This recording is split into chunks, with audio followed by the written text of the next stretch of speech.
Okej, jak mówię, będziemy mogli zaczynać za chwilkę.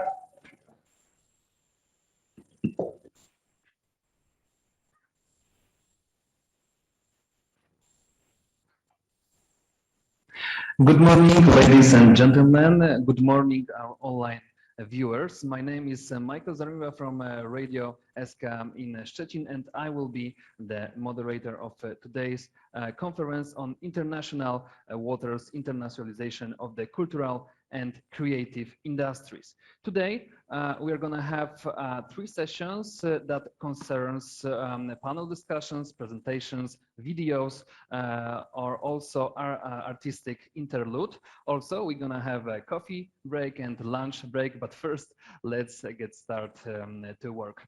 At the beginning, I invite you to listen to a few words from Stanisław Wziątek, member of the regional board. Please welcome Mr. Stanisław Wziątek.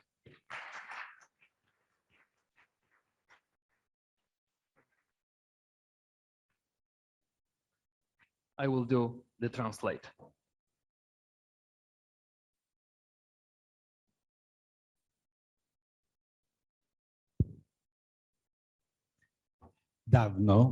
Dawno, bardzo dawno temu dobry Stwórca postanowił stworzyć niebo i ziemię.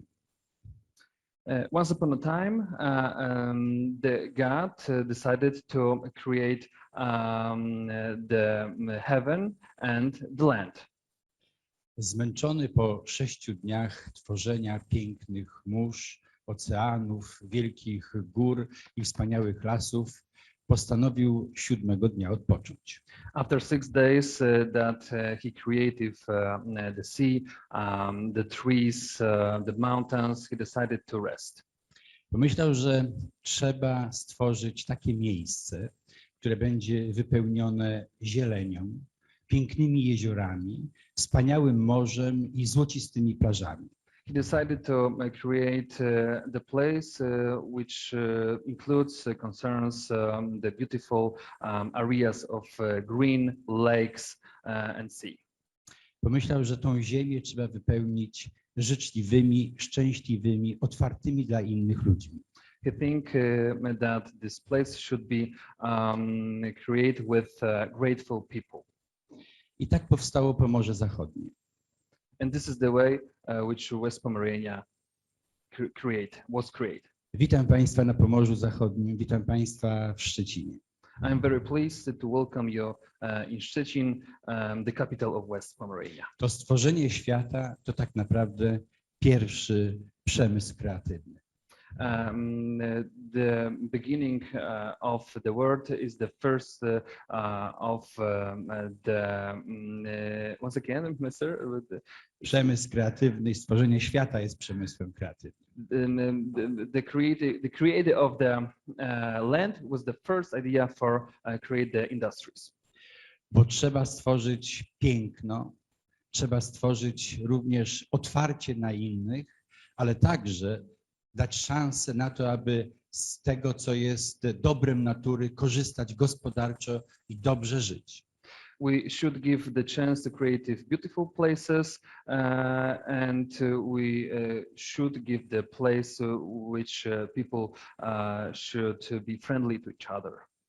Ja chciałbym Państwu za takie widzenie świata życzliwego, kreatywnego, pięknego i poprawianego poprzez ludzkie działanie bardzo serdecznie podziękować. I would like to thank you with all these items that I said before. Ta wasza kreatywność pokazuje, że z rzeczy, które wydają się być oczywiste, z rzeczy, które są materialne i otaczają nas na co dzień, które mają swoją podstawową funkcję, można stworzyć dzieło sztuki, które może zachwycać, a jednocześnie służyć człowiekowi. Your creativity is amazing, and I thank you for this. And I think this all your job is masterpiece. Bardzo się cieszę, że Państwo potraficie swoimi pomysłami, swoją kreatywnością dzielić się z innymi, że tworzycie ten klimat międzynarodowej współpracy. I'm pleased that your work you can share with each other, and this is really great, and congratulations to you for that. Tylko wtedy, kiedy jesteśmy otwarci na tą współpracę, kiedy pokazujemy nasze otwarte serca, pokazujemy nasze pomysły, dzielimy się z nimi, możemy wzbogacać świat i tworzyć go lepszym. Only when we work together, when our hearts are open, we can make this world better. Bardzo Państwu dziękuję za to, że także Pomorze Zachodnie może z Wami współpracować. Thank you very much that West Pomerania can collaborate with you. Pomorze Zachodnie to ziemia, w której przede wszystkim działalność gospodarczą prowadzimy w małych i średnich firmach. Jest dużo mniej wielkich takich molochów przedsiębiorczych, a jest dużo więcej małych przedsiębiorczych firm. West Pomerania is the place when we create the job, especially in small companies, and this is also beautiful, and we can imagine that the small companies are better and better from year to year. To z jednej strony słabość, a z drugiej duża, mocna strona naszego województwa. Słabość, ponieważ duże firmy mają większy potencjał, więcej środków, które można przeznaczyć na badania i rozwój. In the other hand, this case have some pluses or minuses. Minuses that small companies are small, but they are working very hard. A małe firmy mają za to właśnie tą kreatywność, mają większą elastyczność, możliwość dostosowywania się do zmieniającej się rzeczywistości i zmieniających się warunków. But the small companies are really creative, and they can just make the way of Zmieniających się warunków. Yeah. Take a place in the world and just be good what they do.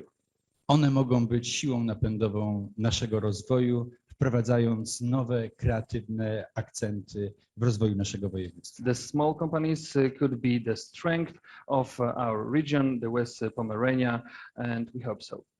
Życzę Państwu dobrych pomysłów, życzę Państwu bardzo dobrej współpracy i mile spędzonego czasu w Szczecinie na Pomorzu Zachodnim. Thank you for your attention, and I wish you all the best, especially on this. Wszystkiego dobrego i sukcesów w kreatywności działania. Thank you very much. Stanisław Wziątek, the member of the West of the regional board. Thank you very much once again, Mr. Thank you. Thank you.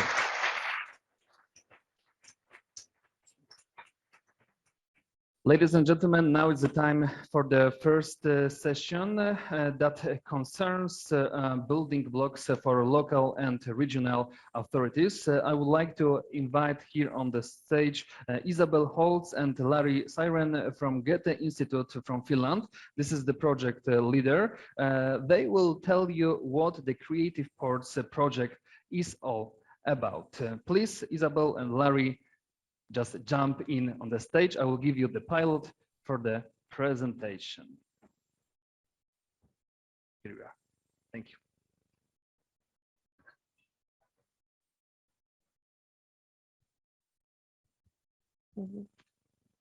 Hello, hello.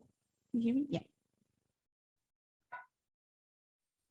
So, hello everyone. I'm Larry Siren from the Goethe Institute in Helsinki, Finland. And this is my boss, Isabel Hölzel, and my dear colleague as well. And Isabel is now going to begin our trip we are offering you to the heart of Creative Ports. Thank you, Larry. Good morning, everybody. Nice to have you here, to see so many people again.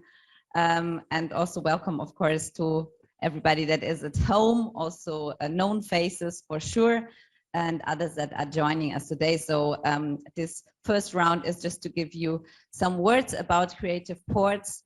especially for the ones that had not the possibility to be with us on a boat trip in St. Petersburg, for example, or when we visit a game center in Malmö, or also on a virtual trip in Vilnius. So from the Goethe Institute side, we are the lead partner of Creative Ports, and we invited other 13 partners to, let's say, sail with us around the Baltic Sea and bring forward the work that will kind of be present all day long and had been present and rehearsed by us so deeply the last 3 years, which is internationalization. So we have exercised this a lot. Yeah, from internationalization is, of course, for the Goethe Institute key, and it's also daily practice. We do bring in our worldwide network of institutes people together, ideas together, knowledges, perspectives. Also, we foster that people inspire each other and also work out things in a way together. So we are one of these typical intermediary organizations, a word that I, for example, learned within Creative Ports.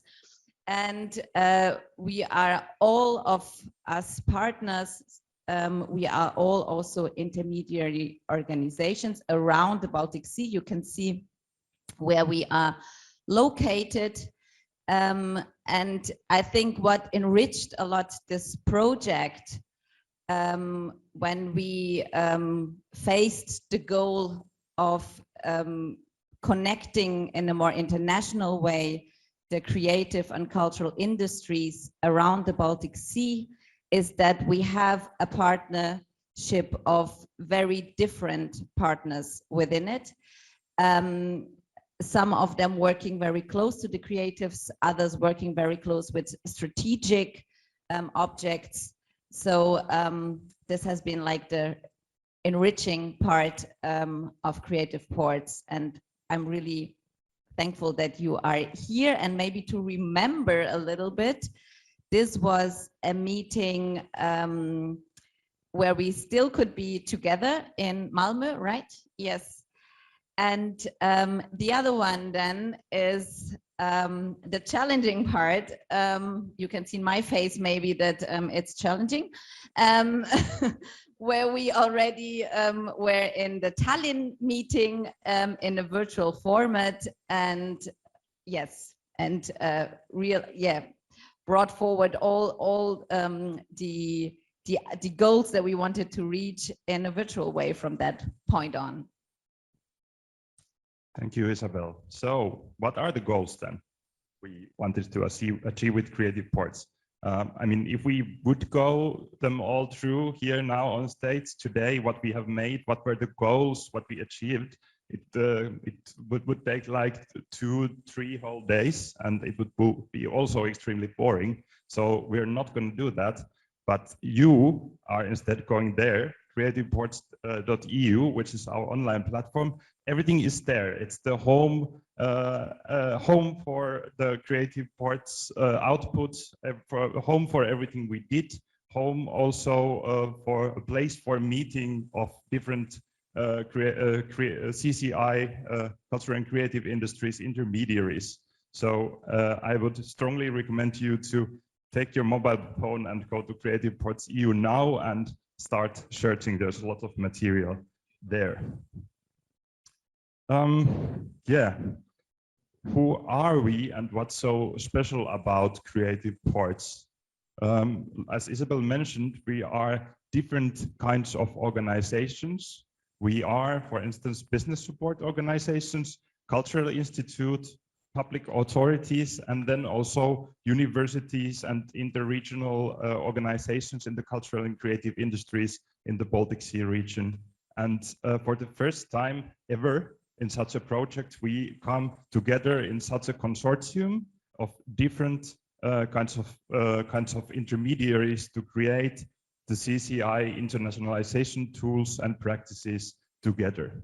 So this is like the holy triangle, if you like, of our project, Holy Trinity. If you remember one thing from today, one thing from our project, that explains everything. It's the appendix to our project named Creative Ports, actually. That's the whole name, Creative Ports, Internationalization of the Cultural and Creative Industries in the Baltic Sea region. But that's our very modest aim. That's what we want to achieve. We want to get the, at the moment, not so super internationalized cultural and creative sector to work as one in the Baltic Sea region. Here's a sneak peek. What were our outputs? What were our activities during the project lifetime? I'm not going to tell you more about those now, but you will pop onto them during this day. You will find many of them on our online platform later on. And you will learn that even if the project lifetime is ending in the near future, in a month or so, we keep on going. We have a durable solution also for the CCI internationalization in the future. So stay tuned, one could say.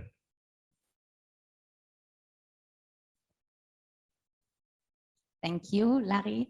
Thank you to all of you, especially to the partners, for the collaborative work we have been doing the last 3 years. And also thank you to the ones that are online again. And also, well, have fun today. Stay tuned today, but also really beyond this conference, because a lot of things are to be continued from this project on. Thank you.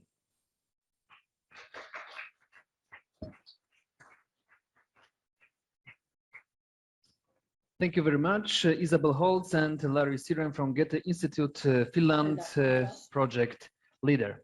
Now is the time for another lecture, another topic, but we will do the online on far shores towards internationalization policy recommendation from the Creative Ports project. Do we have, yes, we have Prita Parkari and Annika Salmi from Southeastern Finland University of Applied Sciences, who will tell you about Lead the Way as we enter the world of policy recommendation. Please, Prita and Annika, the stage is yours. Welcome. Thank you. Thank you very much. And hello, everyone. And from our behalf as well, from Finland, welcome to the final conference of the Creative Ports project. My name is Annika Salmi, and I am a research development and innovation specialist at the Southeastern University of Applied Sciences. And here you can meet my colleague, Dr. Pirita Parkkari. Hello, everyone. Welcome both online and offline, and greetings from Kouvola, Finland. And I hope you do enjoy our lovely, delicious background of Finnish licorice, our treat for you, virtual treat for you guys. And so we are about to present to you one of the key outputs of the Creative Ports project, and that is the policy recommendations for supporting the internationalization of the cultural and creative industries in the Baltic Sea region. And the aim of these recommendations is to enhance awareness of the CCI, to provide information so that authorities and decision makers can adjust policies, strategies and support schemes. And of course, we want to suggest some concrete actions you can take to work towards these goals. And of course, for a full version of these recommendations, please go to creativeports.eu, where you can read a lot more than we are going to be talking about today.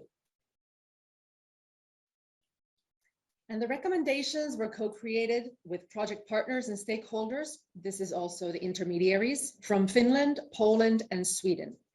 And the policy recommendations are also based strongly on a literature review that we have conducted together.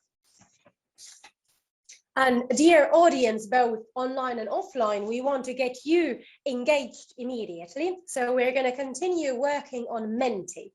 So please take, if you haven't already, please take out your smartphone or your laptop go to menti.com and use the code 4505649 that you can see there on the screen.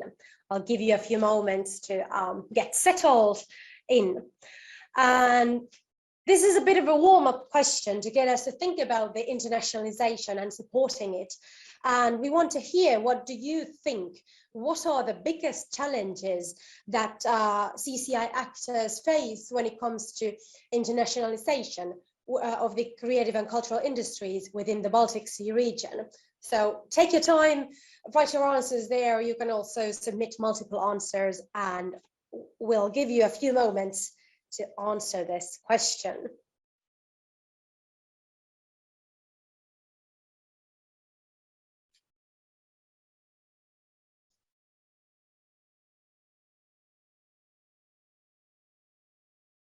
It's so lovely. I love using Menti because you can just, it seems like that by magic, awesome answers are popping in, and we have a lot of answers coming in. And I can immediately see that you have been thinking about exactly similar issues that we were thinking when we wrote these policy recommendations. So the lack of networks, finance, knowledge, and the fact that first of all, the creative and cultural industries are not a single industry, but consist of different subsectors that have a bit of their own logics. And of course, the Baltic Sea region is not this unified region, but we have quite different countries here. So we have different regulations and so on. And we have here access to international markets, meeting people, networks, again, lack of resources, communication, lack of marketing skills, and lack of supporting structures, contacts in new countries, small capacity, lack of relevant education, climate change, and again, the different regulations. And yeah, it seems that we've been thinking about exactly the same issues. Thank you very much for these answers. It's good to keep these challenges in mind as we now move forth towards the policy recommendations. Oh, and it still seems that we have some answers popping in, so I'll give a few more seconds. This one is interesting. Local brands are favored, meaning that it's hard for international creatives to break ground. Yeah, that's a good point.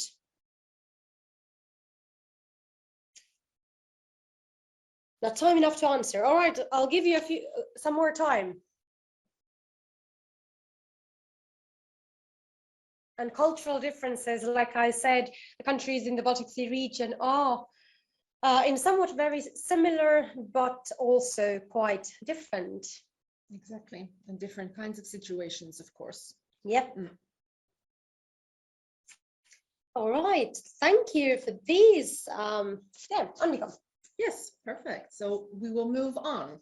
And so the policy recommendations that we have created for you fall under 5 themes, and they consist of 26 individual recommendations that you can take into action. So instead of just presenting these and reading them for you, we want to engage you a little bit more and continue using Menti and do some more voting. So we can move on a little bit. All right, so basically the way we're going to do this is that we're going to vote on each of the 5 themes. And what I'm going to ask you to do is read these. I will also read these out loud.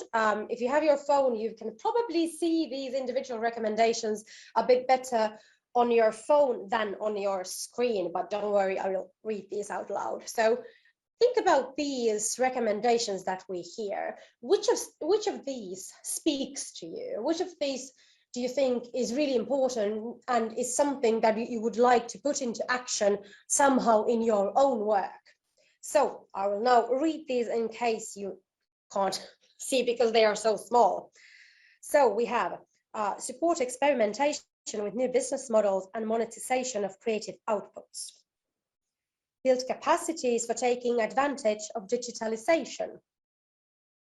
provide incubators and training programs specifically focusing on CCI challenges, support value creation that is based on co-creation and communities, provide a legal framework for intellectual property rights that enables creating value through co-creation, facilitate access to funding, and finally, make buying from CCI enterprises and giving fair compensation easier. It seems that we have 14 answers. I'll show the results in a bit. Yes, we'll wait a little bit for the answers to come in. And meanwhile, Piritta, why should we build conditions for value creation? Well, obviously, for the creative and cultural and creative industries to internationalize successfully, we need to have good conditions in place for entrepreneurship and for creating value. And at the moment, we are facing quite big challenges. Obviously, COVID is a key challenge, but also we're facing, for example, increasing global competition. So we need to find new business models, new ways to monetize the creative output. And for example, some CCI subsectors are better equipped to exploit the opportunities of digitalization than other subsectors. And of course, we also need systems and legal frameworks that enable working together, innovating and building those new business models and working together. It seems that we have 29 answers. Let's wait a few more seconds to see if we have more. It's quite interesting. I have no idea how many people we have there online and offline. This is going to be very exciting times. Still getting in more? All right, so if you haven't voted yet, please go to menti.com and use the code 45056499. And if we move on too quickly, don't worry, we still have plenty of more voting to do.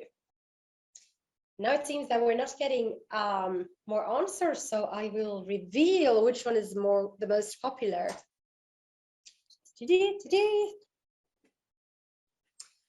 Support value creation that is based on co-creation and communities. Whoa, very good. That's actually something that we've been discussing ourselves a lot. So it seems great that this is something that you guys want to put into action. Definitely. And remember to go to creativeports.eu and see the full report and the recommendations there if you don't have time to think about them at the moment.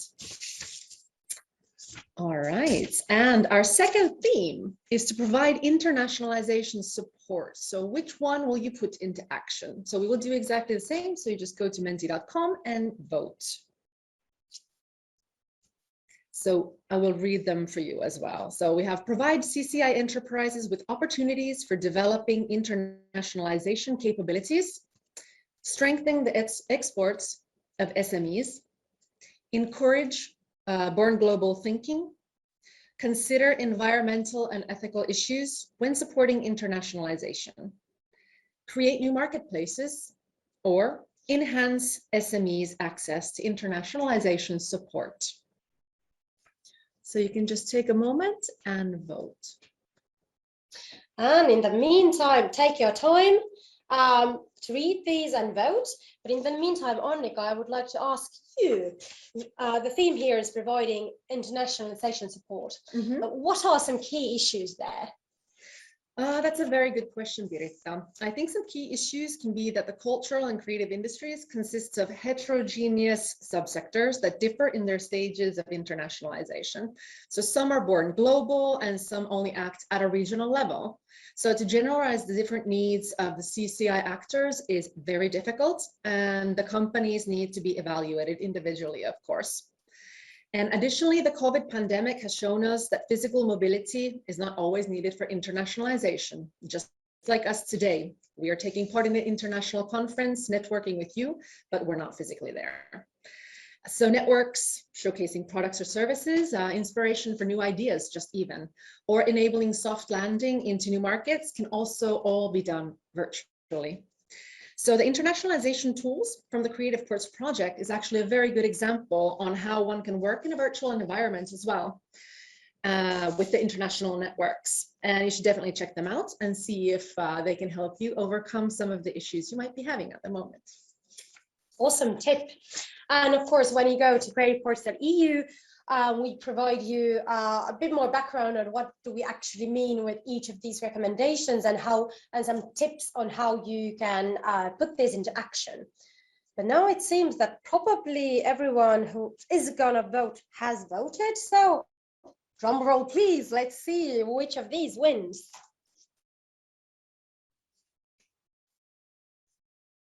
Aha. Enhance SMEs access to internationalization support. That's very interesting, yes. And that's a very important one because we know that we have quite many people providing the support, but the access bit of it is always very important. So if we have amazing tools, but no one knows about them or no one can access them, then of course people can't utilize them. So yeah, this is a great bit. So I hope that you all start working to make sure that we enhance the access. All right, so theme C, enhance the internationalization capabilities of business support organizations and intermediaries. And within this theme, we only have 3 recommendations. So this time, instead of voting, I would like you to rank these in order of preference. So which one do you think is the most important, the second and the third important? So go ahead and start ranking. And by the way, when you are a mentee, if for some reason the slide doesn't change automatically on your phone, it says something like the presenter has changed slides, and just click go to slide. That's when you can jump right into the slide that we are working on right now.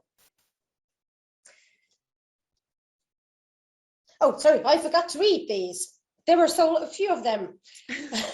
So we have develop internationalization know-how of business support organizations and intermediaries. Ensure business support organizations and intermediaries are internationally connected, and ensure that business support organizations and intermediaries have sufficient resources. Great. So let's wait a little bit for the answers to come in.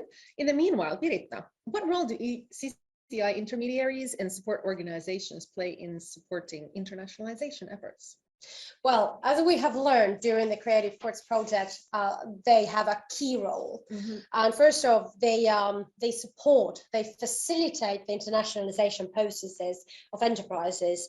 For example, they bridge connections, facilitate access to new markets, provide market knowledge, and provide training and other ways to build capacities that CCI actors and companies need in order to internationalize. And because the intermediaries and support organizations play such a key role, they themselves need to be internationally connected, have sufficient resources, and have the know-how, have the network and all that, and have the proper tools that they can actually help companies. Yes, very good. Yes, and creativeports.eu again can offer some guidance and assistance and give some information on how this can be done. And yes, this is a paid advertisement for creativeports.eu. We're going to be mentioning that a lot, so you can't forget it after this session. I think that we still might have some answers popping in, but let's see. Okay, there's a battle between which of these is the most preferred one. But it seems that ensuring that business support organizations and intermediaries are internationally connected is in the first place, but it seems that it's pretty tied. Oh, sorry. Developing the know-how is in the lead now. So this is a tough competition. That's a tough one. But as we can see, they're all important issues. And so it's very important to think about them, and by ranking, well, we're now getting some ideas on what you actually think is important as well. And of course, we think that actually these three are all very important, but it's this gives a bit of an understanding of, you know, like what to focus on. So we need to focus more on developing the know-how and ensuring that these organizations are themselves internationally connected, that these are the things that we all must work towards. All right, thank you. All right, and our fourth theme, second to last one, is to collaborate and build ecosystems. So which one will you put into action? So establish, support, and stimulate regional and international communities and networks of collaboration.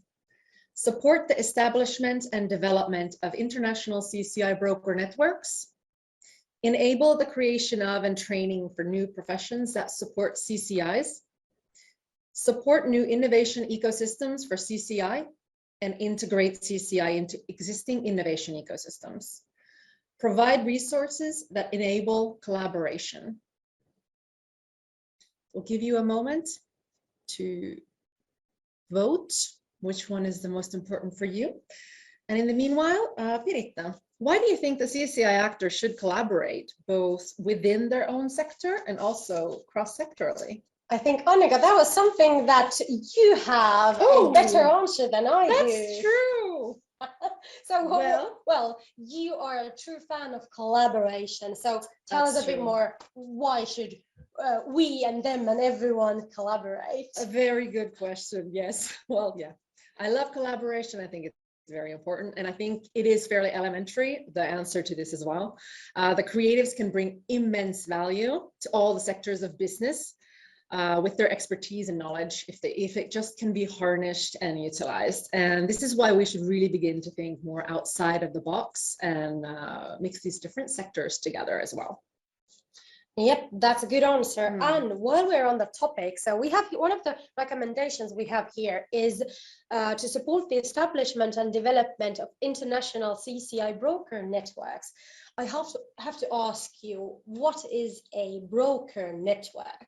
That's a very good question. And I think there are different explanations for this, but what we found through our project is that the broker networks, they consist of experts within a certain business area. So there are industry-specific broker networks, for example, in the creative and culture industries, and also general broker networks that help connect people and companies together.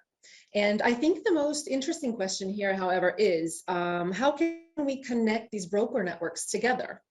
And if we can link these vast networks together, can we have a flow of knowledge that is very important for all the actors that are dealing with or within these networks? Don't you think? Yeah, that would be very, very important. Perhaps a difficult task and perhaps even impossible, but I think it's something that we have been thinking about a lot and we should think about a little bit more. Yeah, I think that is something, it's challenging, but it's definitely doable. And so once again, drum roll, let's see what we are going to put into action.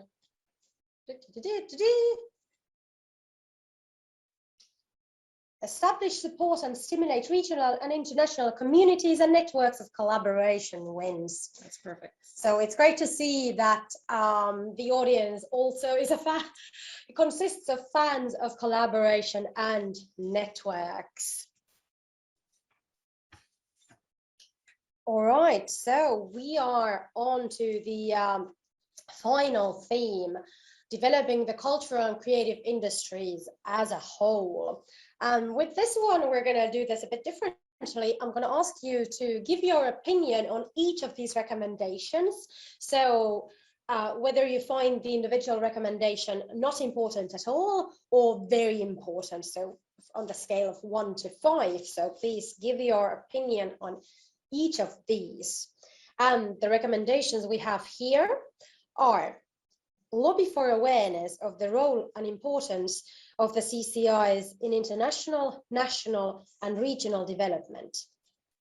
Enhance decision makers' knowledge on the CCIs. Develop collaboration between the policy areas of culture and economy. Develop the cultural and creative industries through involving multiple stakeholders. And have sustainable development goals as a basis when developing these industries. industries. Wow, it's so interesting to see that, how the scale moves back and forth as you are all giving your opinions on these. And we will soon see what the audience has answered. But meanwhile, Piritta, in your expert opinion, what is this theme really about?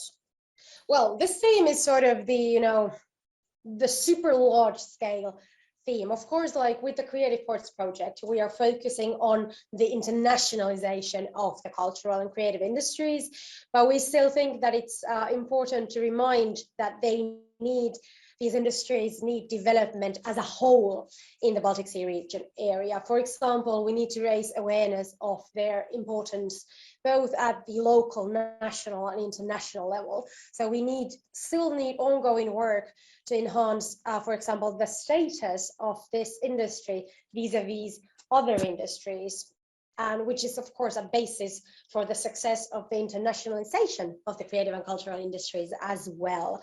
And of course there are still some key issues that need to be tackled with that, such as labor issues and so on. So we shouldn't forget these. And of course, like we just said, that we are fans of collaboration and that we see that we need many people, multiple stakeholders to collaborate, not just the creative and cultural industry people, but people from other industries as well, to come and work together to make sure that the state of the CCI is great in the Baltic Sea region. And it seems that quite a few of you have already given your opinions, but let's wait a few more moments to see what will come up. And I can quickly see that the enhancing decision makers' knowledge on these industries is something that you find very, very important. And we do agree. I mean, that is something that is key for developing this industry, that we need to raise awareness. And that is something I think that we can all start working towards in our own work on the regional, local or international level, depending on what you're doing in your everyday work. And also the Sustainable Development Goals, they seem to be very important, and they also are, not only seemingly, but in every single industry and job that we actually do. Yes, yes, that is something that nowadays we can't forget. No. Sustainable development, it's part of everything. All right, thank you. Now we are through with these 5 themes. This was basically just a snapshot of the recommendations. So once again, I recommend that you go to creativeports.eu, where you can see the full version of these. You can even download a full PDF where we provide a bit more background on each of these recommendations and provide some suggestions for actions that you can take to work towards these. But now we would like to hear from you, what started to speak to you? What is something that you will remember after this session? So what concrete actions will you take after this session? It's always good to state these out loud to make sure that we start working towards these. And when we say these out loud, we get a sense of accountability, because we've set them to a colleague or a friend that yes, I'm going to work toward making sure that business support organizations have sufficient know-how of internationalization. And of course, here you can submit multiple answers if you feel like you are going to be taking a bunch of actions after this session. Hopefully you will. Yes. And of course, since we have a full conference day ahead of us, it might be that you get inspired by one of our upcoming talks, and you get inspired from hearing about the other outputs and results of the Creative Ports project.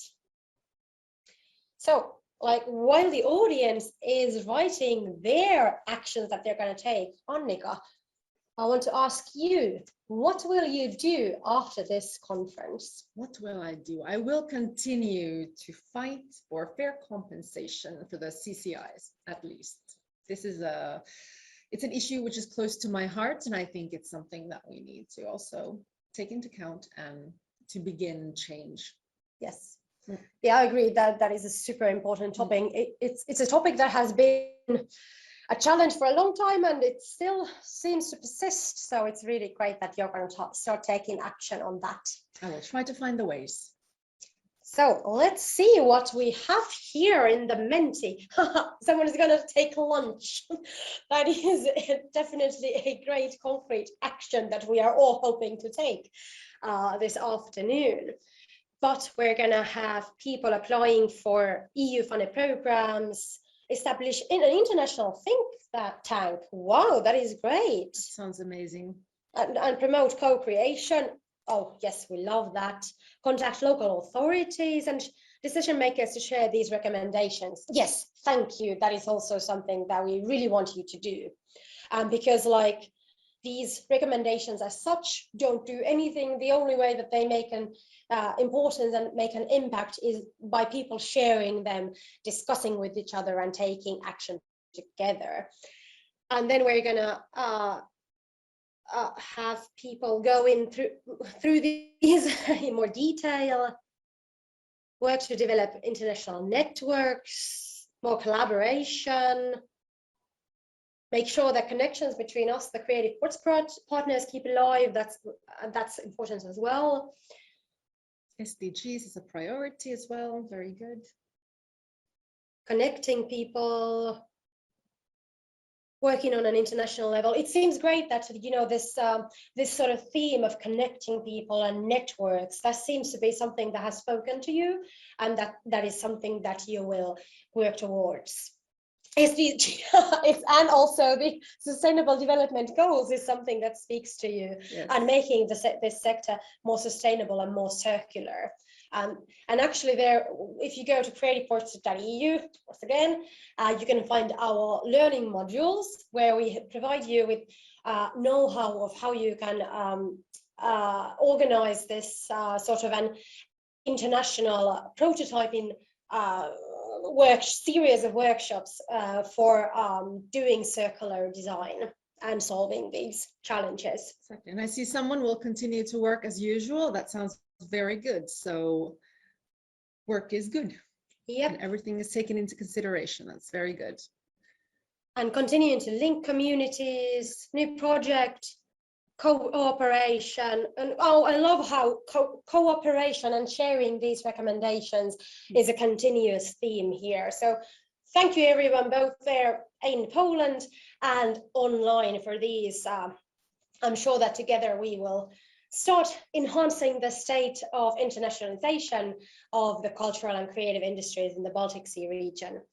And once more, the paid advertisement, in case you haven't heard already, please go to creativeports.eu to find the full version of these recommendations, and you can share those recommendations from there with all your colleagues and loved ones and companies and whoever you feel like you want to share these with. So I'm Piritta Parkkari.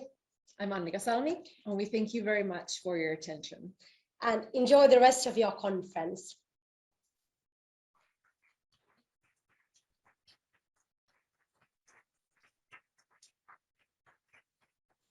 Thank you very much, ladies. It was a pleasure for us, and we wish you all the best.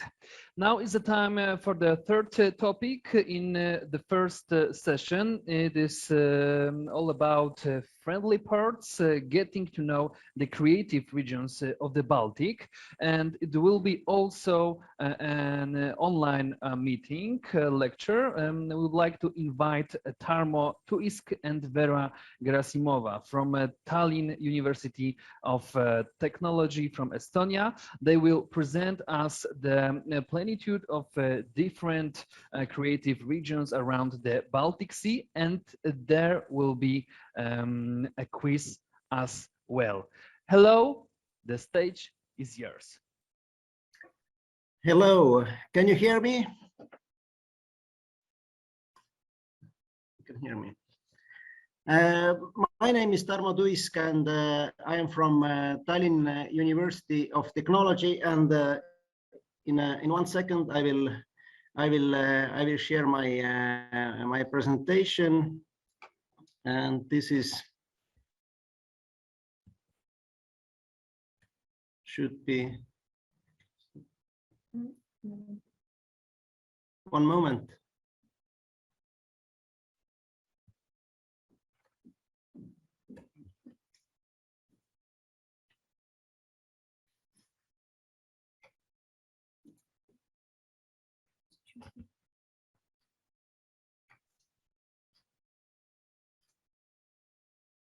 Yeah. So the presentation should be visible. Sorry for a small delay.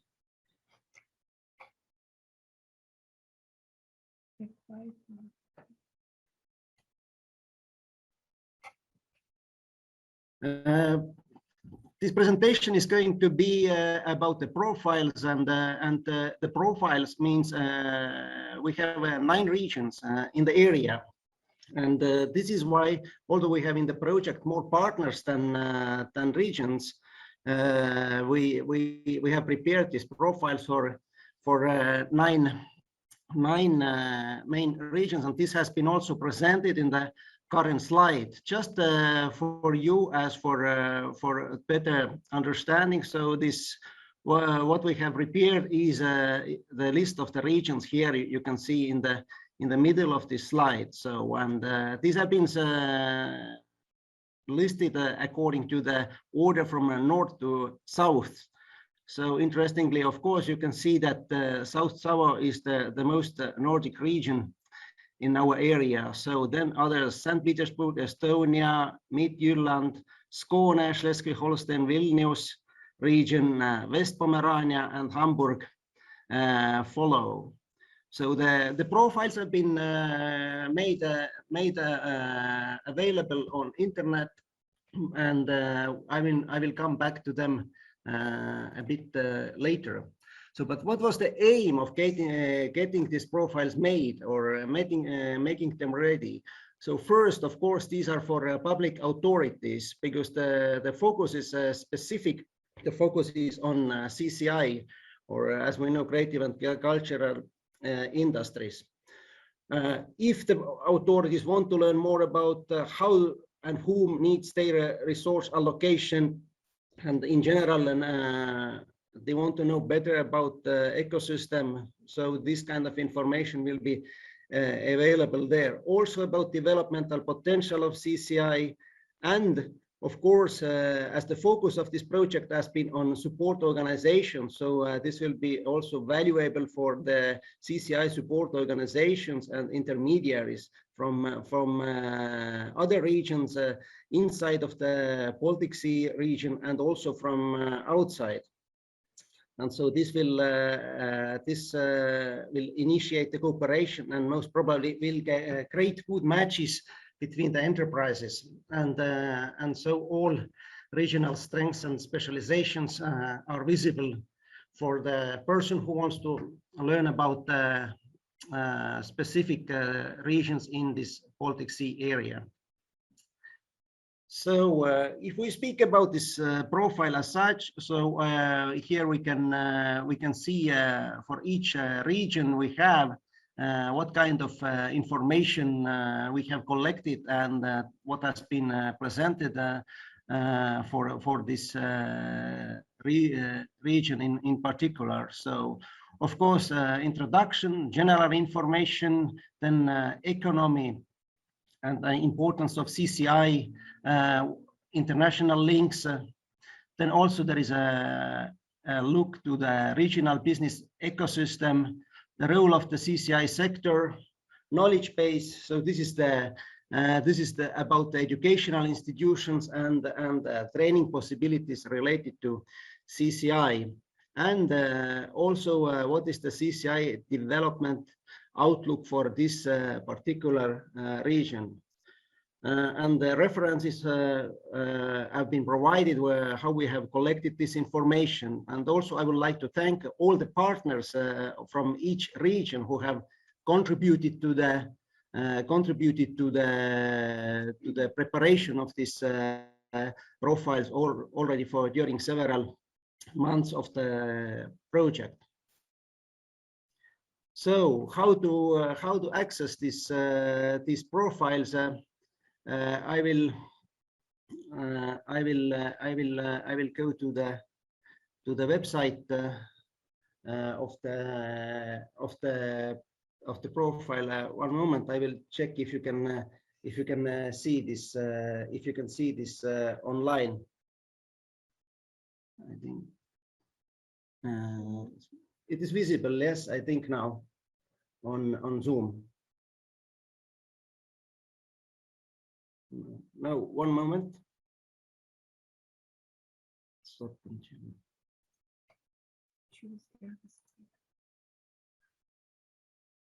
One moment.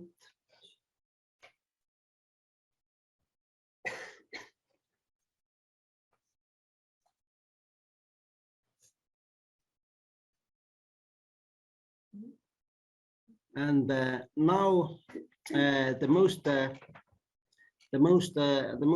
important tool for these regional profiles is, of course, this website. And our web designers have made it available very simply. You just have to look at the map of the region and simply clicking to the area you want to know more about. It's available through the simple click. As example, I'm just taking now Meet Jylland in Denmark as a profile, and we can go through to all the available information. So here is the basic statistics part. So it's very quick look and what is going on in the area. So then we have an introduction about Danish background in general, about the region. Then we are more specific. We are going to Meet Jylland, and we have the information. What are the main focuses there? For example, there have been already pointed out Filmby Aarhus as one of the center organizations, also others. So then how the economy works in the region has been also presented in the third section. And of course, the importance of CCI in the region, together with international links, is one of the valuable information where what the reader or the person who is interested can learn about this profile. Then there is a view about the regional business ecosystem. Then what kind of supports are provided for the CCI sector, and what are the support organizations? So I already mentioned Filmby Aarhus. So there is also Interactive Denmark West, Aarhus 2017 Legacy, Game Hub, Nordic Fashion Association, and others. So this will be one of the key to the organizations which already provide support to CCI. Then overview of the role of the CCI in regional business. This is another chapter where are already the same organizations and other organizations provided together with their contacts and this specific sector, where they are located and what kind of facilities they have for a company who is interested. Also, when you want to learn about the regional CCI and the support organizations, so what are they focused on? Then everything that's related to the education, related to the CCI, the programs, and also the sector where a specific program concentrates. These have been provided on the profiles. And in the end, there is an outlook, which are the positive sides, negative sides, what we can expect, what are the challenges provided here together with the references to the information which have been collected here. So this is one of the example profiles. Of course, feel free to go and to check it again yourself. And now I'm going back to my slideshow. And so what is the practical use of the region? So practical use of this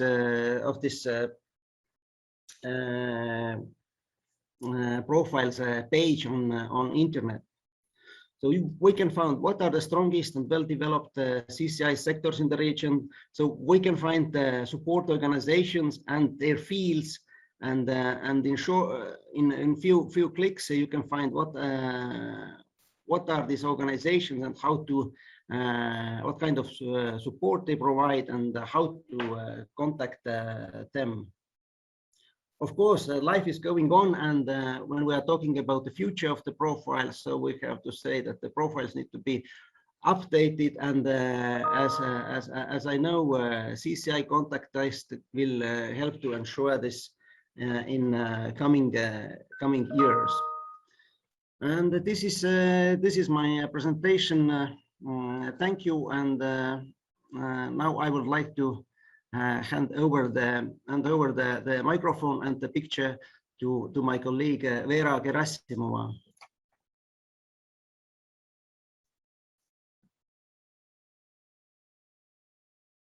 Please, Vera. Yeah, I have some technical problem. One second. You have microphone? No, I have some other. One moment. Please take a 10 seconds break, and Vera will continue right away.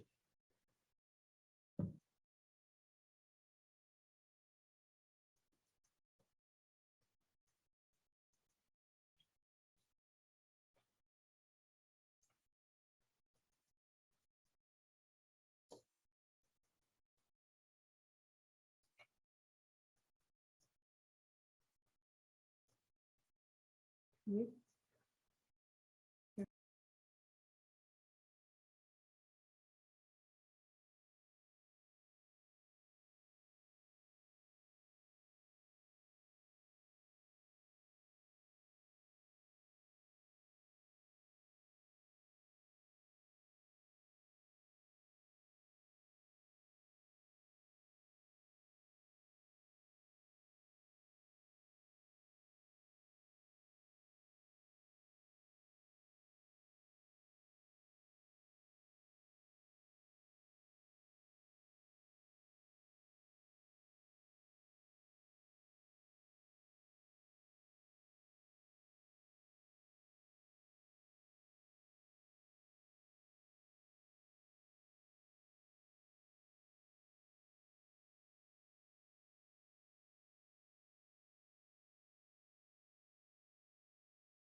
Yeah, excuse me, it takes some seconds still where I is making the final preparations. So I'm sorry for delay, but I think we are not so much in rush, hopefully.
Okay, I hope you can hear me and see me. I'm really sorry for the delay. My computer just decided to switch off and disconnect everything, so we had to restore the connection. But we planned that my presentation will be around 15 minutes, so I think we will make it in time. I will present first the one of the outputs that Daltech has prepared, which is consolidated report. And then if we will still have time, we will have a small quiz. The quiz will be less serious and it has more an entertainment purpose. So let's start with the consolidated report presentation. I will share my screen.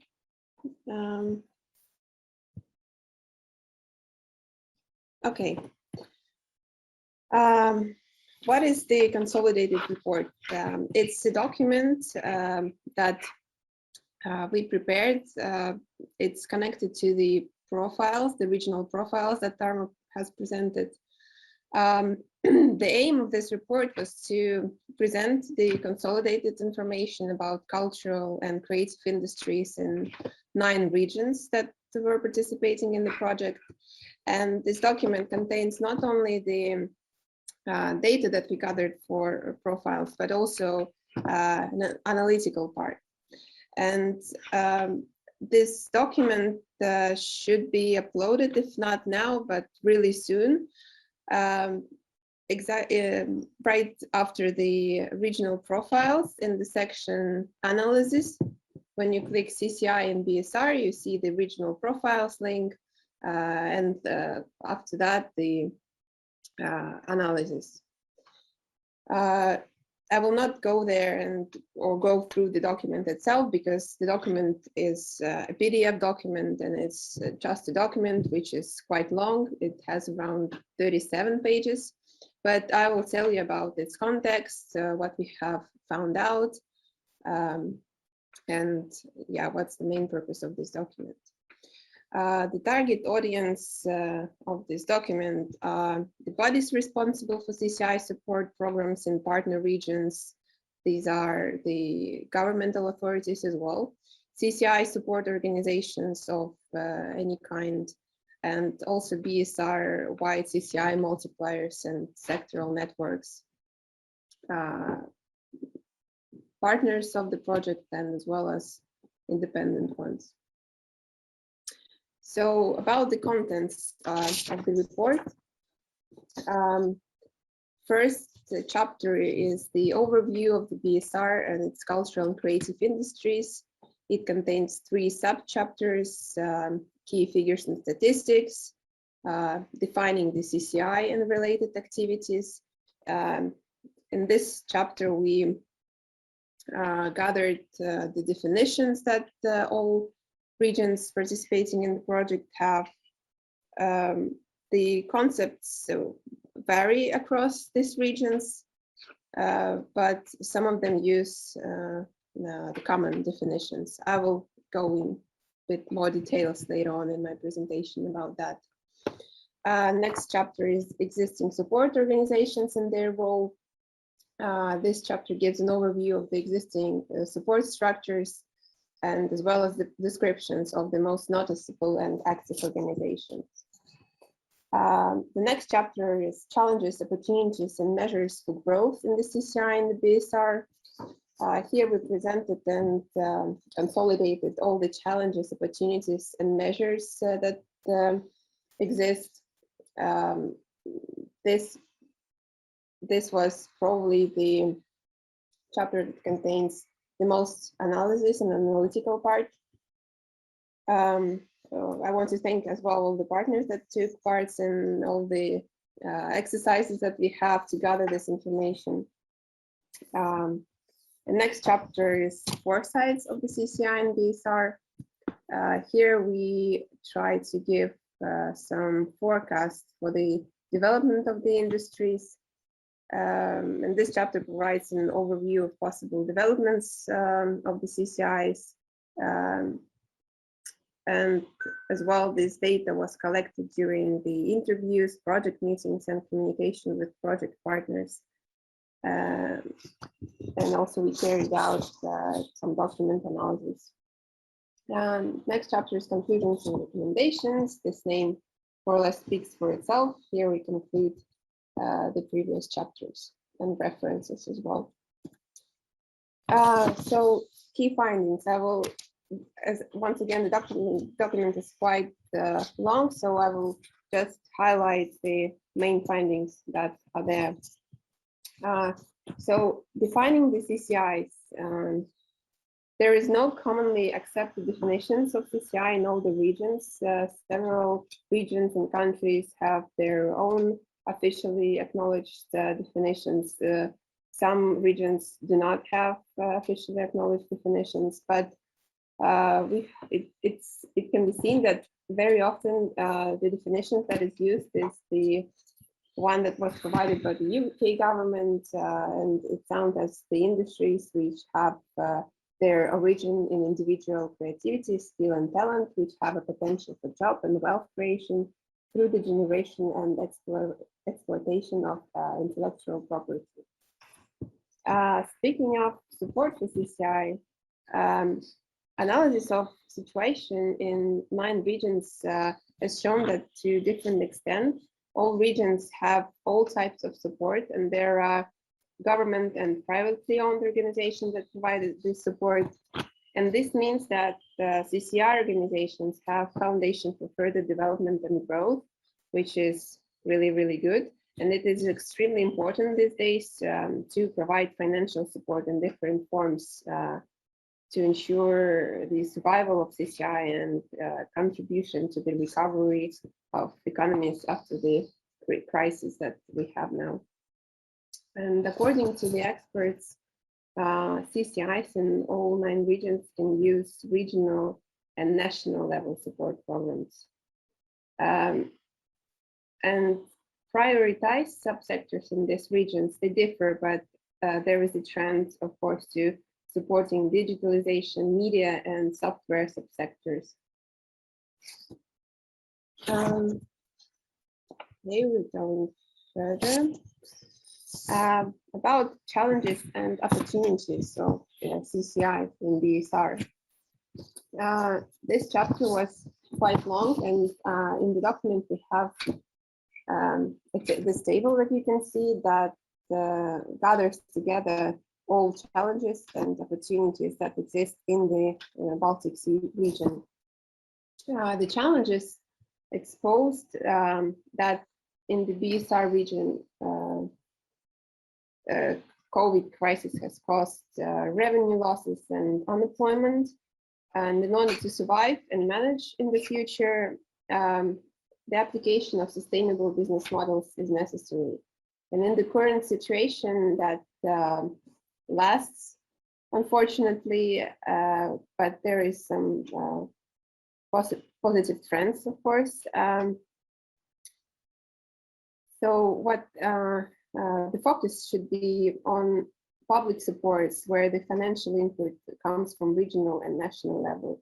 This kind of support has to take into account different sub-industries and their specifics. And this means that common efforts of several support structures and organizations are necessary to meet the expectations of the CCIs. Education and training of a new creative person in universities and other education institutions in different formats as well it's really, really important. And this can have serious consequences to CCI and society in general. And as cultural and creative industries have started to transform into new and different formats, the challenge will be to understand the needs and expectations of the people who can be labeled as so-called post-corona culture consumers. As the return to pre-corona settings seems not really unlikely, we can't say that it will be the same as it was. So it is very important to adapt to the new reality that is related to CCI. So about the foresights, in the document we have presented the long-term foresights for the CCIs and BSR, and also forecasts about new practices of content production and consumption and sector-specific forecasts. I will go a bit more in detail about the longer-term foresights. We can say that there is a general acceleration of digitalization, and this means that more traditional sectors such as theaters, museums, and cultural centers will be under focus because they will or are having more probably troubles to adapt to new digital trend.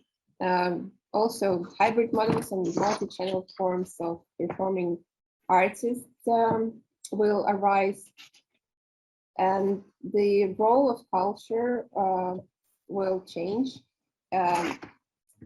Cultural objects will have to take care of the psychological health and emotional state of people. This as well is connected to the current crisis, and we have identified that culture serves this purpose more and more these days.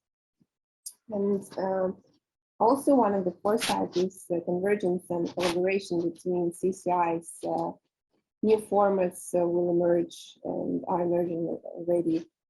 The adoption of new technologies, for example, video game technologies in museums and cinemas.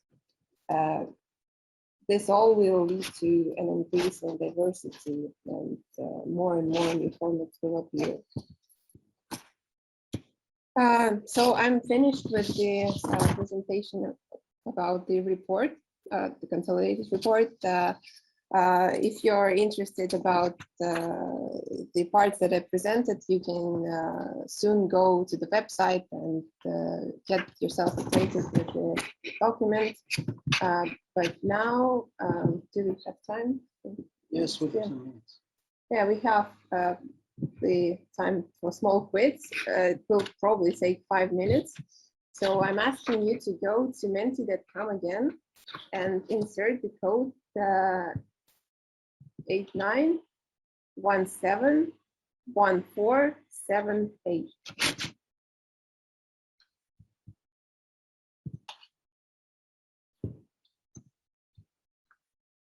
Eight, 9171478.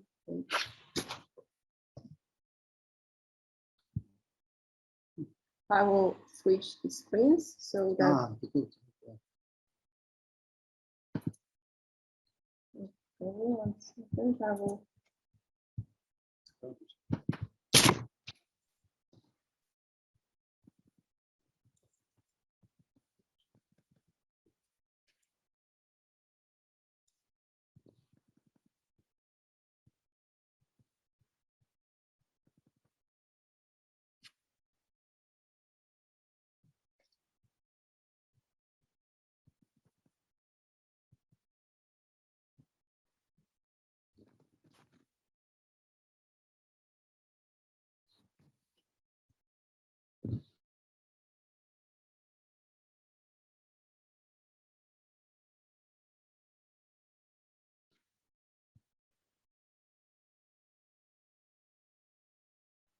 Okay, the code is now different for some reason. Okay, I will. I'm sorry, but the code has changed, and I will present the screen with the new code. The code is 81621264.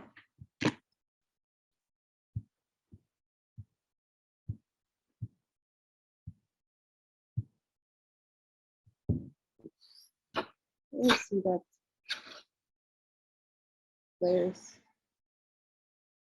I mean, we have 14, 15, 17 people now. I will wait a second. Yeah.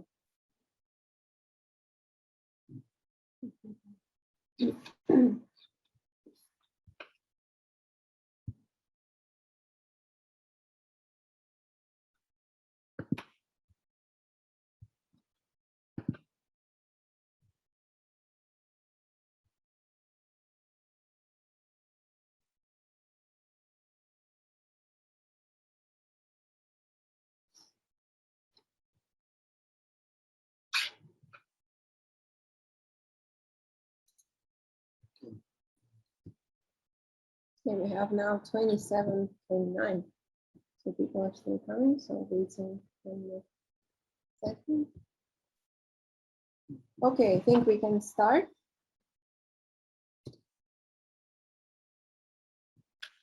Answer fast to get more points. So first question, in what city's port every ship receives a special greeting when it comes into port? And the answer options are St. Petersburg, Tallinn, Kiel, Hamburg.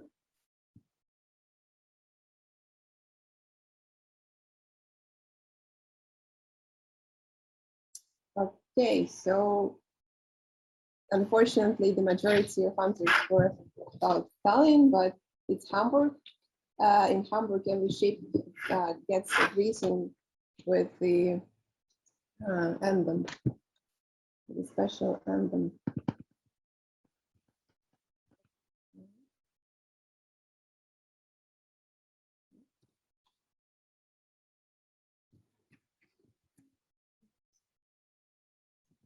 Which one of the creative ports regions have the lowest density of population? Is it West Pomerania region, Vilnius region, South Savo, or Estonia?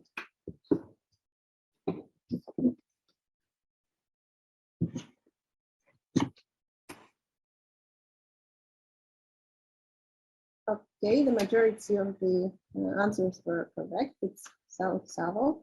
And we are going to the next question.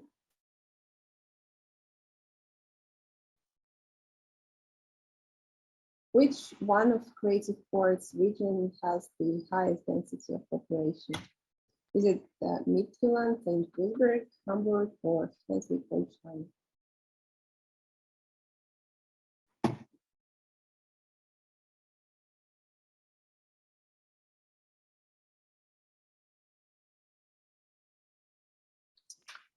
It is St. Petersburg. The correct answer is St. Petersburg.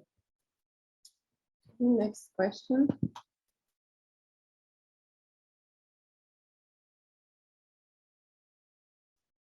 Which of two creative ports region centers have the longest distance between them? Is it Kiel, St. Petersburg, Hamburg, St. Petersburg, Aarhus, St. Petersburg, Aarhus, Mikkeli, or Hamburg, Mikkeli?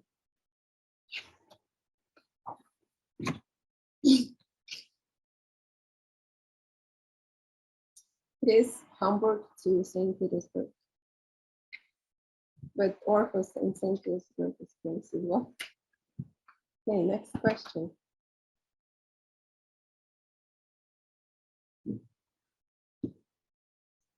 What region has the highest number of international supermodels per capita in the world? Is it St. Petersburg, Vilnius, Midtjylland, South Sava, Estonia, Schleswig-Holstein, or Hamburg?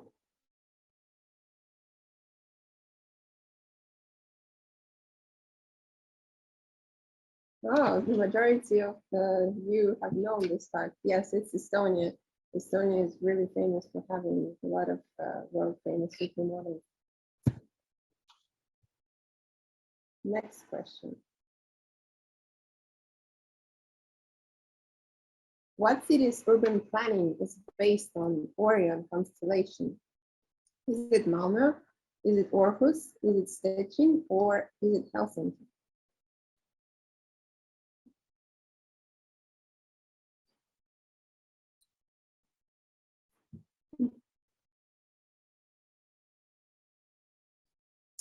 It is Szczecin. The city squares and yeah, the constellation of city squares were inspired by Orion constellation. And if you will look at the map, you will see this.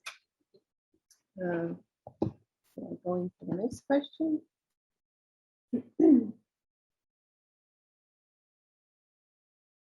What region has the fourth largest lake in Europe? Is it St. Petersburg? Is it Aarhus? Is it South Savo? Or is it Estonia?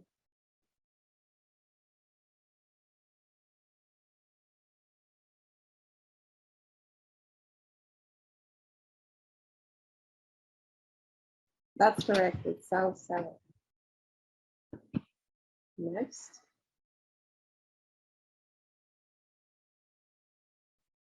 What city will host the 2020 FIFA Futsal World Cup in October this year? Is it Tallinn? Is it Hamburg? Is it Aarhus? Is it Malmö? Is it St. Petersburg? Or is it Vilnius?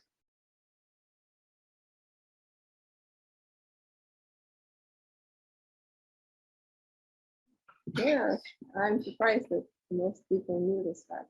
It's Vilnius.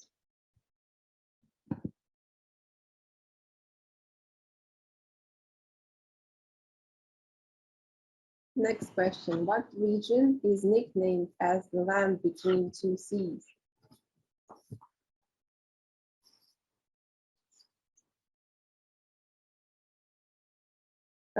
The correct answer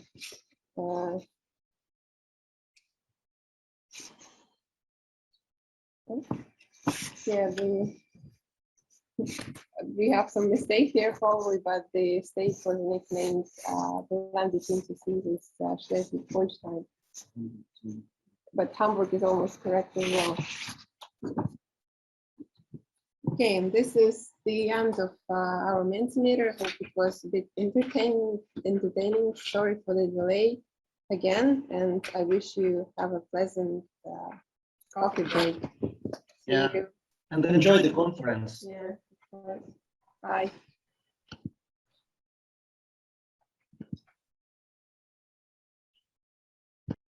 Much, Vera, especially for the quiz. I think everyone enjoys it. And now, ladies and gentlemen, is the time for a coffee break. But according to schedule, we'll be back at noon. So stay tuned. Thank you very much for the first session.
Okay, ladies and gentlemen, welcome back. And now it's the time for the second session on our conference, supporting the supporters, internationalization practices and models for CCI support organization. The first topic will be the Sailor's Almanac, the tools of the trade collaborative learning session on tools of internationalization. I would like to invite here on the stage Claudia Wondraczkę from Hamburg Creative Gesellschaft and Martin Törnqvist from Media Evolution from Sweden. They will be the hosts for session on tools of internationalization. Please welcome Claudia and Martin. The stage is yours.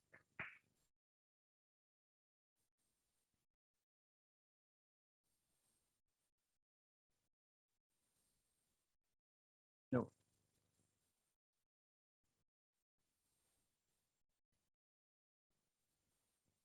Hello. Hi. Isabel already said this before, but I feel supposed to say it again. I'm really lucky and happy to see you all in person again at the end of this journey we have been making through the Baltic Sea within the last 2 to 3 years. And our task today is to guide you through the internationalization tools we have been realizing between those last years. And we actually have been talking about what are tools and what do we have to understand of internationalization tools. So those tools are events, and those are projects, and those are things we have been realizing, projects we have been realizing together, and things we might be realizing in the future together. So I think it's some kind of imagination as well, looking into the future. And we did 10 in total, or at least we documented 10 in total, which has been transferred to learning modules. This we are going to talk about later.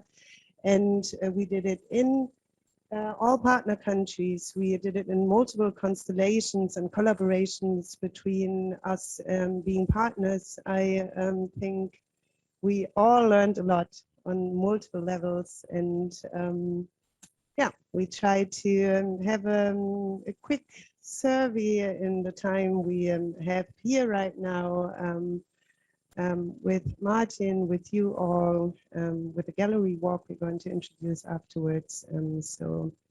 Yeah, happy you're here, and thank you for joining. Yeah, so as Claudia said, there's been 10 internationalization tools, and we've gathered them and documented them in this little book, and you can get one when you go out. There's also an exhibition that we will have time to go through. And so in setting this session up, we wanted to talk less about what we've done, since that's well documented both in this catalog but also in the exhibition. But we wanted to sort of give ourselves, everybody in this room, a little gift in thinking further about what we've actually been doing. Because if you think about what we've been doing, is that we've been sort of learning among different organizations across the Baltic Sea.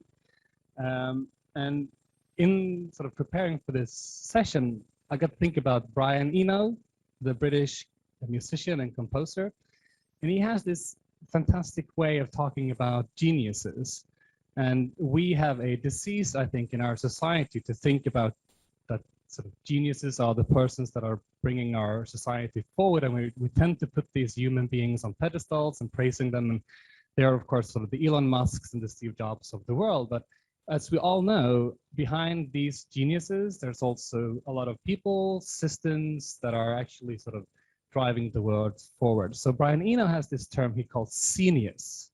And so a scenius is the collective capability to create something together. And he, of course, draws this conclusion from his experience in being in the music world. And I mean, we can think ourselves as a scene here, right?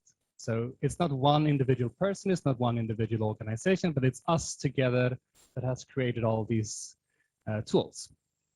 And I really think that we should build on this, and we should think about who are the next sort of Sex Pistols or the Clashes in this room that could sort of build on this scene that we've created, right?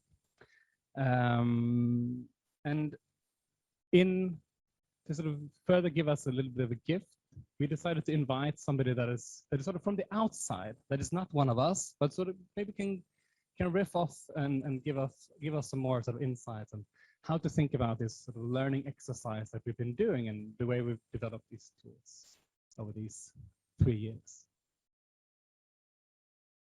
Thank you a lot, Martin. I totally agree, and I really like your idea of seniors, what we have been and are creating right at the moment together. So you have in your program stated that someone from Hyper Island is going to be here today. It's not the case. We switched to someone from Berlin. His name is Sven Stegemann. You can come over, yeah, if you want to. Now I'm presenting you. Sven runs between a lot of other things he's doing an academy for transformation design in Berlin. And since his early 20s, he has been working on the question of how to practically improve our societies in terms of social and environmental issues. On his way, he has been engaged in various social startups, projects, initiatives, such as Open State, and he consults organizations in their transformational endeavors. And he does this for a very long time, so he has a broad knowledge about how organizations work as well and function. And today he will share some thoughts and some of his learnings in intercultural project management and cross-organizational communication, and where this can lead to, maybe. So thank you very much, Sven, for being here, and yes.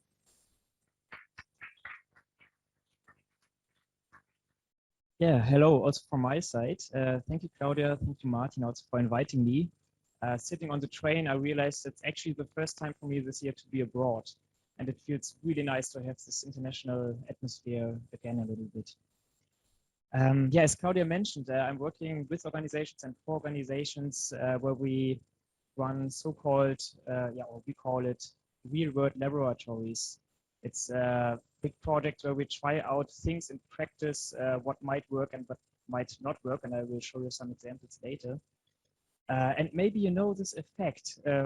Sometimes after a year or so, when we are really like deep into the project, I come to this point where I wonder or ask myself, what is all this project actually all about? So naturally, from the beginning, we knew what we want to do and what we want to reach, and we had like certain goals. But then complexity takes off. Everything happens at the same time. Projects are in parallel and so on. And then sometimes I wonder, okay, what's going on? What was the whole idea actually about? So now you're already close to the end of Creative Ports, at least for the first part. And it looks like you have pretty well sorted out your stuff. But still, since you asked me to reflect a little bit on the question of how communication can be successful between organizations in international contexts and with intercultural settings, maybe I have some insights for you that hopefully maybe 1 or 2 or even 3 are helpful for you for the time after Creative Ports when the official phase ends. That would be actually my goal. So yeah, let's see what resonates with you. So first of all, what I do when I'm kind of lost or when I want to recalibrate my position and wondering what's now, how do we proceed? What's next? Then, then I zoom out a little bit, and I thought I will take out the historical zoom today and wonder if the project that you are running here, the Creative Ports, is this like kind of like a natural project? Because in our times it feels like, yeah, why not? Why shouldn't we cooperate on a cultural level and exchange ideas about creativity and so on? But from a historical perspective, this is not the most natural thing we can think of, because only not so long time ago, like in, okay, now it's not working. Yeah, thanks. Oh, no, sorry, that's the next one. Only like 300 to 400 years ago, there was the Hanseatic League in place here in the region. And the focus of the league was actually much more business and trade and not so much cultural exchange. Of course, there was cultural exchange, but it was not the focus. And if we go even further back, maybe 1,000 years, then okay, can somebody press for me the button maybe? No? Or is it's like thanks. The focus was not even trade and business, but when we encountered each other very often, there were wars, and it was much about power games and about territory gains and so on. And if we go even further back, maybe a couple of thousand years ago, there was neither cultural exchange, nor business and trade, nor war, because we were plainly not ignorant of each other. We were striving the plains as hunter-gatherers. So yeah, there was not so much international cooperation going on during that time. If you look from the perspective from the other side, then there's clearly a development going on. And if you know Yuval Harari, the historian, he came to the conclusion that humanity is actually striving towards unity. And since he is not known to be an esoteric thinker, but rather quite rational, this always makes me very optimistic about humankind, despite all the challenges that we are encountering.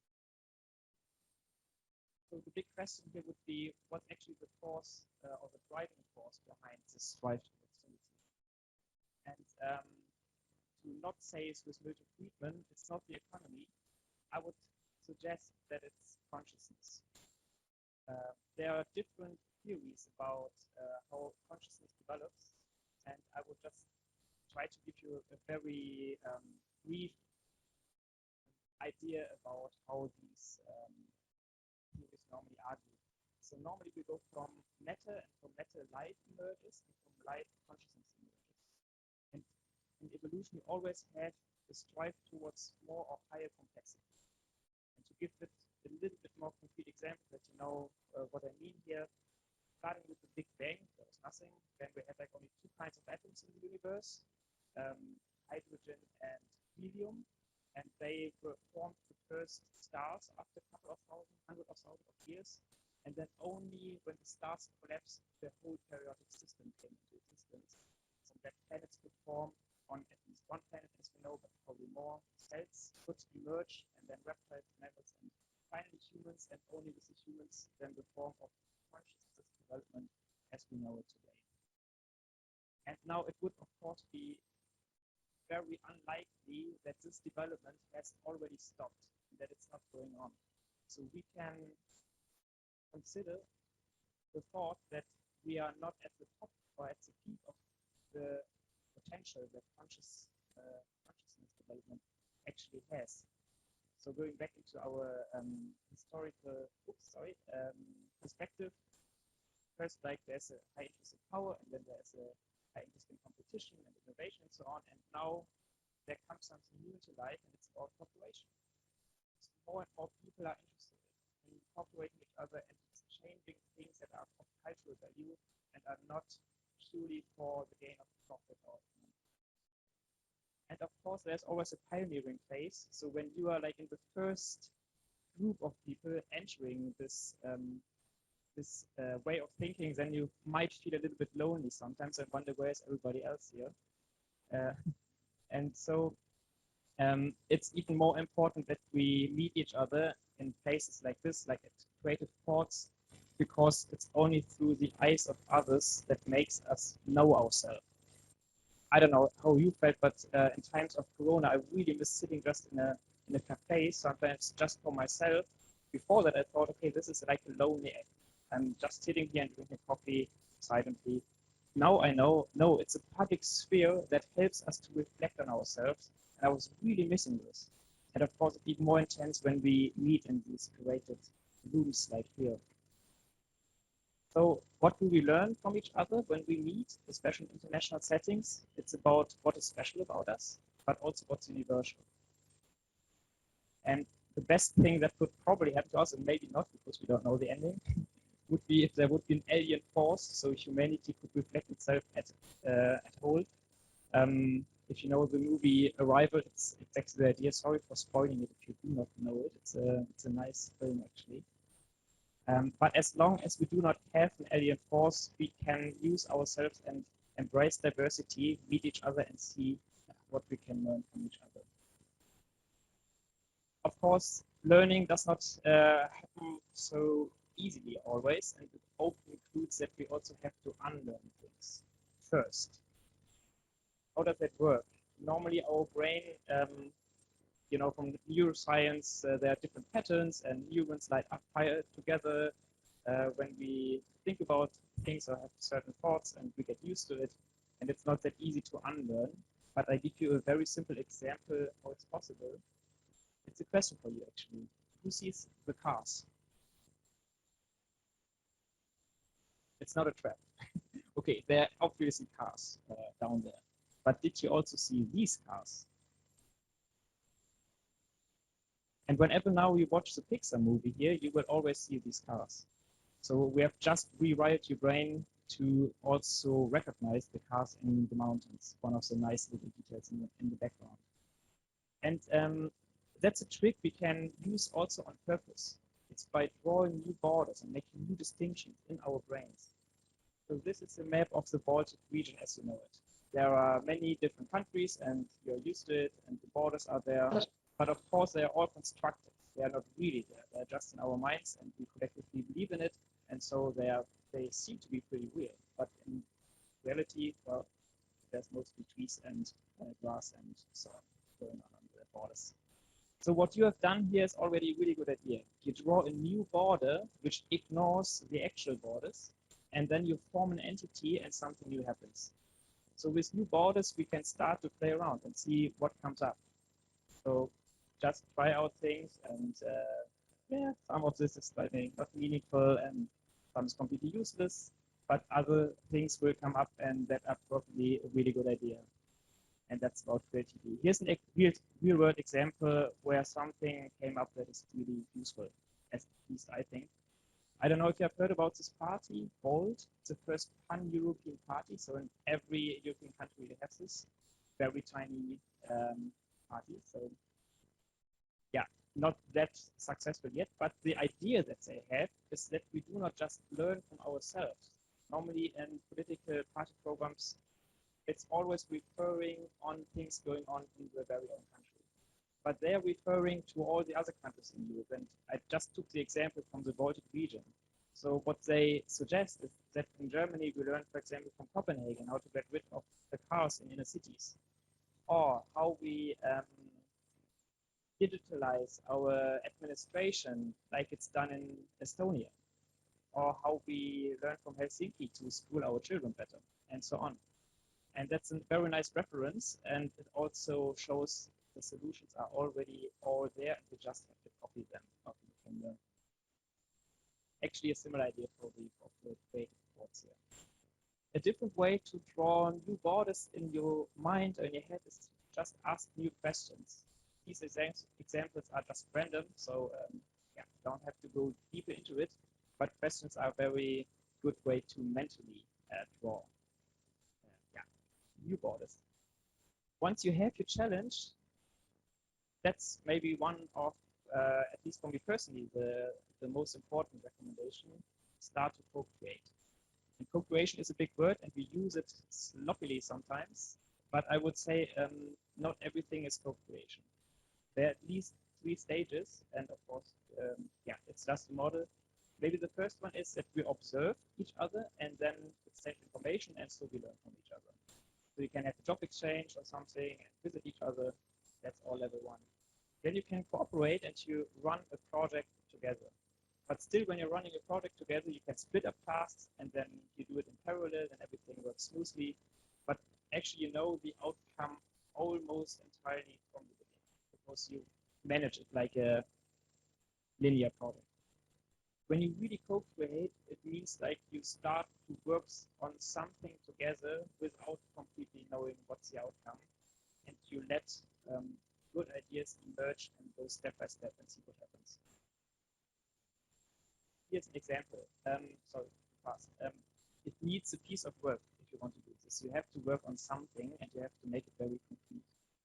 So one of our laboratories that we did was an innovation camp. It was all about technology. It was about open source technologies that are circular, very easy to build, easy to recycle, and that only cater basic human needs. And collectively, the idea was to have a technological basic income out of this. So we invited a lot of teams of makers and engineers who could build these things, but also in order to draw them to this laboratory, we needed to create a big building. And the vision was to build a first cell of the future society, which is more beautiful and more sustainable than our actual society today. And they were supposed to make this real altogether. And the final exhibition was also a co-creative process. So everybody had to work together to build this huge wooden dome and then also build this exhibition inside. There were a couple of hundred people involved, and even after 3 weeks, it was only like 5 to 7 weeks. We had no idea how this would look like, and of course something came out of it. This is not something that works very easily, of course, so you have to design your organizing carefully. This is another example. This was a refugee shelter in Berlin with 600 inhabitants. Our idea was to put the organizational structure upside down, so that the pyramid is on top and that people create their own solutions for themselves by building an indoor village, which was not the idea in the beginning, but that was what we did in the end. So this was in the very beginning. There was like a huge space completely empty and pretty dirty. And we just created this creative space to develop ideas, what would happen there. And this was at the very end when a couple of hundred refugees, together with the neighbors and us and people coming in for this, really working together and making this gray interior, creating a very colorful indoor village together. So sequence matters. It took us 1 year to create the atmosphere and the motivation to join us in this project, because normally you do not see this naturally in a building like this. And this is just a rough idea of how we organized it. It's a decentralized approach where you have different, very diverse teams, and we gave them their own space to create, and then we let them free, just with like certain restrictions. If you follow all of these instructions, you can prepare for magic. And maybe there are a couple of hundred not so unimportant details, of course, but still it can work out. And these are just some results to give you a visual impression of what's possible when people co-create together. These were tiny houses where they wanted to learn and retreat a little bit, because it's always a very busy environment in these emergency shelters. This was a kids space. Then we had a cafe for the men to gather and play music. That's the central theater where there were gatherings and cinema and so on. And it's a women's space, and there's actually also a story about this cupboard, but I think I'm running out of time, so I leave it as a cliffhanger. If you want to know about it, you can talk to me in the breaks. And I hope, that you will have good ideas for the time after Creative Ports. I wish you the best of luck. Thank you.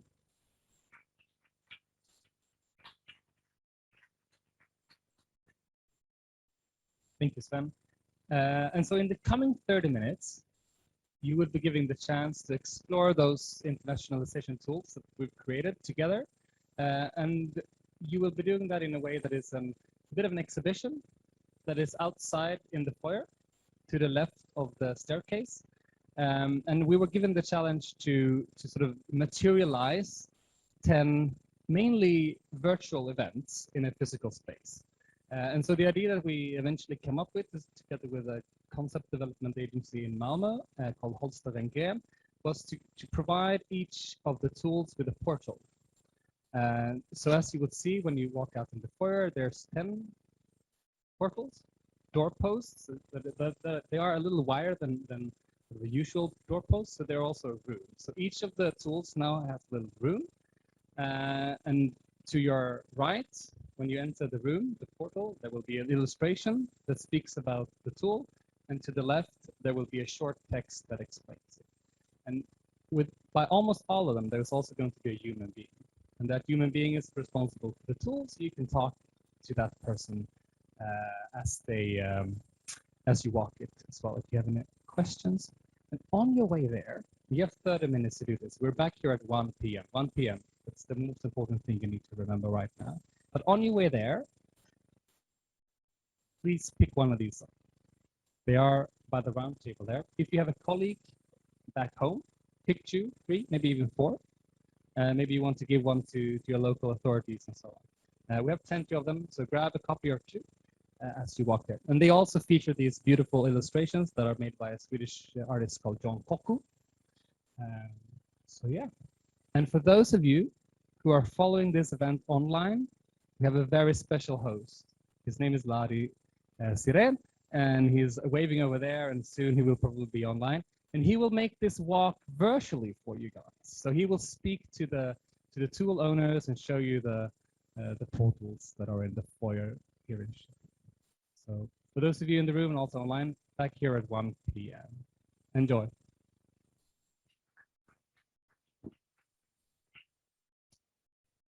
Okay, thanks, Martin. And here we go. Welcome to this trip with me to go through our tools of internationalization. This is the catalog, by the way, Martin just mentioned. It's really beautiful piece. I'm sure you can get one of these also later on, and we will distribute this all to our project partners and so on. So stay tuned and watch your mailbox. It might just appear there. Just follow me now. We're here in the beautiful Castle Opera of Szczecin. So it's also a small tour for you in this building. What's the steps there? And here we can see this exhibition. And this exhibition is like Martin mentioned, it's something really special. It's portals. We didn't want to do any like old-fashioned traditional poster exhibition, but we wanted to do something more creative, since the project is about creatives and about culture and creative industries. And this means that the portals are somehow also representing the project and bringing the tools more into life and making them physical. And in the project, we gather these tools. The tools that we call the tools of internationalization. So they are like initiatives or projects or programs to support internationalization. And we gathered like over 100 of them. And then we pitched them among our group, and we selected the best, and the best were piloted. And the 10 best are now here presented here in Szczecin. And we are going to go through them all now. And since number 1 is the first of numbers, we will start with the Baltic Home. And here you can see Monica Klein from Media Design, who is responsible who was one of the responsibles for the tool 1 and the pilot 1. Can you tell me briefly what's Baltic Home and what is it about? Yeah, Baltic Home, hi everyone. Baltic Home was the interactive exhibition of the design from around the Baltic Sea. So our idea was to put together designers who are very well known. So like this traditional classic design put together with the young designers. We collected the pieces of art from around the Baltic Sea, so from our partners countries. And we make this exhibition. So then you can watch it. It's available on our Creative Ports website. You can go there and you can click and have this 3D tour around the exhibition. You can see the elements of this exhibition and read who designed them. Well, that's really interesting. But what was the reception? How did the creatives themselves took it? How did they like this one? I mean, they like it a lot. First of all, you know, like we've done it at the beginning. I know, not at the beginning, in the middle of the pandemic. And we done it in the hybrid way. So the people who were in Szczecin, they could come and see the exhibition, let's say, in this traditional way. But for all of those who couldn't travel, we did this interactive version, and they were super happy. They were super happy that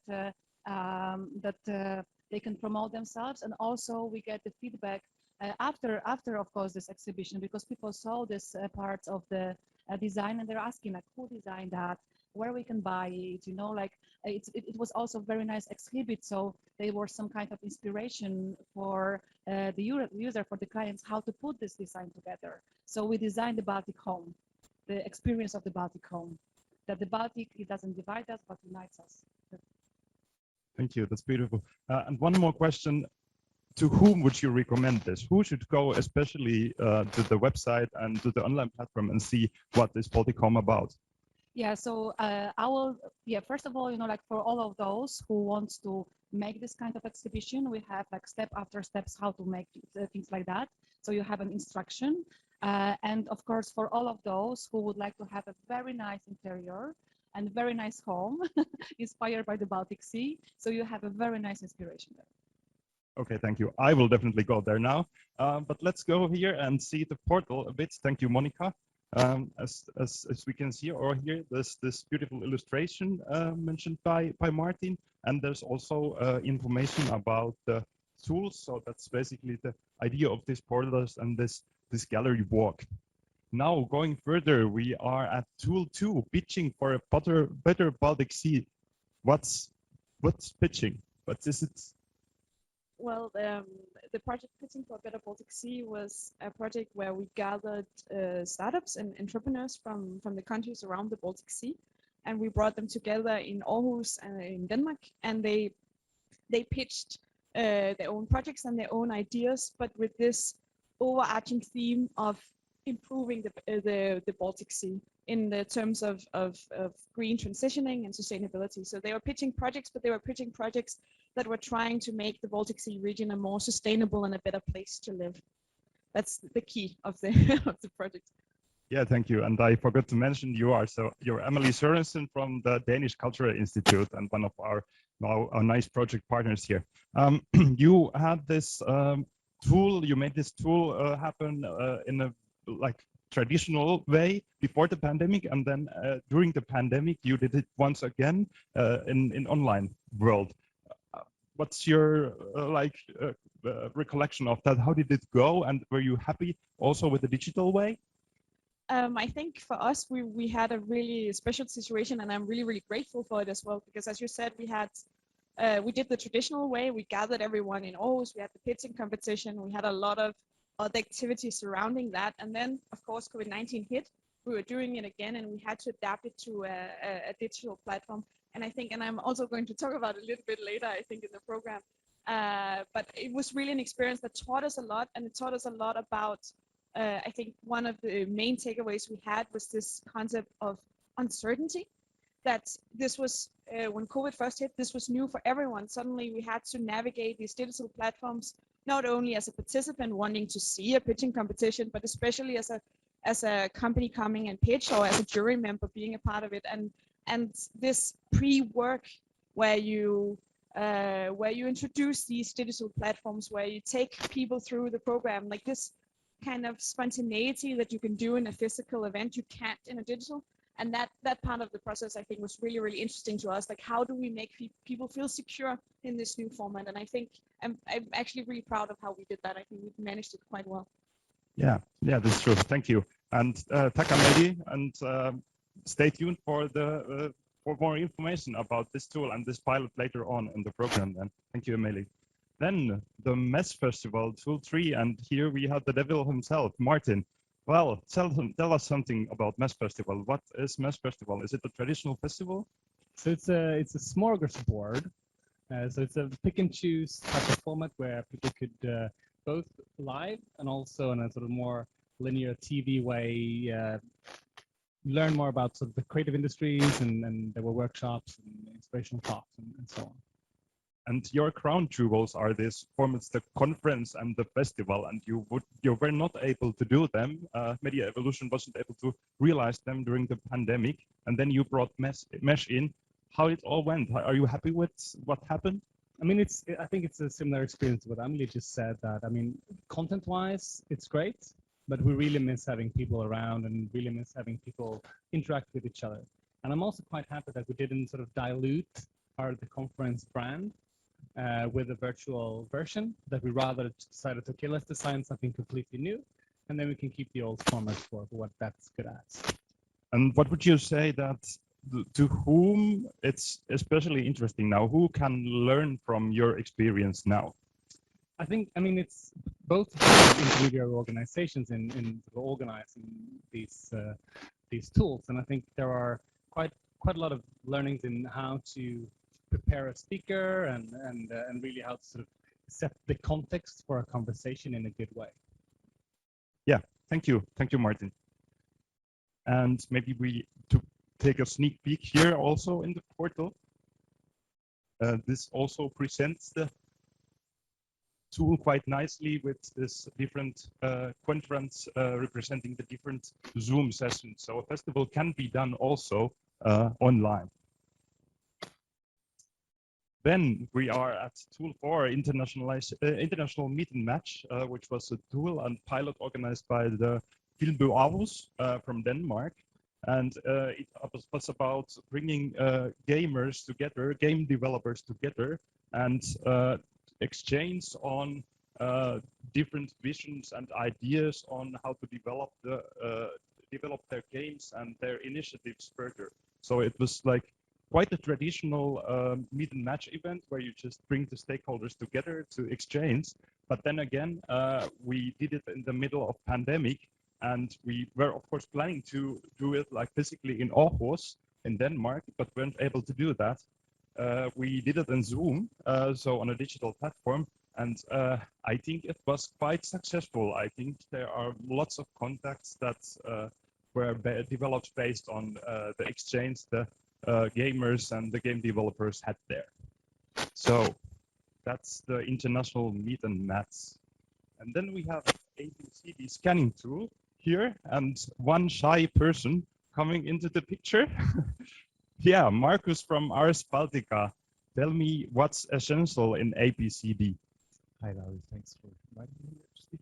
Well, ABCD is a format we already had before Creative Ports called Ars Baltica Creative Dialogue, and the very simple format is about traveling around the Baltic Sea region, creating spaces for open exchange among people. So we started actually organizing this idea of a scanning tool in an analog format, which actually, as many other tools, turned out to be a digital format. And the idea in the end is to gather people to exchange their needs and find out what are the needs in the different countries on the CCI internationalization, and to create an open and as much as possible free environment for people to really share those needs. And it is planned as something that should be going on after, beyond the format of the project of Creative Ports, hopefully to carry it on.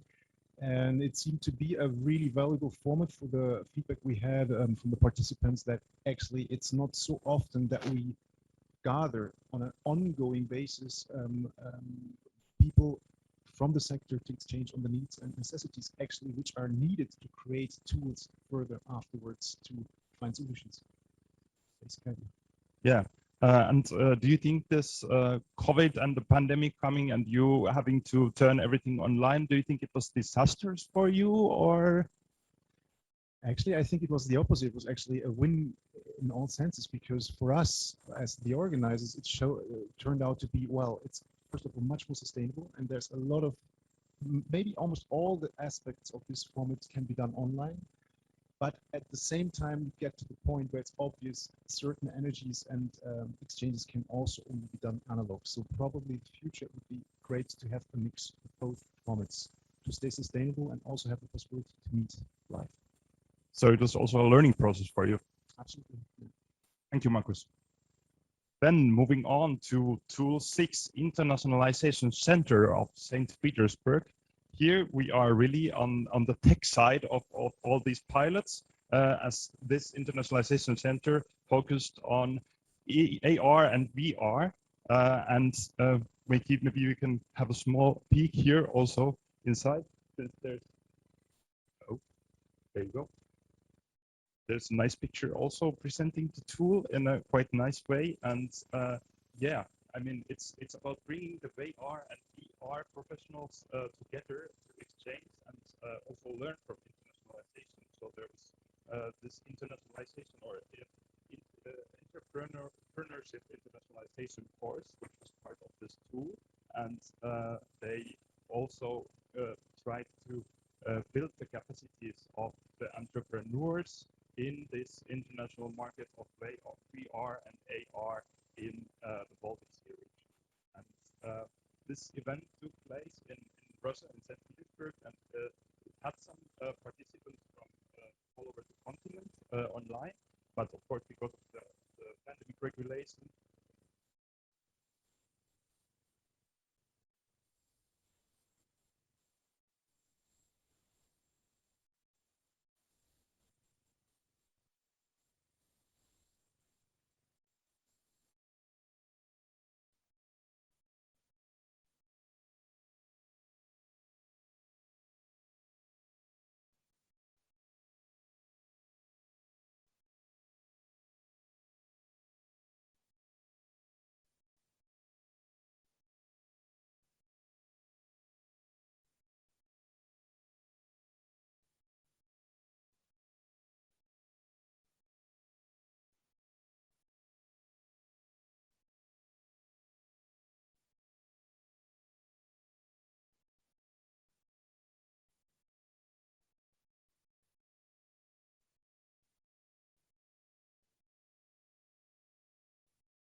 with the organizers, and we as partners put more emphasis on circular design and innovations and the future of circular economy. so it isn't just exclusively like creative and cultural and creative industries forum, but it's like more cross-sectoral. Yes, it is. Actually, when it was first started, there was a bigger emphasis on the creative sector, but these days it's really many different sectors. And like organizing that during the pandemic, do you think you learned something out of that that you can use later on then in the future editions, or are you going back to the like old normal, so to say? How to answer you? But now when you were asking, then one thing that popped into my mind is the fact that we actually made a really international fashion. And so we had a panel where there were actually 2 people, and it was really cool, and it gave a lot of new value. And so therefore, if you say we have learned or gained, I think we much more include international speakers and people tools that technology is giving us. Yeah, so less travel needed to get someone into to exchange also from other cultures and other countries. Yeah, really nice. Then there's the other tool of you have too, tool 8 export speed mentoring. So I think it's about exports, but speed mentoring has to do with exporting. Well, we made speed mentoring about exporting because you can do speed mentoring about all kinds of things. Speed mentoring in this context was like speed dating. So we put the CCI designers to speed date with mentors. And when we worked with designers, we had to take a more specific approach. So we took fashion designers. We took fashion designers from 4 different countries: Estonia, Germany, Sweden, and Poland. And at the same time, we took mentors from each country as well. And we put them all together in one Zoom environment. And what we did was that actually each designer had a chance to have a mentoring session, individual mentoring session with mentors from 3 different countries who gave them feedback about whether or not they should enter the specific market or not, and if they were to enter, then how should they actually do that. So it was a wonderful experience. If I were a young designer and if I were considering new markets and I could meet with 3 specific market experts who would give individual feedback, then I would do that and I would bid. Yeah, definitely. And this is also something you can just go to the online platform and see what you did. And then there will also be the learning module like telling you how to multiply this. Yes, so there are learning materials, how you could use that in your organization. You, of course, have to decide on what do you want to focus on. We took fashion designers, but you can take furniture designers, you can take tech companies. So you have to choose the focus and you have to also choose the partners and you can make it happen. Exactly. And if I want to do it, can I call you and ask how to do it? Yes, you can do it. Super. Thank you. Thank you, Nelle. Okay, moving on to tool 9, 2 to go. It's the Sustainable Design Lab. What a fashionable word, the sustainability and sustainable. So you made some kind of design lab in Hamburg, I guess, because we talked to Claudia from. Hi. From Hamburg is relative. We did it online, the Sustainable Design Lab with our partners from Italy and from Riga. So we were 3 partners working on that, and with in total 15 designers of different disciplines from Italy and Finland and Latvia, Riga and Hamburg in Germany. And we worked between March and June on 3 occasions together online on a prototyping. Actually, it's a prototyping lab. So the full name maybe would be the Sustainable Prototyping Design Lab, and which had like an aim to work together on prototypes for sustainable cities and communities with is the sustainable design, sustainable goal number 11 from the United Nations. SDGs. And how was the exchange then between the designers in these 3 different cities? Were they like really exchanging a lot during the course of this pilot, and how did they receive this 3 cities constellation? Actually, like the initial idea before COVID was to travel around, to be a group of designers of different disciplines that travel to those different cities and gather like a group that could work together personally on prototypes. And we are kind of used to prototyping live together.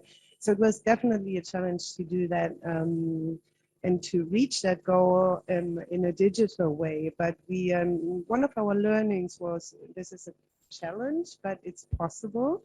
So if you need certain tools you have to use, like Miro, like Zoom, like other digital tools that make collaboration digitally possible.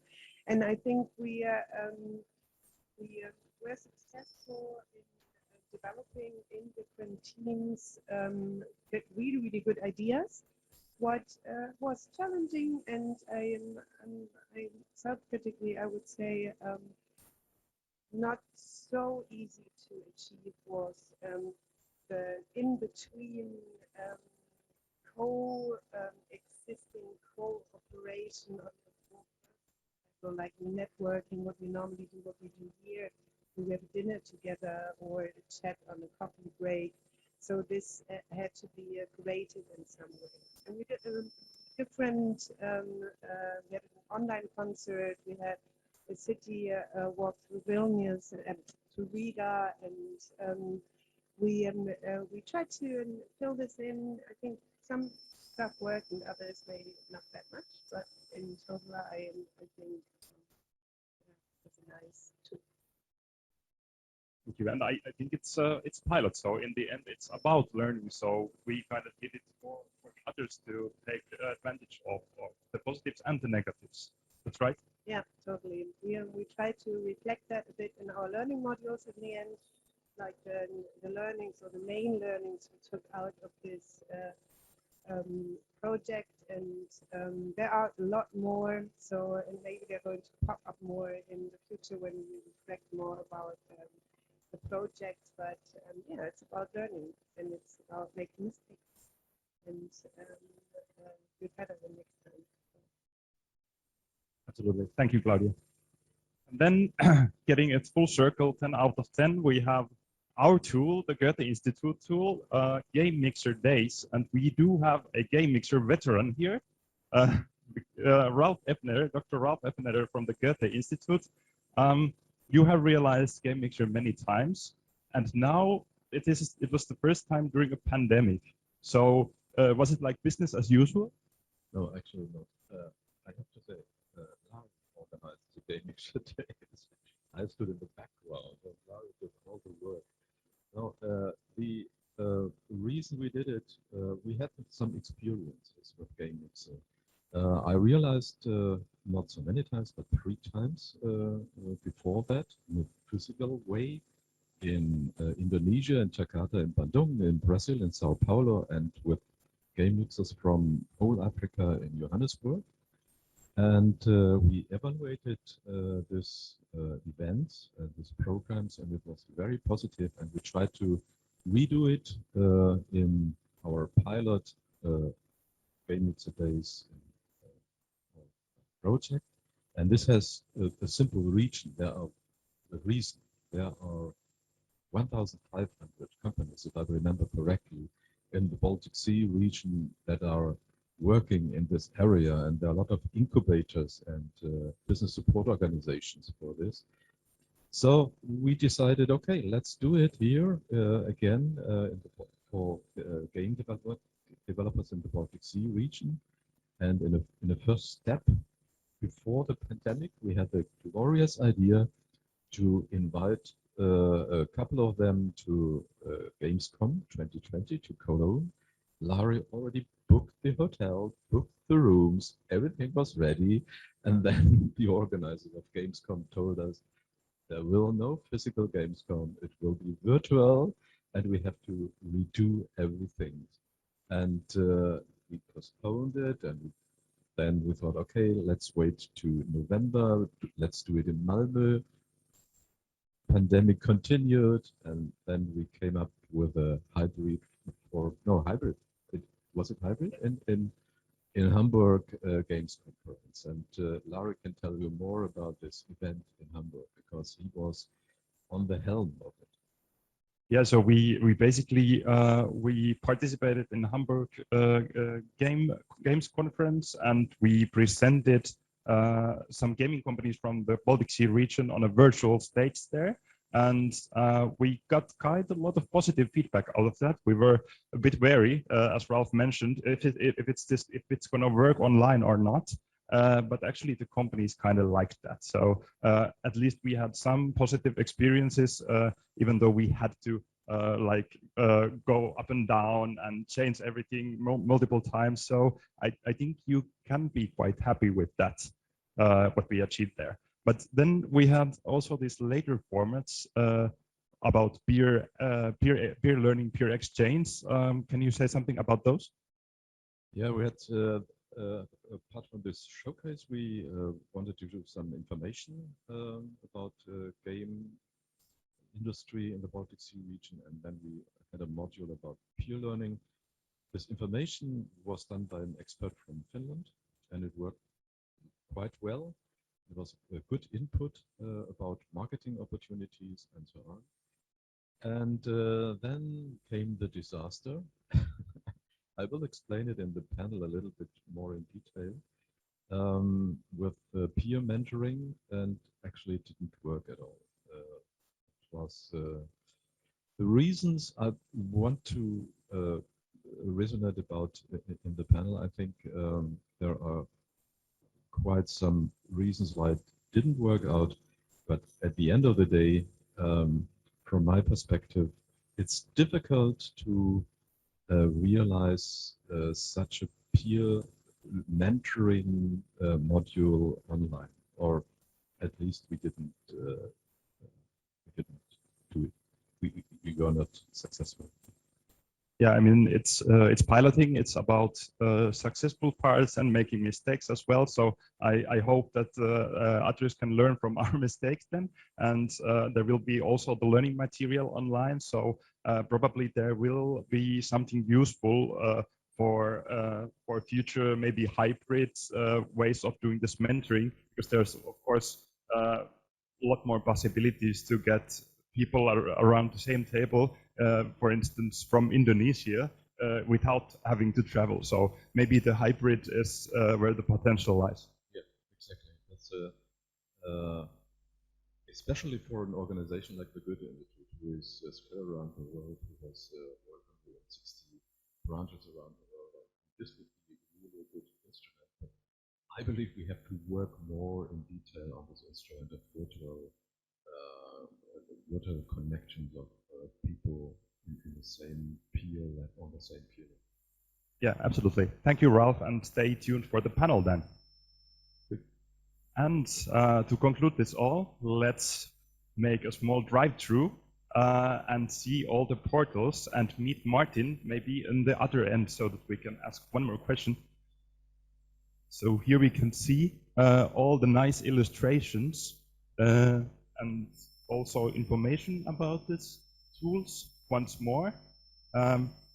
You will find this stuff in the catalog, which is to be found on an online platform, but also then is nice physical form that Martin probably is mailing you during the course of the next days. And here is Martin, and we are going to ask Martin one more question, which is, who made this beautiful design for this portal? Was it you? No, it wasn't. It's a concept developed in an agency called Holster Gren. They also made the design of the book.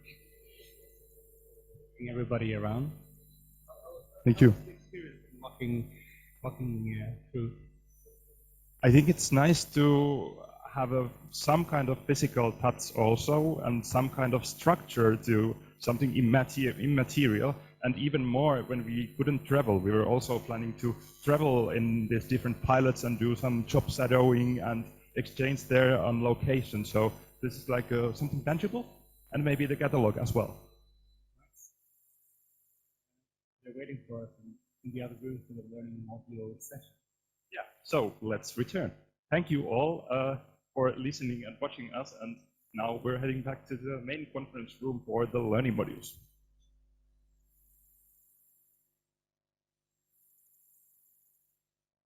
Okay, hello again. Thank you very much, Larry, for showing us the exhibition. I think in the future you could be a TV reporter. Of course, you have all the predispositions. I want to thank also Claudia, Martin, and Sven for the presentation. And now, ladies and gentlemen, is the time for the first panel discussion. The topic will be Learn to Navigate Learning Together and from each other. I would like to invite here on the stage Nele Plutus from Tallinn Business Incubators from Estonia. Nele will be the moderator of this panel. Nele, the stage is yours.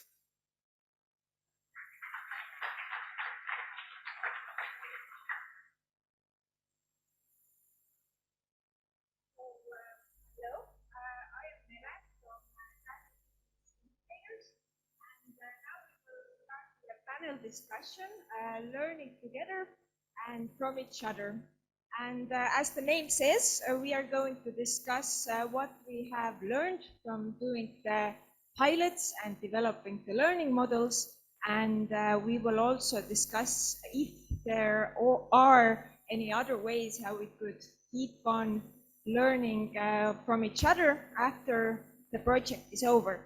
And first I would ask all the panelists to join me on the stage and have a seat.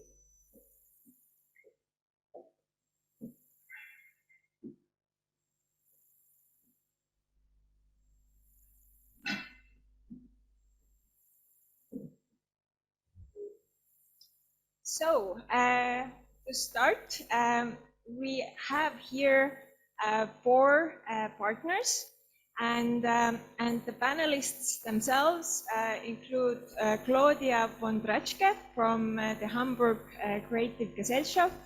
We have Eva Lemet from the Creative Estonia. We have Amelia Sørensen from the Danish Cultural Institute, and we also have Ralf Eppeneder from the Goethe Institute. So I hope I got all the names correct. And we have actually all met each other several times over Zoom during the last year. And I'm really delighted to finally also meet you in real life. So welcome. And first, I would ask you all to just say a few words about your involvement in the project. What was your role, and what did you do during the Creative Ports project? Maybe Claudia can start. Thank you, Nele. Hamburg Kreativgesellschaft has been in some kind in charge of our work package 3, which is internationalization tools, and is very closely together with media evolution, and we have tried to keep on track about all the tools that took place during the project, and on the other hand we organized one piloting tool, which has been the sustainable design. Thank you. I'm representing Creative Estonia, and Creative Estonia was responsible of great learning modules development. As we have previous experience in online learning modules development, so that it was quite a good experience for us to do it in international. Yeah, and I'm from the Danish Cultural Institute, and you met me a few seconds ago in the gallery walk. I was part of organizing the Internationalization tool pitching for Better Baltic Sea, and then together with my colleague Elena, who's sitting in the participant seat right now, we were also working with the CCI Secretariat, which I guess is now called the CCI Info Desk or Contact Desk, sorry. But that were our main tasks in this project. Yeah, right, Meda. I always enjoy events where I am the oldest participant in the room. And this is the case here, I think. Well, it all started quite some years ago, 6, 7 years ago, together with Eva as well. And when I was director of the Goethe Institute in Tallinn, and with Christian Rost, who is in the room, or was at least in the room again, as well. We invited, at that time, we invited creators from Germany and Estonia, and we did a 3-day workshop. At the end, we had the idea, okay, we have to continue it. And this was the start, and from that day on, I was involved in the team who developed Creative Ports over several steps, and who managed Creative Ports now in the last 3 years. Mm-hmm. Thank you. So actually all of you have been doing different international projects before, and you have also done pilots before, and you have organized events before, which have also been international. So my first question would be, what was unique about doing the pilots during the Creative Ports project, or what was the uniqueness of the pilots? Maybe Amelia would answer. Yeah, I can start for sure. Well, as I said, I'm coming from the Danish Cultural Institute. I'm coming from the National Cultural Institute, and while we've had projects where we worked with the cultural and creative industries before, I think one of the really, really interesting points for us was this way that Creative Ports brings together people like Claudia, who's sitting and working very directly with creative startups and with entrepreneurs, and have this chance of combining our forces and combining our competences and skills and create concrete projects together where we can learn from each other and where we can play on each other's strengths. And I think that's been a great thing about creative pods, and it's also a great thing about the tandems, which we'll hear about later. And something I think it's a valuable network that's beyond the network we had before, and that we can keep going forward. I think that was really unique and great about this project. Thank you. Could maybe Eva have something to add? Yes, I would like to add that for me it's very important for this regional approach. That before I haven't been partner in Constellation project, so it was first very amazing opportunity to develop network in Baltic region, creative and cultural industry. And as I have told it before, that my passion is cooking, so that every result depends on ingredients. And we had amazing partnerships, and these ingredients, we see these results here today. Thank you, Eva. So actually, when the Creative Boards project was organized, then at first all the events were planned to be physical events, but at the end they had to be carried out online and as online events, and that made the whole situation and project really much different from what it was first planned. So Amelia and Claudia, you were both doing the pilots and doing the events, and could you please share how easy was it actually to shift from those physical events to online events, and what were your biggest takeaways or learnings from doing that? Claudia, maybe you could start. Okay. At Hamburg Kreativgesellschaft, we really used of organizing events. This is one of our repertoire, how we support creative industries. And before or when we entered Creative Pods, it felt like an easy task to do a piloting tour, which is like, yeah, we do this every day. So it's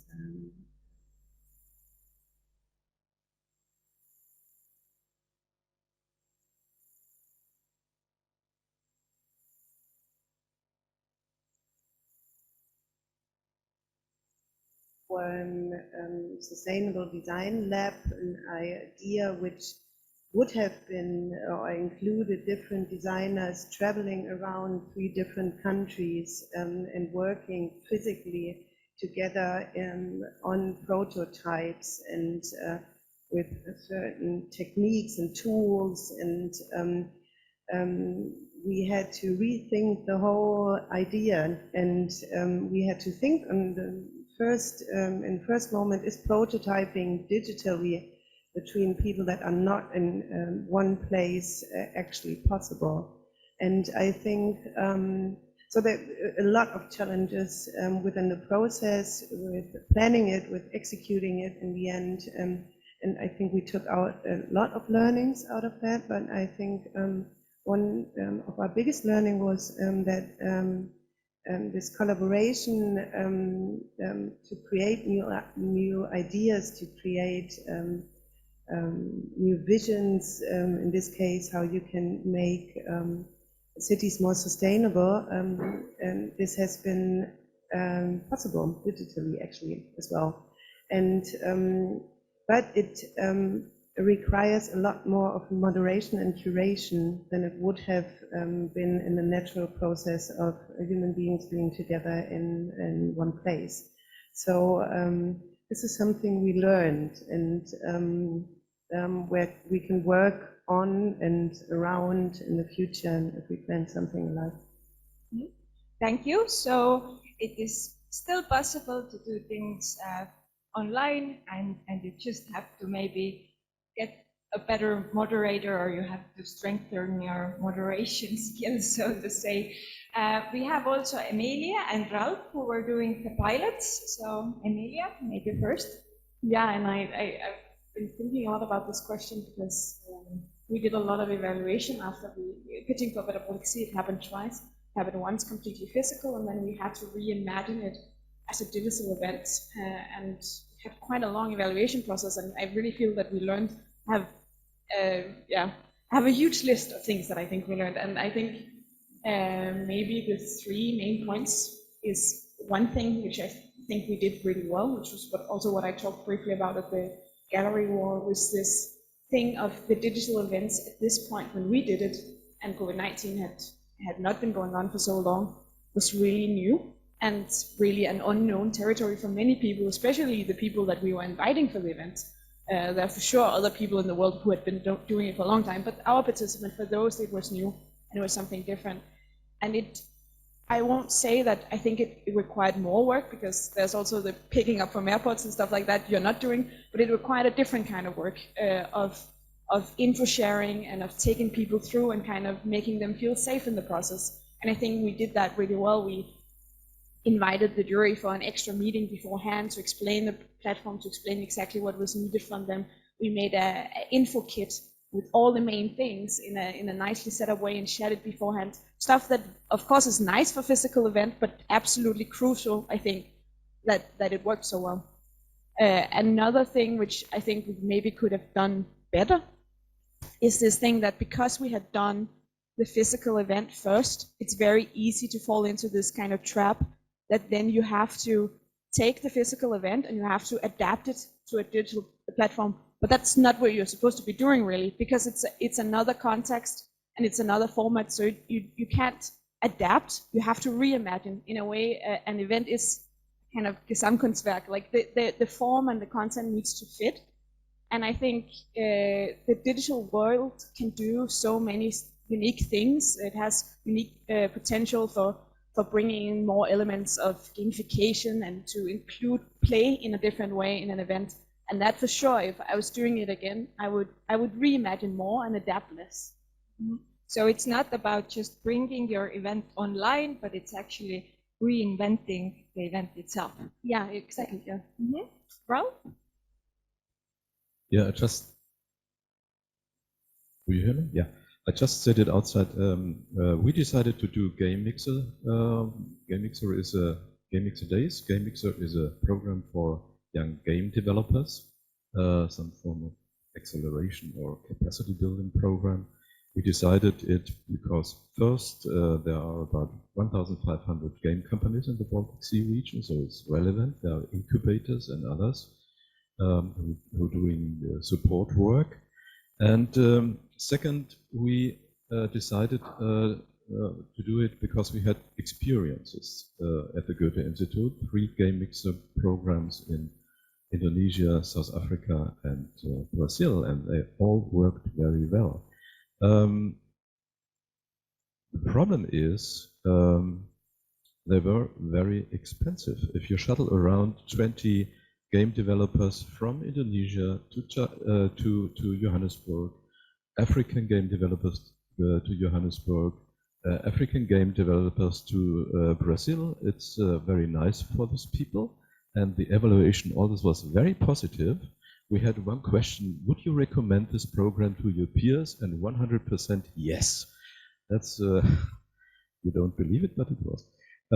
So when it came to change to online, we thought this could really be a good experience for an organization like the Goethe Institute to have a tool, to have an instrument to do a program worldwide with worldwide participants on a very affordable way. So we had 3 modules: showcasing module, information about the game market in the Baltic Sea region, and a module called peer mentoring. Showcase and information went very well. Peer mentoring was a disaster. There were 300 clicks for this call for peer mentoring, 11 registrations, and 1 person showed up. So we had to cancel it. The question is, why?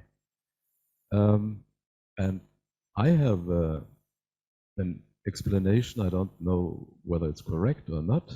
We will evaluate it. But what is peer mentoring?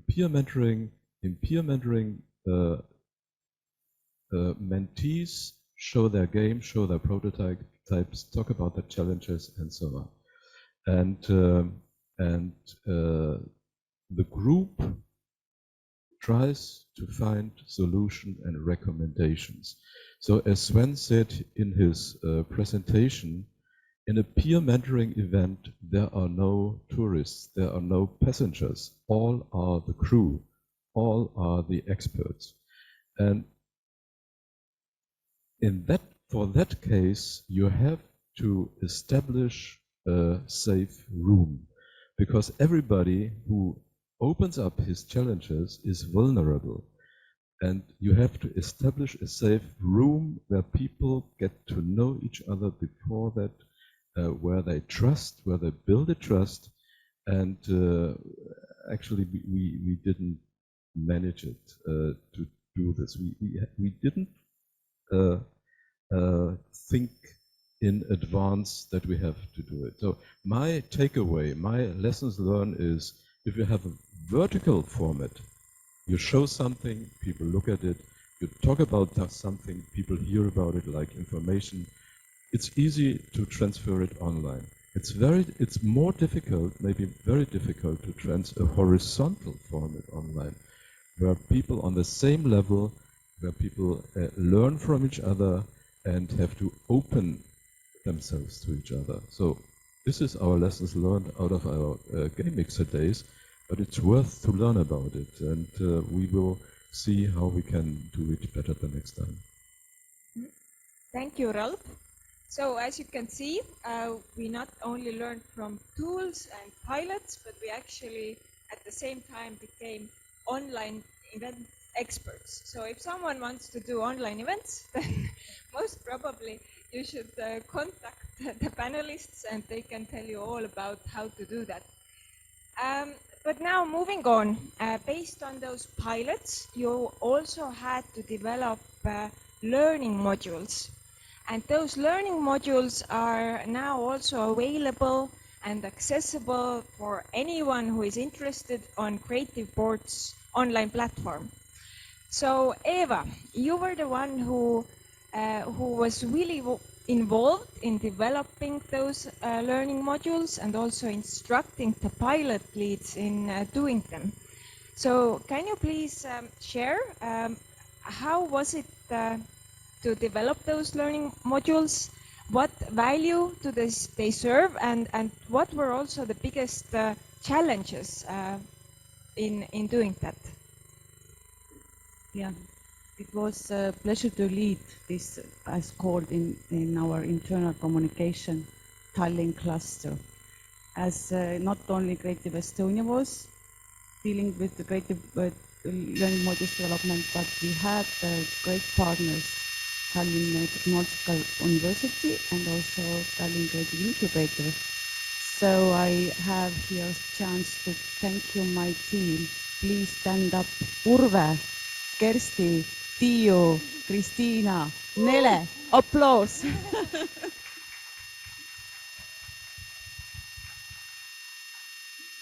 We had extremely useful collaboration and a great team to do it together. So what was the biggest challenge on developing learning modules? As we all are somehow connected with creative companies and taking role as intermediary to guide them, to train them, to offering different programs and learnings, we are very much used to see that the target group are SMEs or startups, but now we should turn it that the target group are intermediary organizations like we are ourselves. So it was quite challenging to make this shift at first and to develop some useful materials, some guidelines, how to guide other institutions to learn from our experience, from our tools. But we managed. This is now done, and we all learned during this process very many things. And I see that these learnings are very useful to take from this project and to give also to our partners and networks outside of creative ports, as the value of these learning modules and materials what has developed is that now they are open, and we should promote them and give the tips to other institutions who are interested to build capacity on creative and cultural industries internationalization. I see that it's very valuable.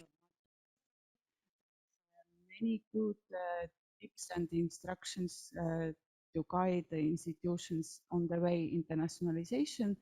And if they first starting there, we are welcome them to our beautiful network, and these connections will continue, and I am quite sure that we can use this network and learnings in the future projects.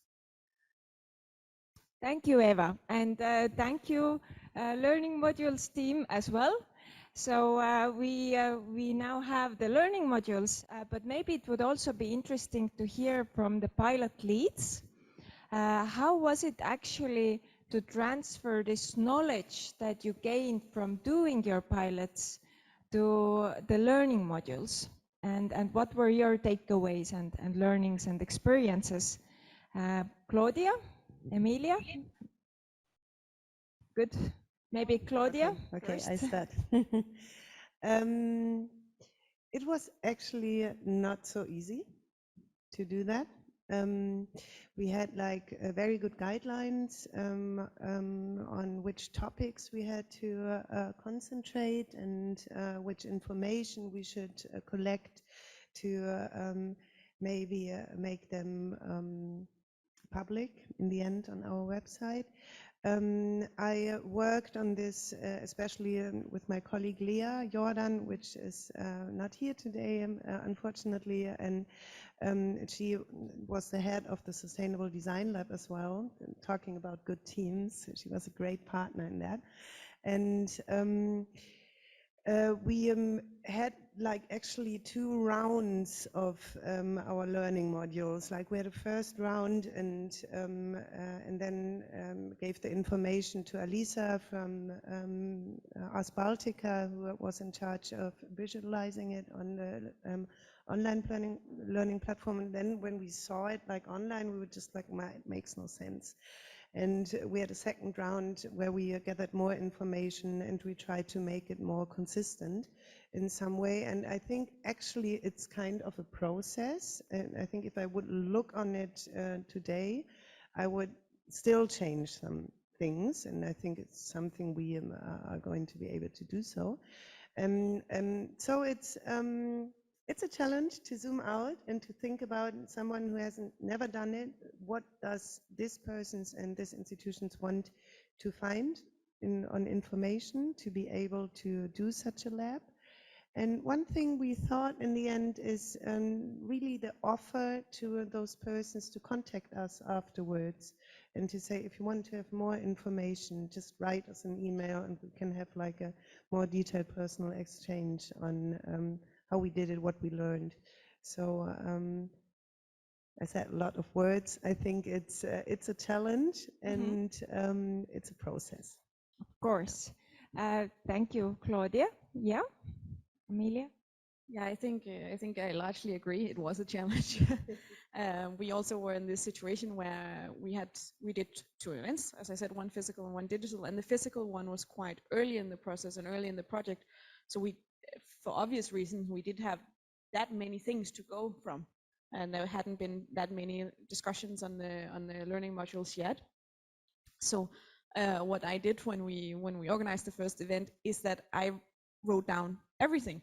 I wrote down, like, I didn't know what we were going to need, and I had never done this before, so I was worried that I would miss something crucial. So I made like a 25-page report on the whole process, from first idea basically to implementation and reporting and evaluation afterwards.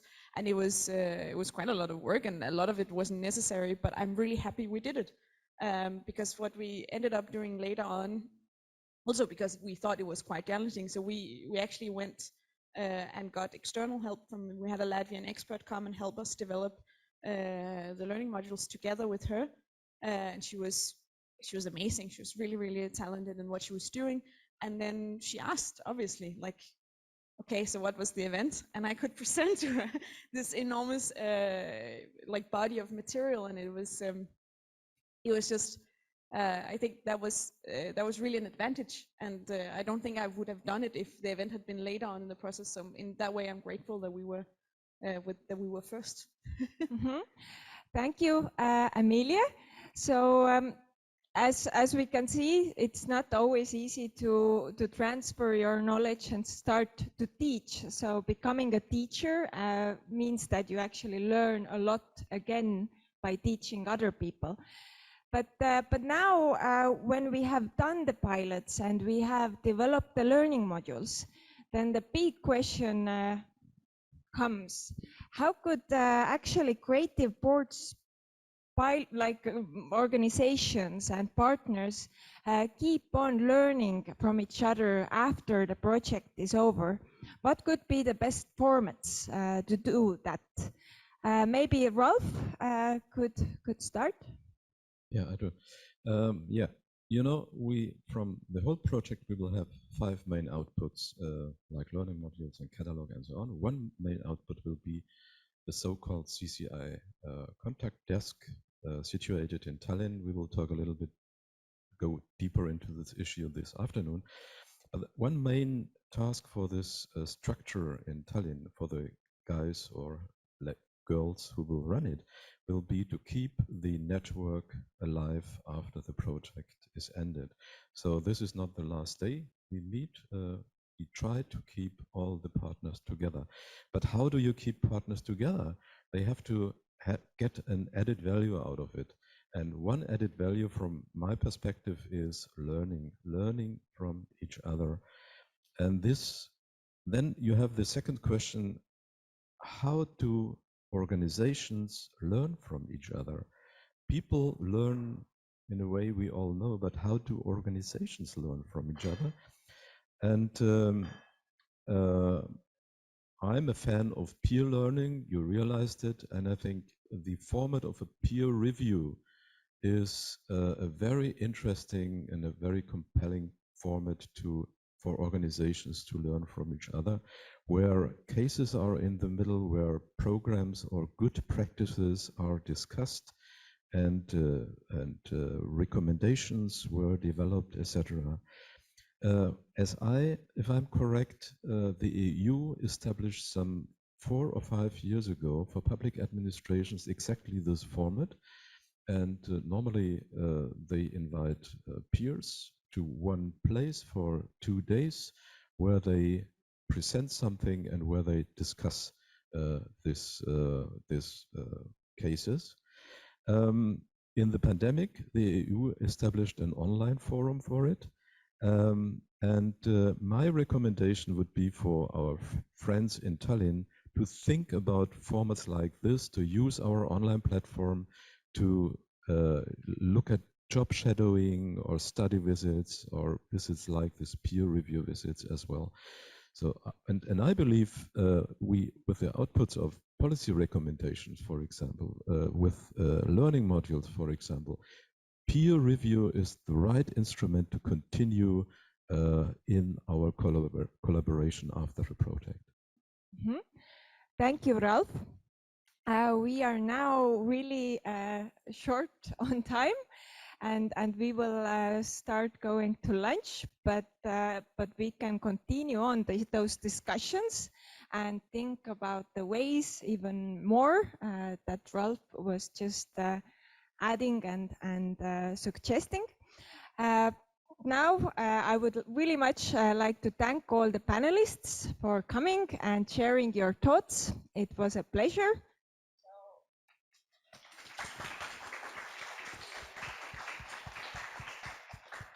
And we will continue on looking the video about the learning modules and about how to use it. So stay with us.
One, one, one, one, one, one, one, one, one, two, one, two. Dobrze.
Okay, ladies and gentlemen, welcome again. This is the conference on international waters, internationalization of the cultural and creative industries. Now we are about to start the third sessions, but first of all, I would like to remind you that here in Szczecin, in this area, we're making a graphic recording that you can, of course, go and take a look.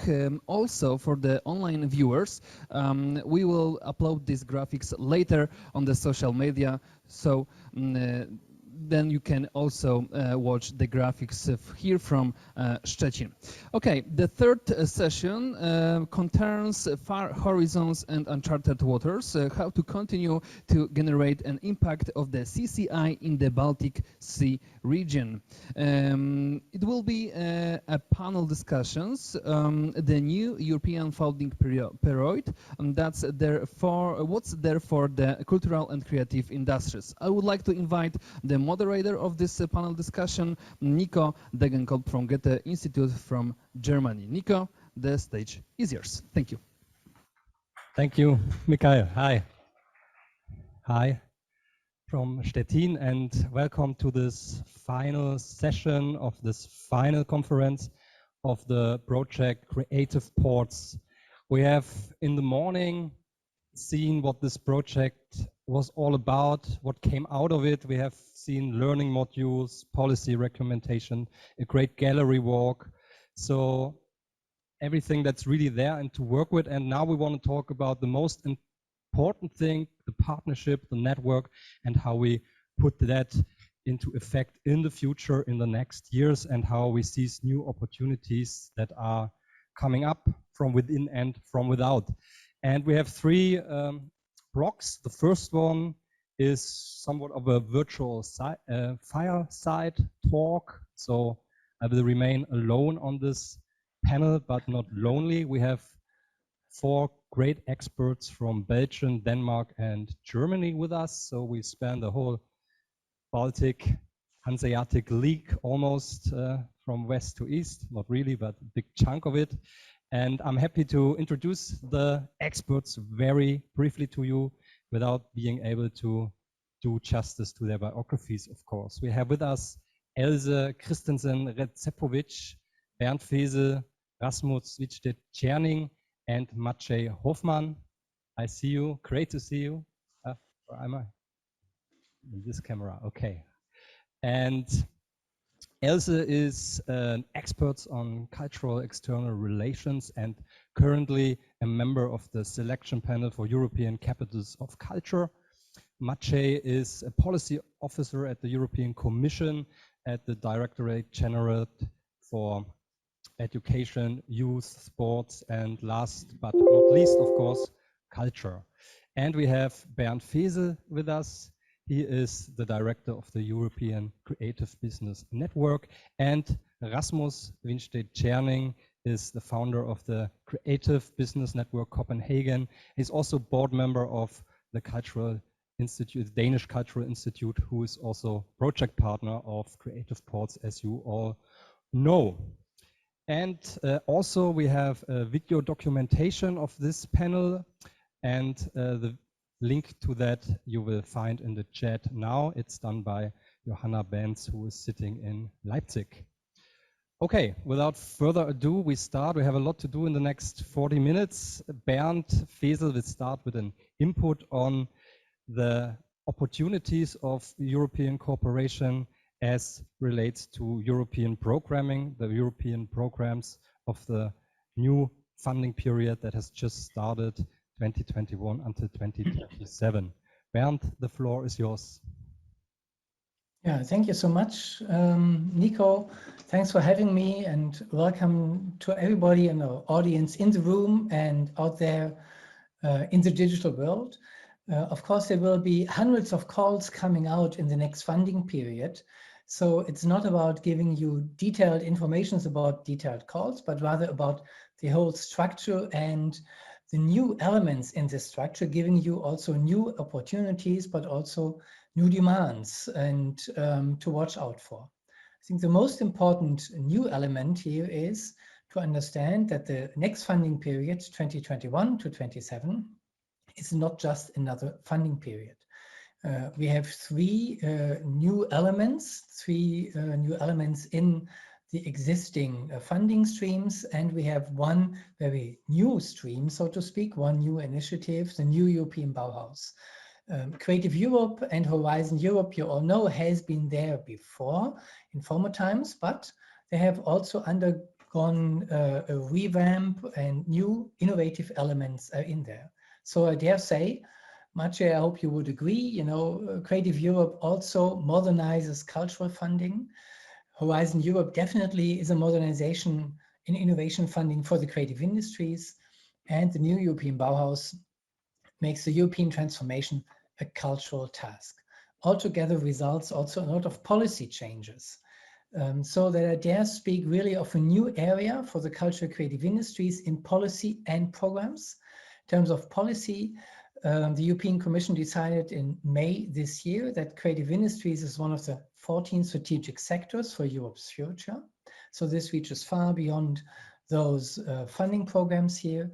But we see that CCSI, which is now called Cultural Creative Sectors and Industries, is mainstreamed in many other policy areas, into the recovery funds, the regional development funds, circular economy agenda, DG Connect. There's much more to name, this just as an example.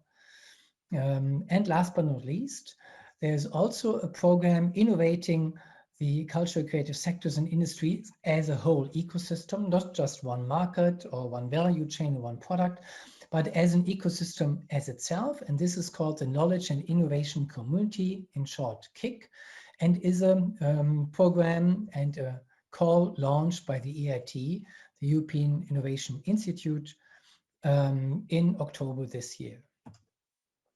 If we look into Creative Europe, I took out the overall aims. It states on its website itself. But if you look deeper into it, it's not only about safeguarding European cultural heritage and linguistic diversity and heritage.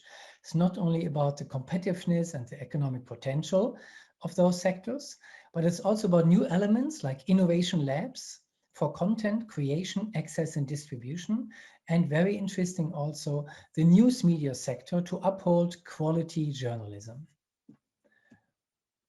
If you look into the Horizon program, its all over aims is the development of key digital enabling and emerging technologies and sectors and value chains. It's about the biodiversity of Europe. It's about the circular, climate neutral and sustainable economy. So really broad aims here on the high level political agenda, but it's not only innovation for business, but also for the democracy and democratic European society. So it's about, so to speak, the immaterial and the material innovation side. And this also shows, especially in the cluster, designed around and for the cultural creative sectors. This is called Culture, Creativity and Inclusive Society. Its aims, again, reach also from democracy and governance to the economic transformations. Here, the new things is also to strengthen social innovation. It's about implementing open science practices, in short called FAIR, findability, accessibility, interoperability, and reusability. And this is a heavy point on thinking ahead beyond the projects being funded to mainstream them afterwards into the market. Third point is gender equality, and the gender equality plan is here a requirement by default. That's also a new element for Horizon Europe in general, but also applies, of course, specifically to our sector. And at the end, it's also, there's a new, new innovation drive to make IP management more successful. I took out, just as illustration for you, a few calls to highlight how diverse those calls can be, reaching, from new technologies into education and training, up to economic models and mono society, but also providing support in a changing world of work.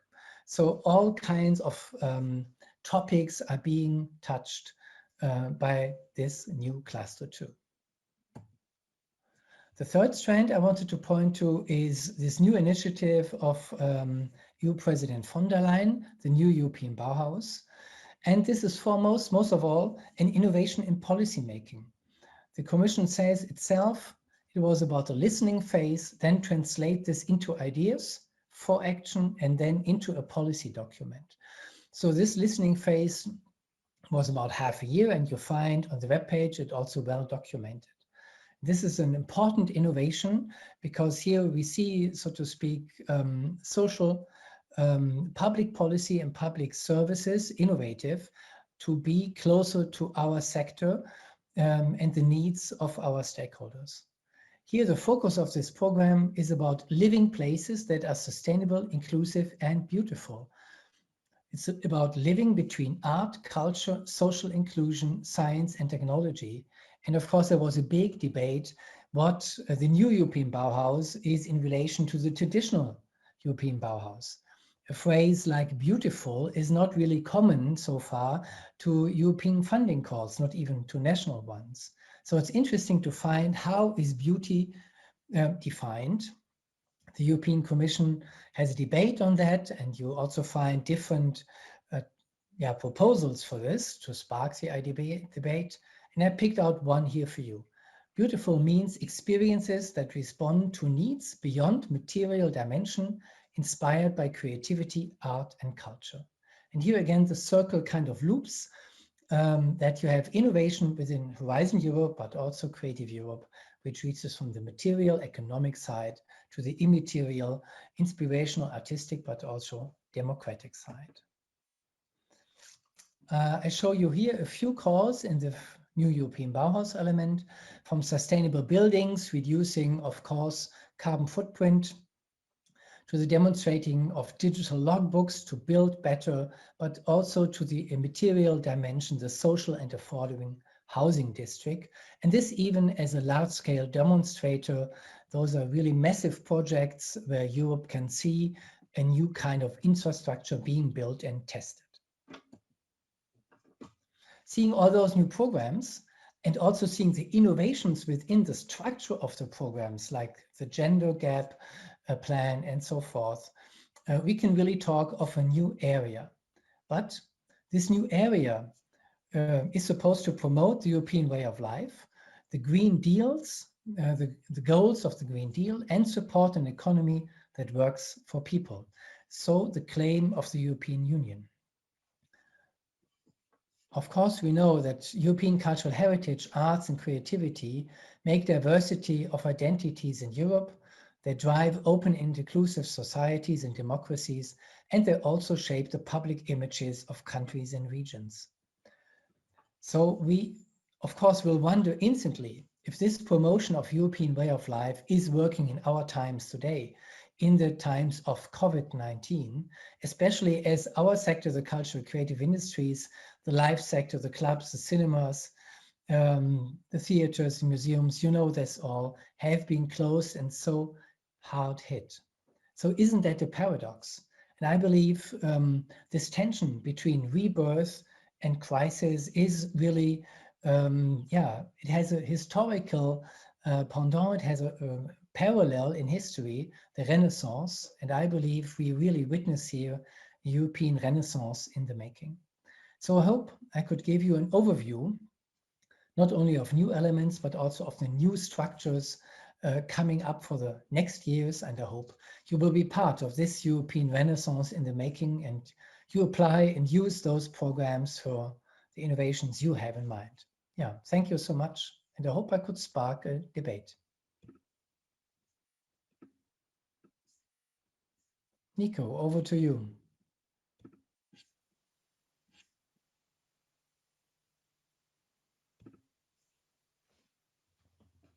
European Commission to the creative industries, but also the new sense of interdisciplinarity, both between sectors of creative industries, but also beyond, things like sustainability, circular economy, connecting research to culture. It seems to be very important. And the first question I would have here is to Maciej. You are the representative of the European Commission here, the one that provides these programs, and you have also worked in the Ministry of International Relations of Poland, and especially dealt with the Baltic Sea region. So my question is, what are your concrete aims that the European Commission, by programming these big programs, have, and how could the Baltic Sea region be a place to especially contribute to the achievement of these aims? Thank you very much, Nico, for this question. Can you all hear me well? Okay, perfect. Good afternoon, ladies and gentlemen. I'm very happy to connect with you.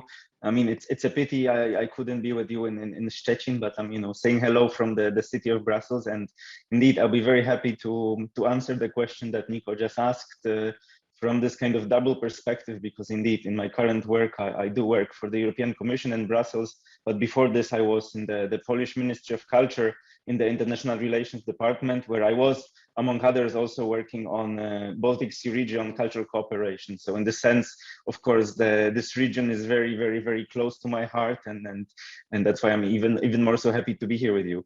Yeah, to answer your question on the priorities, of course, where we come as the European Commission in place is that culture as such is in fact a local and national competence. And it's very clearly defined in the treaties of the European Union, where it says that the role of the European Union is to help the member states address the common challenges that exist, foster cultural diversity, cultural cooperation, and so on.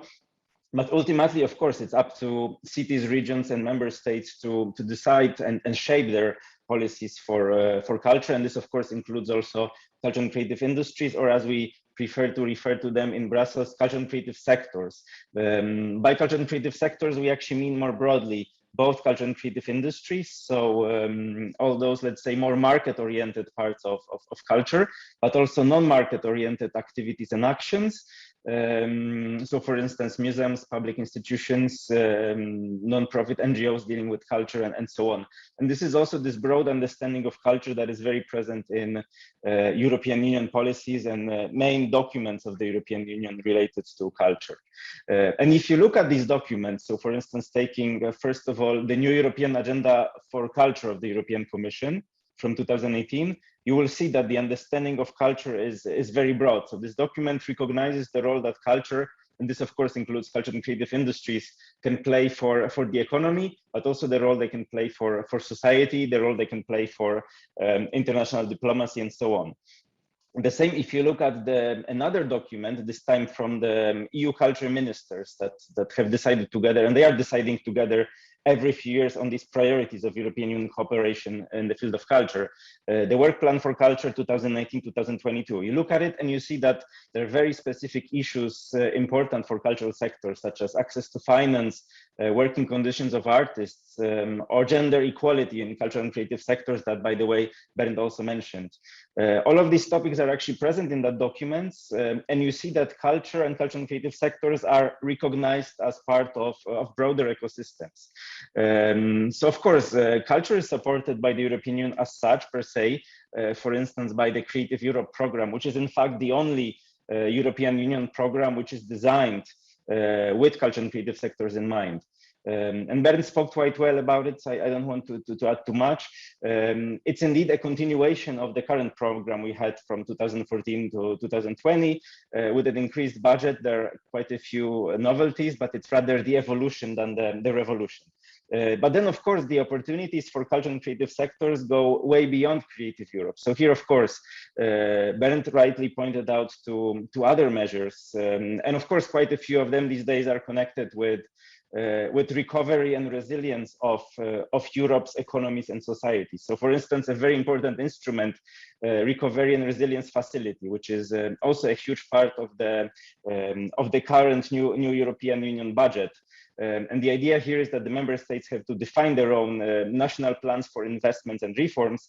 And we're very happy to see, of course, again, it's up to them to decide what they want to invest in, but to see that quite a few of them do want to invest in culture. The same goes, of course, for some other sources of funding. So for instance, you're meeting here in the framework of an Interreg project, so I don't have to convince you that European Regional Development Fund can also play a huge role. And this is also, of course, part of this broader understanding of culture that European Union has.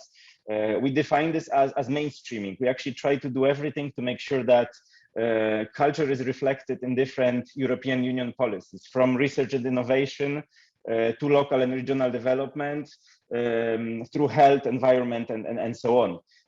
Also, the new European Bauhaus, I think it was also a good example that Bernd chose, because it kind of mentions and shows the certain approach. So of course, it's a policy process. about designing the aesthetics of the European Green Deal. You could possibly summarize it like that. It's a bit simplistic, but I think we can live with that. But what's important is, of course, that with these policies, there are all these calls coming in, so all these opportunities available for culture and creative sectors. And here I also have very good news for you. So with this new period, of course, seeing how difficult COVID-19 period has been for cultural sectors across Europe, we also want to better advertise and publicize different opportunities that are available in these different European Union programs, also beyond Creative Europe. So in autumn this year, we are actually planning in the European Commission to launch this online interactive tool and a funding guide, which allow the cultural operators to just by 3 clicks finding more information about different EU programs that could be relevant for them. So essentially, a user would just choose sector they represent, type of need they have, and type of entity, and based on this, they will be having a list of programs they could use. So I would very much like to encourage you to stay tuned to what's happening in Brussels. I think the easiest way of doing it is by following Creative Europe program on social media.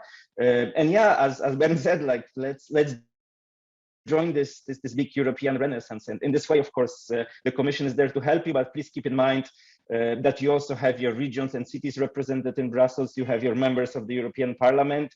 You have information desks for all these different programs. You just have to make use of it. And in this sense, I also very much encourage you to do so. Thank you.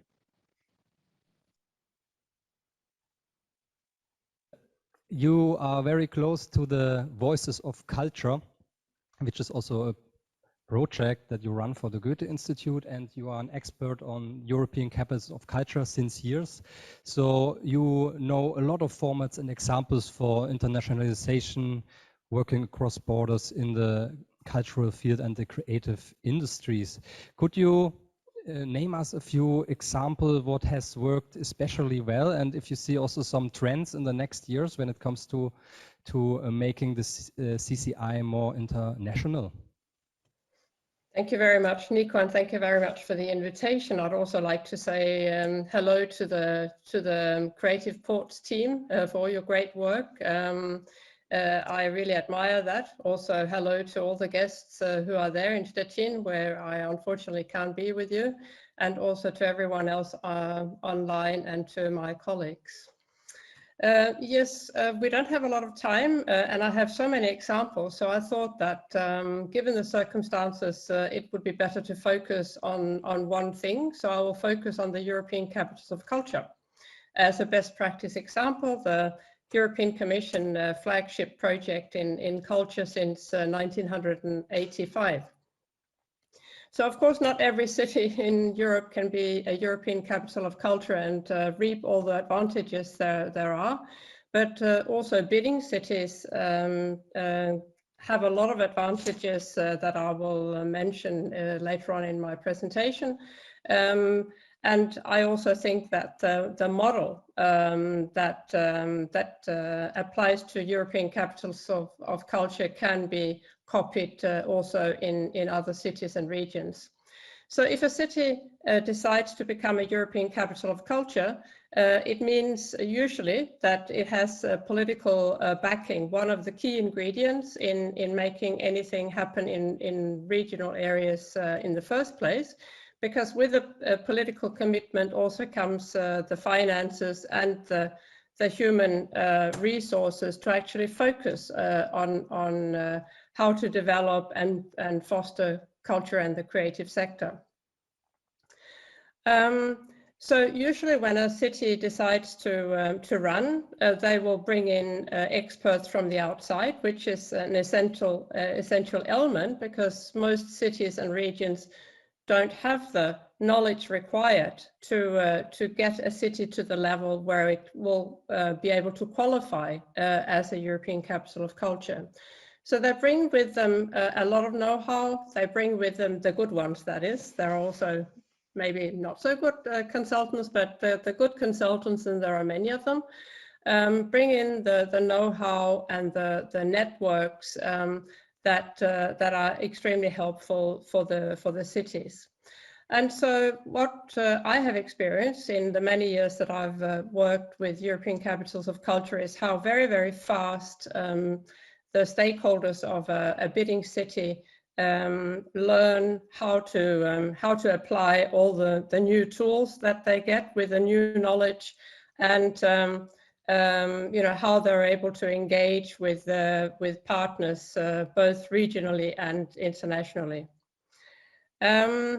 So just to be very concrete, and I have to be fast, so I've just made a list of all the key ingredients, and I've actually followed the conference, not 100%, but on the periphery since this morning.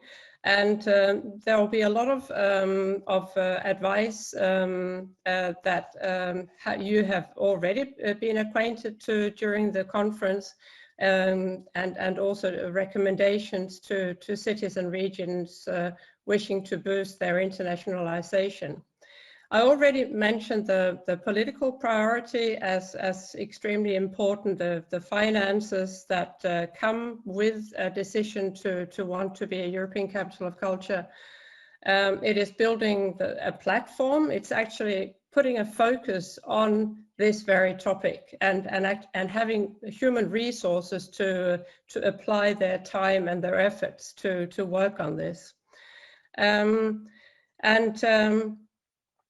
What the team very fast gains is a lot of knowledge and insights to how it all works. So many of us who work in this area take so many things for granted. We have so much insight, but it's sometimes as if we are operating within a vacuum, within you know, our own little ecosystem of where we all can agree on how important things are. But where do we actually manage to get it out, to disseminate it, to actually share it with the people in the field who need it to bring about the changes that we all agree are so important? The very knowledge about how the EU system works and what funding opportunities there are is not so easy, and that's why it's so encouraging to hear from you, Maciej, the new initiative that will come as from October this year, to actually from the side of the European Commission, giving a helping hand to people wanting to engage internationally. Because you do need advisory services in your cities. You really do need that. You need to put aside money and human resources to inform people, to help them, to hold their hands, and to walk them through the difficulties, because it's not an easy walk. So you need advice, and you need mentoring. You also need seed money to get ideas up and running. It doesn't happen by itself. And then finally, I'll just give two very good examples of European capitals of culture. One, a bidding city, another one, a city that actually did succeed. So I'll start with the latter first. The city of Aarhus was a European capital of culture in 2017, together with the whole region. I'll not talk so much about what the city of Aarhus got out of it, but more actually what the region got out of it, which was absolutely amazing. So from being a region that was hardly known outside of Denmark, this region is now really vibrant. It's taking part in all sorts of projects and conferences, and you know, it's right down to the individual stakeholders in the cities, towns, villages all over the middle part of Denmark that have become aware of these great opportunities. And the region has also employed 2 full-time staff, one situated in Denmark, one in Brussels, and their sole task is to inform stakeholders of how can we become involved, how can we get networks, how can we get funding, and it works. And the other example I will give is a candidating city in Germany, the city of Hildesheim. From being a very culturally vibrant city, but with a very sort of internal local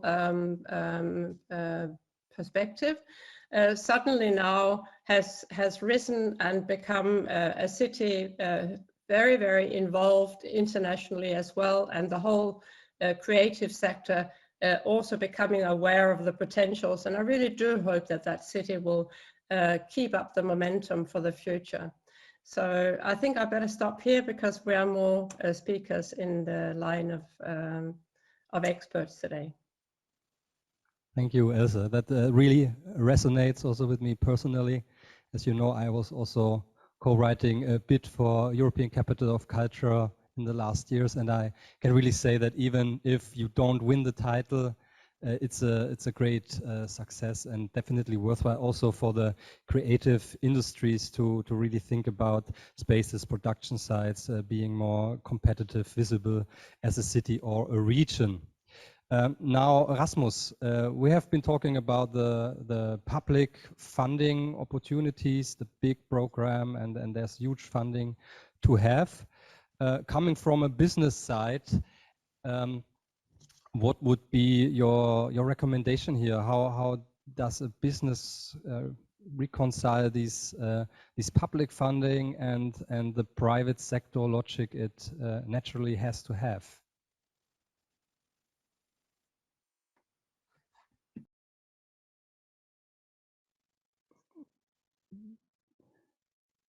Can you turn your mic on? It's working. I had turned it off. I guess. There we go. Yes, I have to make a small correction. I left the Danish Cultural Institute's board of directors in May, I believe, after being the longest serving member. I think I was there for 10 years or so. This May, you couldn't have known that, but I just wanted to make sure that the rest of the crew didn't think that I was still trying to, pretend to be a part of the board of this fantastic institute. Well, how do we reconcile it? It's not difficult. Lots of creatives, lots of artists, they work in this cross field between both getting some public funding, maybe for their artistic values or for some other non-market values, and then at the same time being able to sell stuff in relation to market values. And that's actually what we do here at Creative Business Network. We have a prominent member as part of the Creative Ports, Creative Estonia, or Love Eesti, and Eva Lemet is also part of this network, but we actually try to couple entrepreneurial skills with the creative and artistic skills. And you can actually, if you don't know what these are, you can go to the JRC, the Joint Research Center, that actually made 2 reports on exactly those different kinds of skills. And we try to put them together, and we do it not just in the Baltics or in Europe, but actually on a global level with some 80 countries participating. So there is not necessarily any contradiction between both having great value that are of non-market issues, such as what usually a cultural project would provide, and that also will have some market values, such as jobs and growth and innovation. So that is what we try to look at in the Creative Business Network. We do a lot of webinars and training sessions, etc., called the Creative Business Academy. And actually, at the end of this month in September, we do sessions on access to finance. We have 7 sessions in total, from anything on why you should get a celebrity on your startup, because it will all things equal and make it easier for you to get the funding, private funding especially. I would also like here at the end, I know we don't have a lot of time and I'm speed talking, sorry for that, the power of the network. Creative Business Network, we have a number of different groups. We have a community that's online, thisis.cbnet.com, and we also have these WhatsApp groups. And I would like to say that here we all pitched in. I would like to give an example of just recently, we have our Creative Business Cup winner from Afghanistan 2019. He's been working with women empowerment and women entrepreneurship in Afghanistan. And as the Taliban was approaching Kabul, obviously he got nervous, and so got many of his collaborators. He got his team out, but he was still caught in there. And finally, by the power of the WhatsApp group, CBN Friends, we were able to get him into the airport thanks to the Germans. The German partners called incessantly the Foreign Ministry of Germany, and then we were able to get the French to put him on a plane, and then we had the Americans to make sure he got some funding, and he's probably moving on together with his family, his wife and his kid. So networking is really important for all of you. Public funding, yes, necessary and justified and great. Private funding, yes, you should definitely try and get it, because then also you show that you're really providing value to an end user and not necessarily to some civil servants or some politicians. And then the third point, get a good network and keep paying into this global account of doing good, because maybe one day you have to withdraw. So thanks for listening in. I think now we have 3 minutes left for a recap. And I just want to say, go to cbnet.com and you can read much more about it if you didn't get my speed talking here. And that's a great example of how networking also can really help in a very difficult situation as we have now in Afghanistan.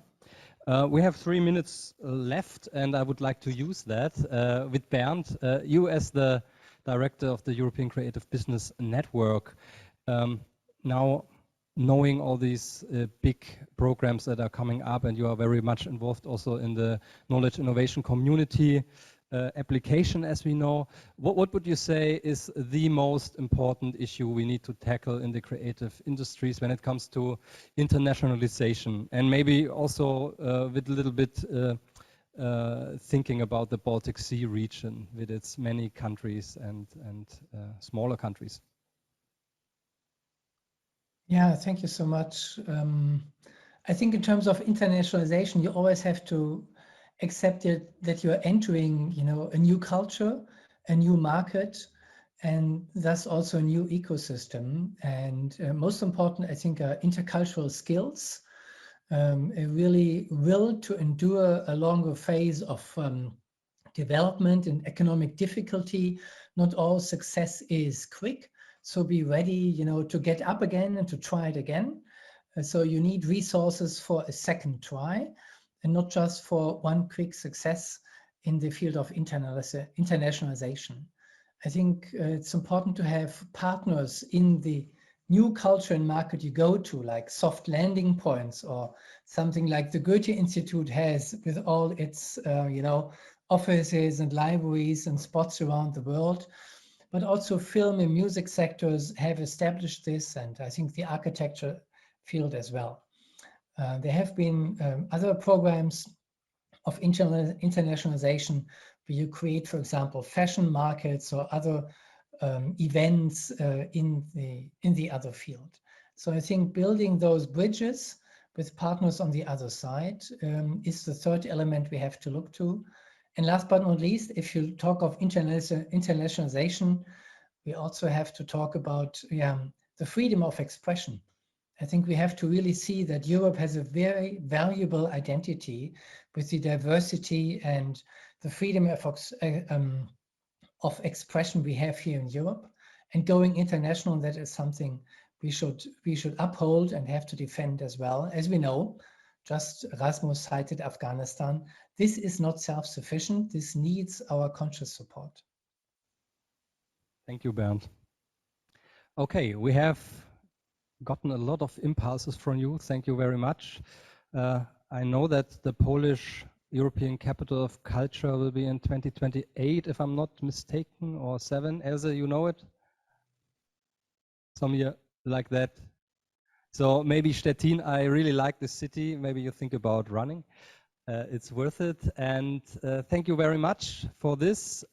Now, as we are in an opera house now, I'm very, very happy that we move to some artistic interlude before we have the next session. And we will welcome Markus Hagemann, who is not only a project partner of Creative Ports, but also an artist, a cellist. And as you guys online leave the stage and Markus enters the stage, please a warm welcome and thank you very much. It has been fun and will be fun the rest of the days. Thank you all online and see you soon.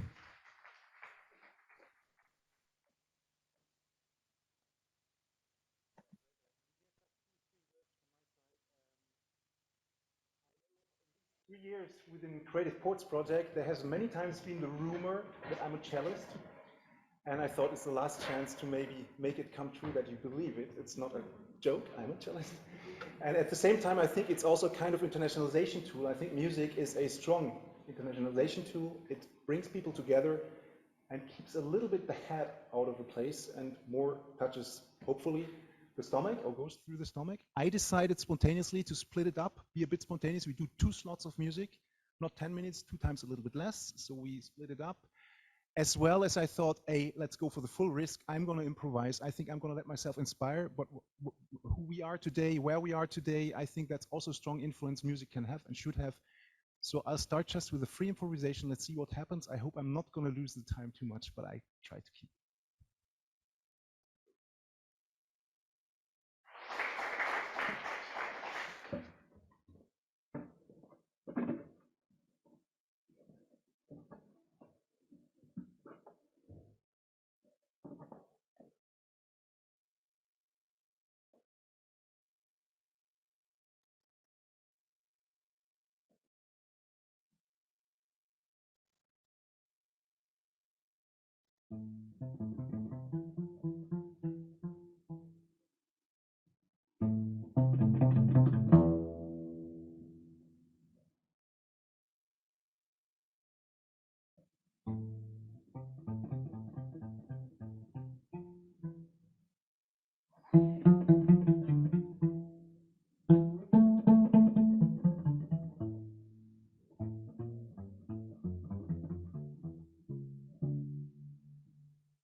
Creative Ports, we are dedicated to accelerate the internationalization of culture and creative industries in the Baltic Sea region.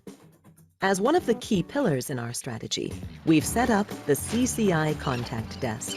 From its home port at the Goethe Institute in Tallinn, Estonia, the desk connects several of the most important actors in the creative sphere. Public administrations like city governments, business support organizations like startup incubators, and national cultural institutes. As the nexus of this Baltic Sea-wide network, the desk works together with its partners to facilitate the uptake of the project outputs, continues to mobilize local CCI stakeholders, and plan joint activities. Most importantly, the Contact Desk offers its partners information, contacts, and inspiration to cooperate across borders to help realize their goals, or even to set new ones. The desk is the go-to hub for the cultural and creative industries in the BSR. It keeps you up to date with a monthly newsletter, social media posts, and funding possibilities for the CCI. It also provides an online platform with news, an event calendar, learning modules for implementing the Creative Ports internationalization tools, and an online forum to talk to peers. Ships ahoy! We believe that face-to-face exchange is indispensable in the creative industries. This is why the desk organizes a network meeting every year for its partner organizations, as well as internships and job shadowing. And last but not least, inspiration. The Contact Desk shares good practices for internationalization and initiates joint projects to open new markets for Baltic Sea creative industries, bringing people together to learn from each other and create new ideas. Join us and support the cultural and creative industries to set sail in the Baltic Sea region. Find out more at creativeports.eu.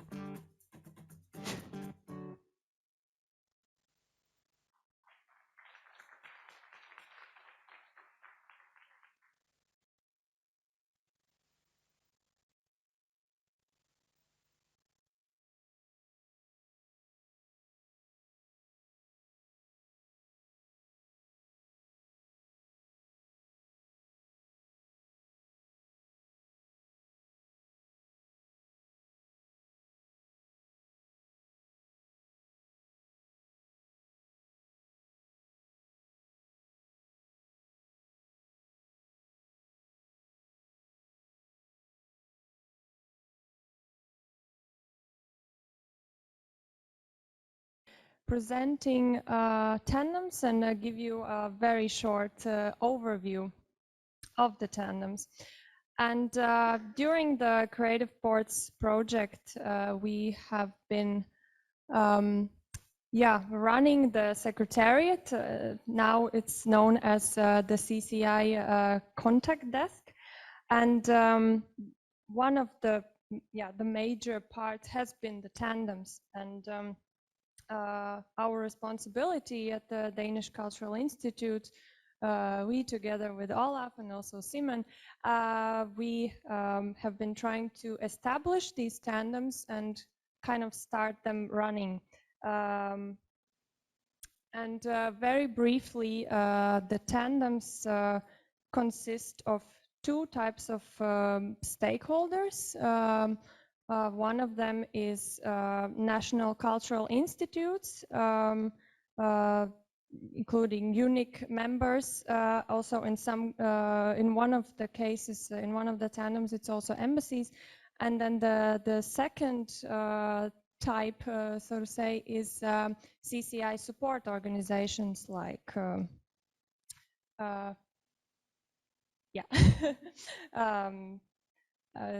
and then, the models how to organize a tandem are various. In some cases, there are 3 to 6 partners. In some cases, it can be also a broader network, up to 15, 20 partners. And tandems are cross-sectoral cooperations, and they're kind of organized locally, and but they are connected internationally through the CCI contact desk. And yeah, tandem members can cooperate with each other. They can plan joint activities, share their network, share their experiences. And then, we during this time we have established 3 tandems. One of them is Riga tandem, and we are 4 partners there. Goethe Institute Riga, we at the Danish Cultural Institute, Latvian Investment and Development Agency and their incubator, and NDPC, Northern Dimension Partnerships on Culture. During the project, we decided to work together on and cooperate on one of the tools, the Sustainable Design Lab. We can say that partners really helped us to shape the program. In our case, the program that the part that we were responsible for, and so it's a really fruitful cooperation. For the future, we are not planning to stop. We will also cooperate on this year's Hacking and Pitching for Better Baltic Sea. We have also had a meeting quite recently to discuss the future of this tandem, and partners have shown the very strong willingness to work further, to cooperate more. I will now pass it to you, Mel. I think it's on. I hope it's on. Now it is. So Riga is one city where we've tried to establish a tandem, and it's a city where we began. So it's the one where we are the furthest. We're also working in St. Petersburg, where we are cooperating. We had some initial networking meetings with the Goethe Institute and with the Danish Cultural Institute's office in St. Petersburg, and with the the INNO partnership, who's also part of this project. Then here in the beginning of the summer, there was a big festival in Arkhangelsk about creative industries, and together with the others in the tandem, we put together an event as part of that festival, which was quite successful. We were also cooperating with Lifestyle and Design Cluster, which is a Danish creative industries cluster that we're working with in pitching for Better Baltic Sea. While there were a lot of creative companies there and a lot of creative stakeholders there, the partner that was actually most interested and most inspired by what we were doing was the festival itself, which is really nice because they have a great network. So what we're planning now is that we'll have more of a kickoff, or what you can say, a stronger network meeting at the end of this month, and hopefully we will source even more people in for the St. Petersburg tandem, or the Northwest Russia tandems, maybe more correct. The last tandem we've been part of establishing is the Danish Skåne tandem, and that one there has been a lot of really great meetings so far with some of the key stakeholders, but the main thing, the big networking kickoff event, will happen on Monday actually, and we're very much looking forward to it. This is by far, I think, the tandem with the most possible partners. We have a lot of interest from people that are part of UNIC, so cultural institutes and embassies and strong stakeholders in both Skåne and Malmö in Denmark, and in both Copenhagen and Aarhus. So we're really looking forward to that a lot. And yeah, of course, it's on Monday, and the third edition of Pitching for Better Baltic Sea is on Tuesday. So we will also kind of link it up to the creatives and the entrepreneurs that are taking part in that. It's, yeah, I think really good. That was very quick. I'm sorry if we were talking very quickly, but we were told we only had 4 minutes, and we've been working on this for so long. A little bit stressful. I think the only final comment is just that we've been really happy to be a part of this and to pass on the torch with the with the contact disc, and we think that there's a lot of potential for great joint activities together. Of course, they require funding and they require will from all the partners, but we think that there's the foundation for something great has really been laid here. So thank you.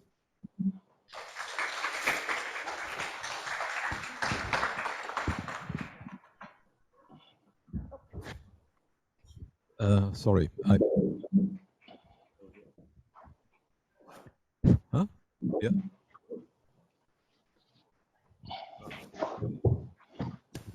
Okay. Sorry, I was out there and missed the introduction of Amelie and Elina. Thank you very much. Amelie and Elina are from the Danish Cultural Institute. You know about it.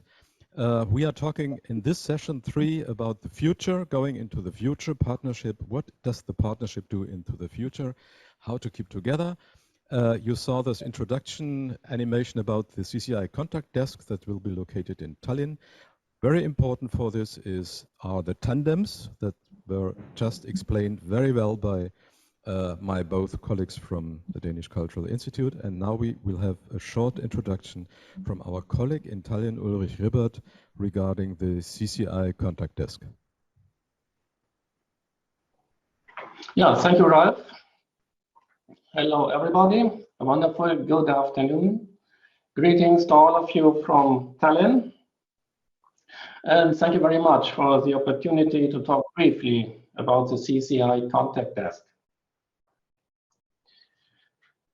Today, the final conference of the Creative Ports project is taking place, and the presentation this morning showed in an impressive way of some of the most important results that have been achieved with this project. But as we have just learned also from the animation, the final conference is not the end of it. And I think that's the central message of this session. It's not all over. Already the project application contains this very good idea, which I would like to quote. The CCI contact desk is the new institutionalized networking body in the Baltic Sea region that will facilitate future cooperation of the project partners and target groups and support internationalization activities related to the CCI during, but also after the project lifetime. Quote end. So after the project has ended, the CCI contact desk continues its work for a period of 5 years, concentrating on 4 core functions. It stabilizes the induced network, thus functioning as contact point for CCI intermediaries, local authorities, and business support organizations that intend to improve their internationalization. We heard about it. It facilitates the uptake of piloted tools from the catalog and continues to mobilize local CCI stakeholders. It plans joint activities and projects of cultural institutes and other CCI intermediaries, and it keeps the Creative Ports online platform updated. Against this background, I'm very happy that the Goethe Institute in Tallinn will take on these tasks in the coming years. I'm confident that the Goethe Institute will be a good home port for the CCI contact desk. We would be very happy if we can thus contribute to the further networking of CCI activities in the Baltic Sea region. As far as communication and the maintenance of the Creative Ports online platform are concerned, the Goethe Institute will of course cooperate closely with Ars Baltica, because they already have a lot of experience in this field of work. In Tallinn, we will increase our staff a bit, so we will have a good basis for the future work of the CCI contact desk that will start in January 2022. So I think the Goethe Institute in Tallinn is looking forward to the new task. We will do our best, I hope, and I'm really excited about our future cooperation. That's all what I have to say at this moment. Thank you very much.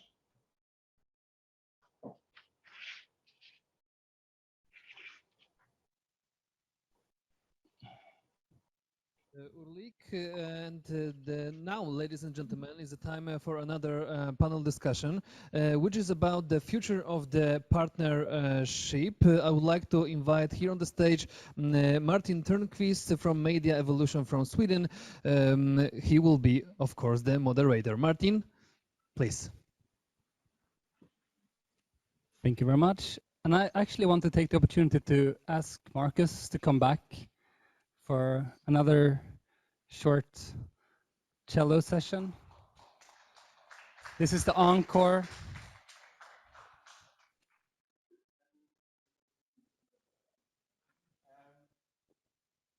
It was important for me to do a second one because I just received an email before about Maria Kalashnikova in Belarus. She got 11 years in prison. She's a friend of mine, and I just would like to dedicate this to her and to the situation that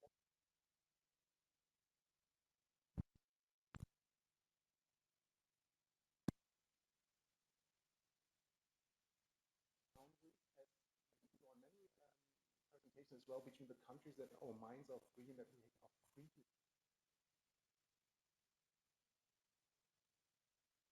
Canto dels Ocells, which is a freedom song from Catalonia. I'm going to improvise a little bit on this and end on Canto dels Ocells, which means in Catalonian, Song of the Birds.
So I think that was a great bridge, powerful, melancholic, yet with a lot of energy forward, upwards. Because as we all know, we're now approaching the last 30 minutes of the final conference of a project that has been going for 3 years. But as Ulrich just noted, an end is always also a beginning. And this last session of the final conference is all about the future. It's the future of what we can do together and the future of our partnership. We have 30 minutes left. I know that it's less than 30 minutes until 4, but I've talked to the project lead. It's okay, we can run over time. So we will take our 30 minutes and I will take a look at my clock. So 15:38, good.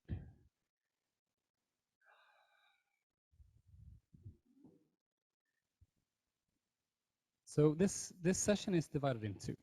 We will start with a bit of an input from the outside world. And then there will be a panel, one person next to me on stage, 2 persons online.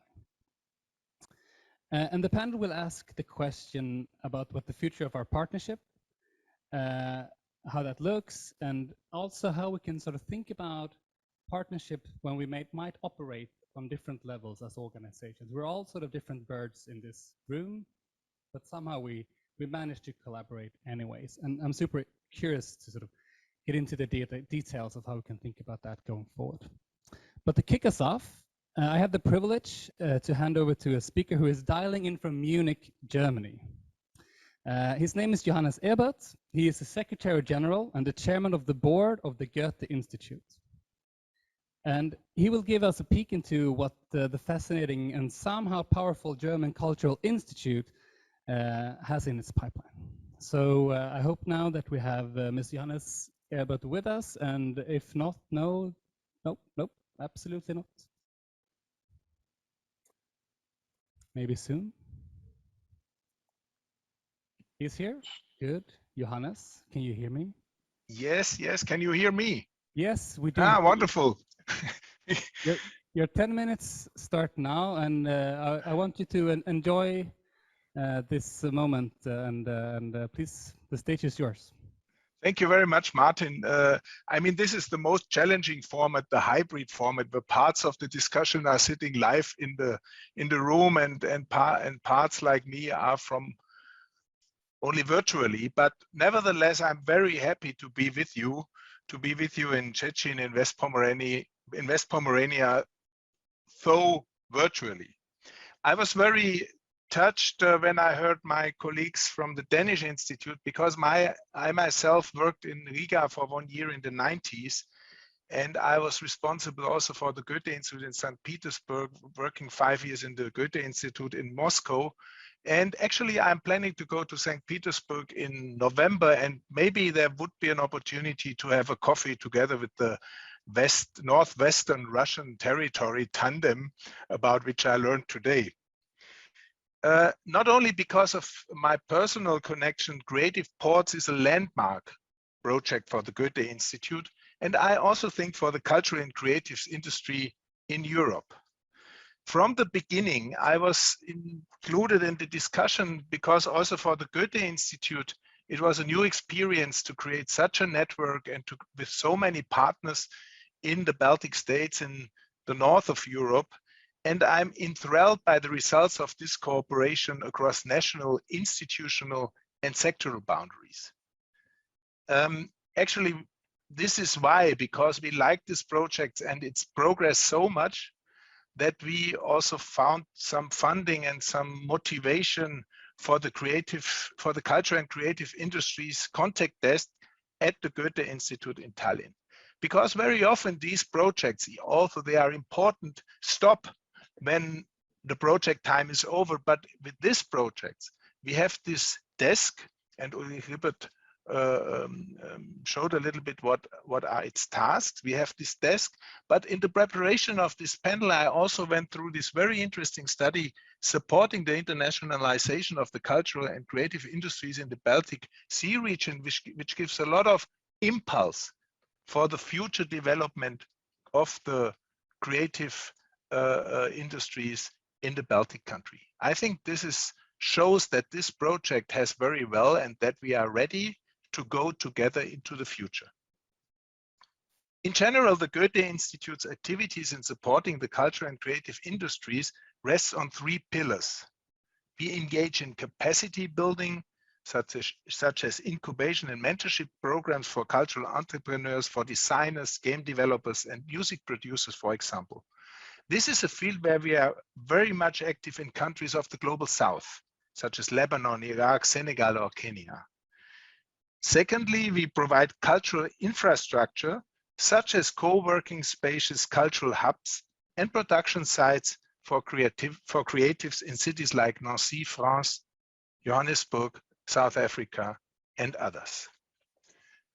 And third, and this is our topic today, we are committed to facilitate the internationalization of the cultural and creative industries. What do we mean by internationalization in the cultural and creative industries? In fact, it has many faces, and I have seen that Creative Ports was piloting many such formats. Internationalization is to gain inspiration for new ideas, methods, and technologies.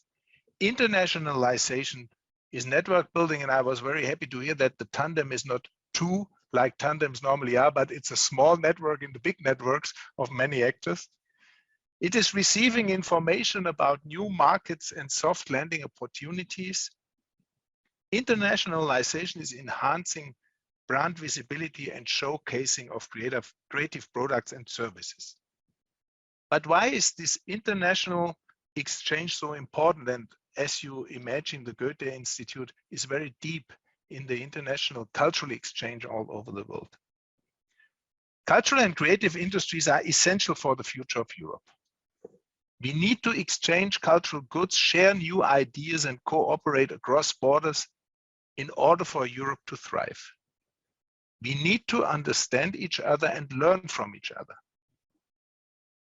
Creative industries support these ideas with a strong framework, and they are not only,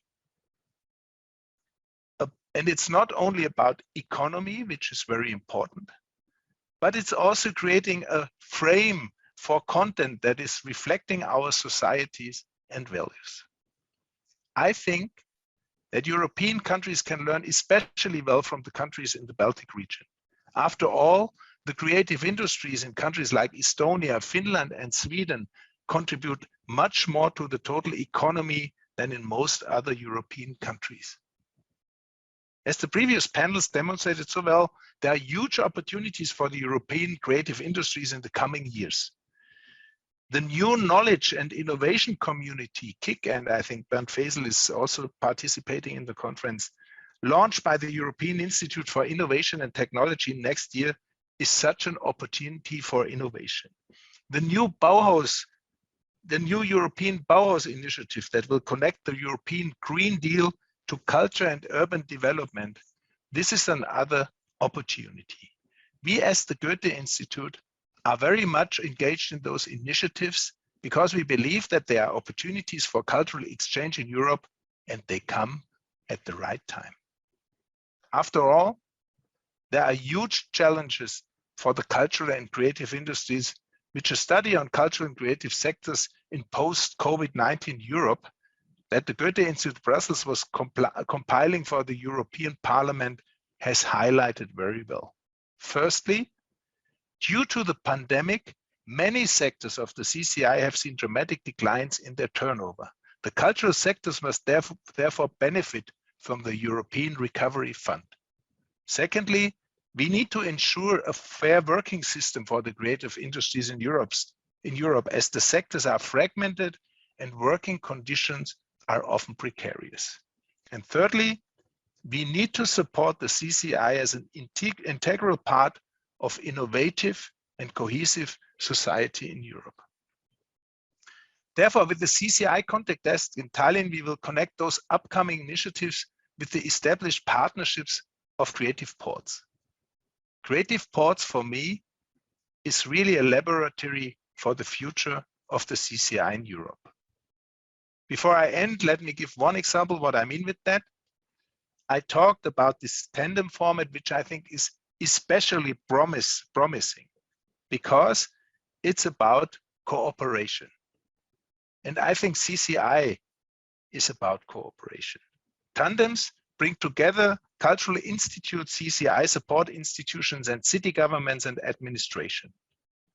The goal is to strengthen the ecosystems for the cultural and creative industries and to create a platform for internationalization and benchmarking of cities as ecosystems for culture and creativity.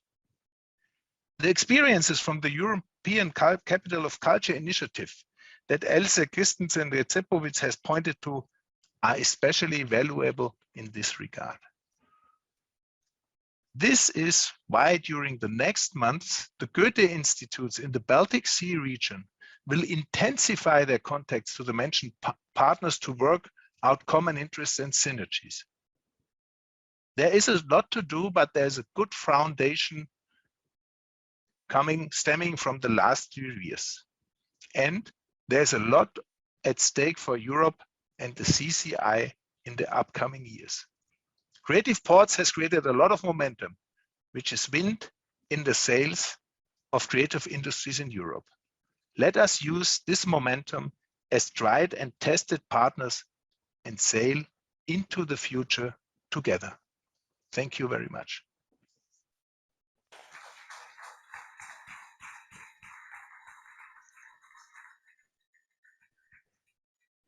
Thank you very much, Johannes.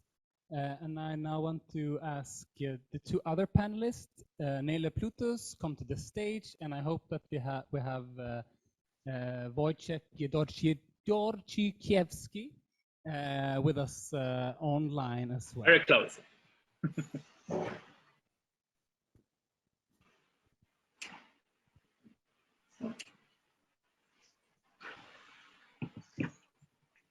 While we wait for...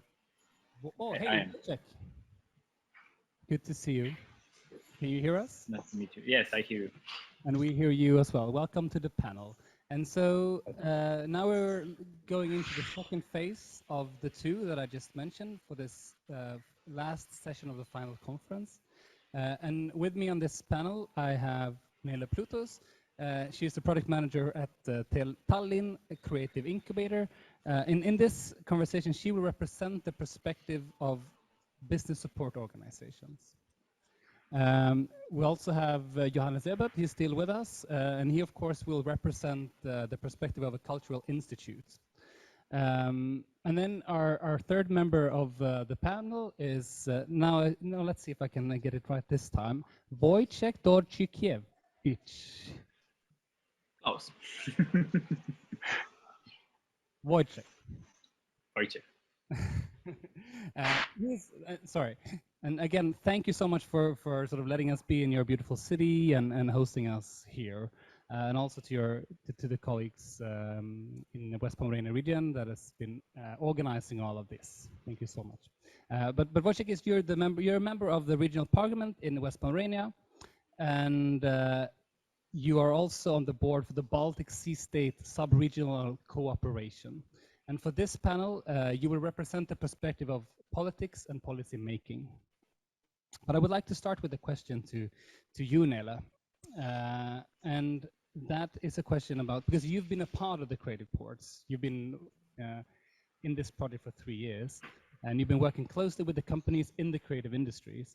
And I wonder, so you have all these experiences and now we're going forward in this collaboration. I wonder what would you consider in sort of the sign of coming collaborations, venturing into new ones in the future?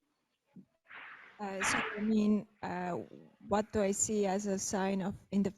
No, so what have you learned from this project that you want to sort of make differently, maybe going forward in new collaborations? How would you set them up?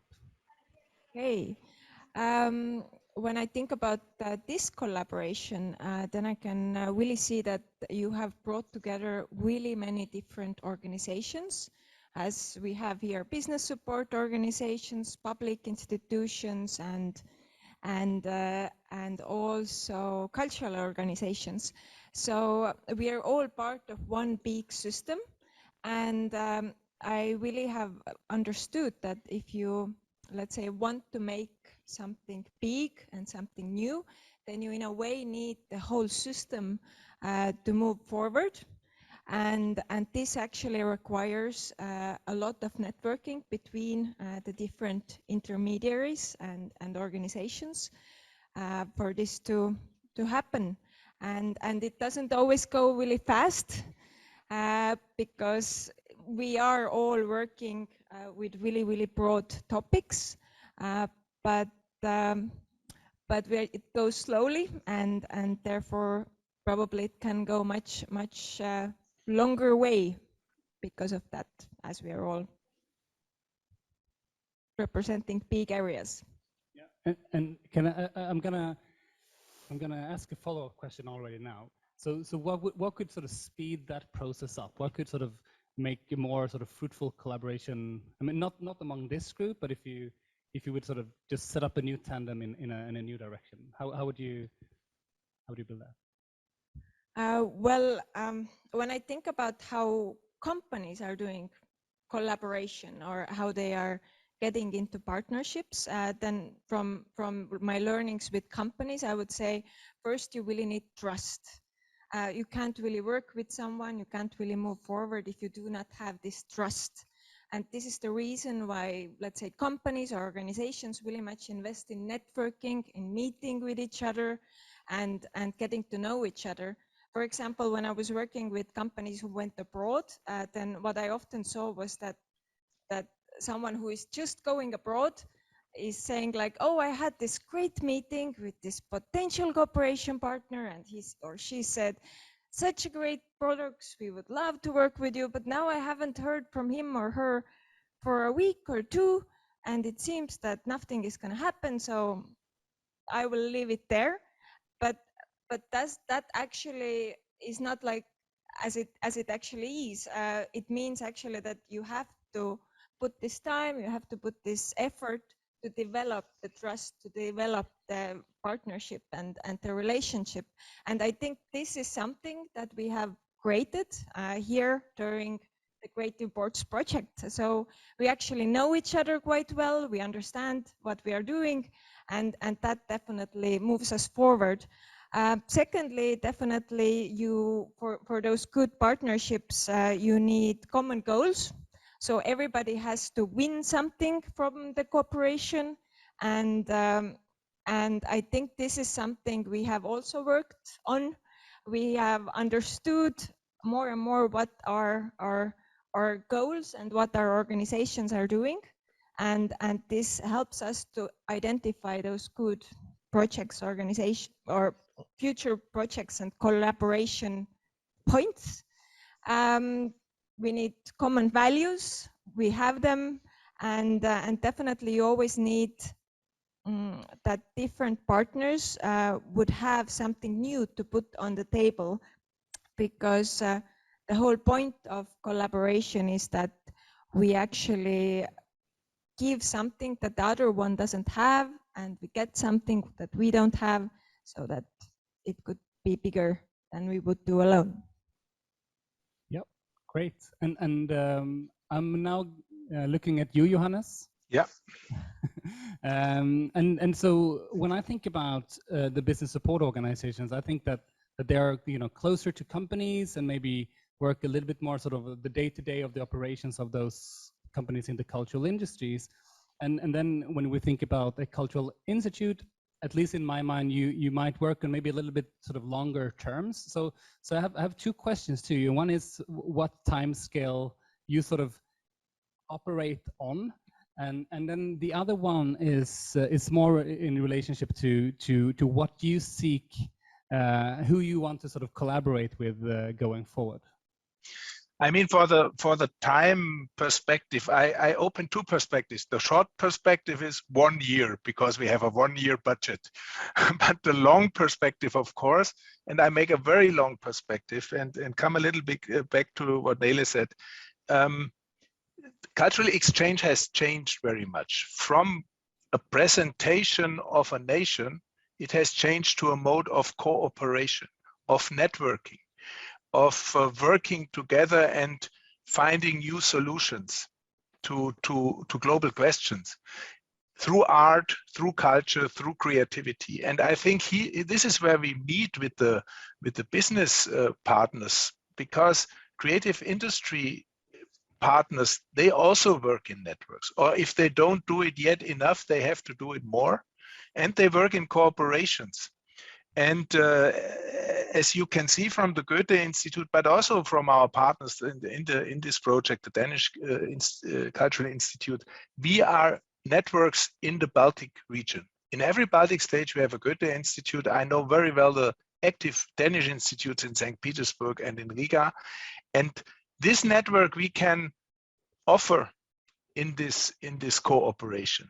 Because I remember when we first discussed the Creative Ports project, we saw that partly the CCI in the Baltic state, like in other parts of the world, is a little bit fragmented and is trying to internationalize, but does not have the network yet.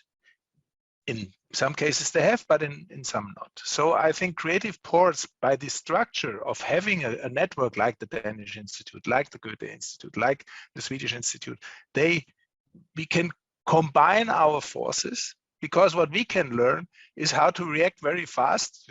You mentioned the frame to challenges in our world, how we can be creative. We are learning in the Goethe Institute now the prototyping and the sprint methods and so on.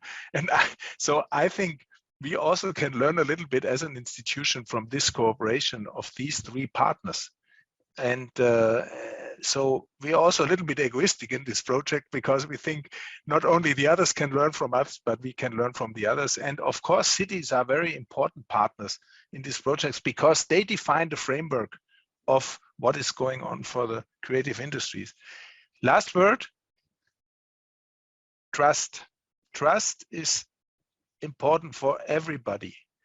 And working together in a project with so many partners, and the project is not always easy, and there are open questions and you have to solve them, creates trust. And this trust in the Creative Ports projects leads me to the assumption that we have a very bright future in relying on the structure that we've done and go on to this future. Yes, we want to work together. Yes, we want to enhance creative industries in the Baltic states. Yes, we want to go on together.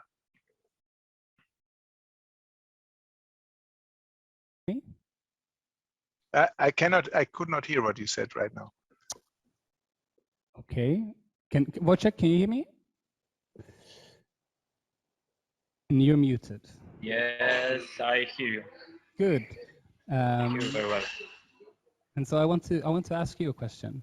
And so now we're at this slow-moving political level, and this is what I consider like the most beautiful pace that we have. And I think the world needs more slow-paced movement. So I'm super curious, of course, to learn about how do you think about the cultural and creative industries in your region, but also throughout the Baltic Sea region, and what investments do you think we need long-term for this industry to thrive?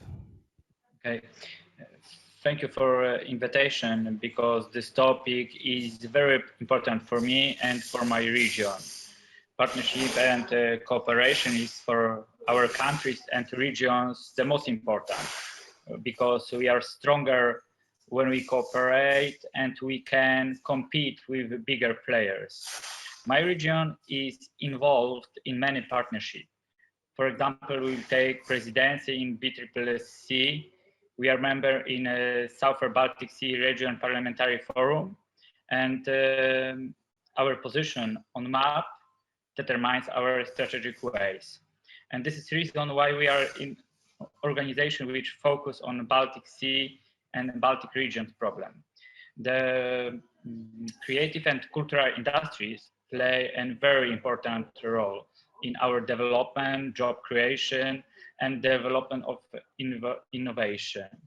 Right now, during pandemic, we must make an effort to help this kind of industries, because lockdown hitting creative industries with big strength and have negative impact on our economy. During lockdowns, our life and lifestyle changed. We played more video games, watched more Netflix, read more books. Many e-commerce companies had more customers and higher profits. But on the other hand, many people who created films, music, made events, festivals didn't have work. And pandemic had big impact, for example, on self-employed people and micro-enterprises.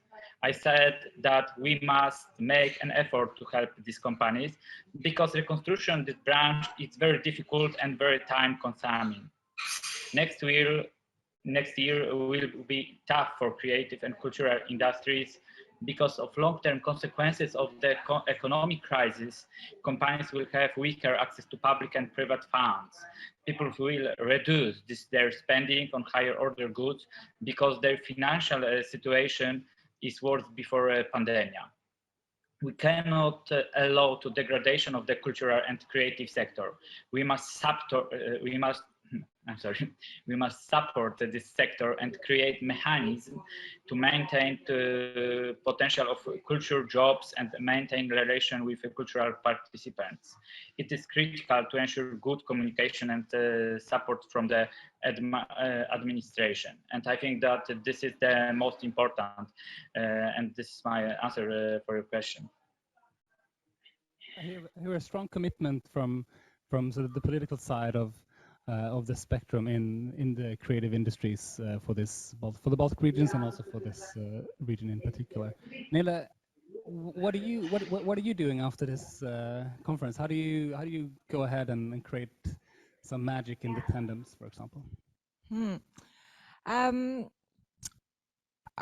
That's a good question. I think I would try to find those specific areas to go into, because I think when we talk about internationalization, we talk about partnerships, we talk about collaboration, they're all really like big and beautiful words, but in a way, if we want to really make an impact, we usually have to go into something specific where we can really like combine those forces and make something great, because otherwise we are doing those big ideas and we try to reach everything, but usually then we sort of are doing everything and nothing.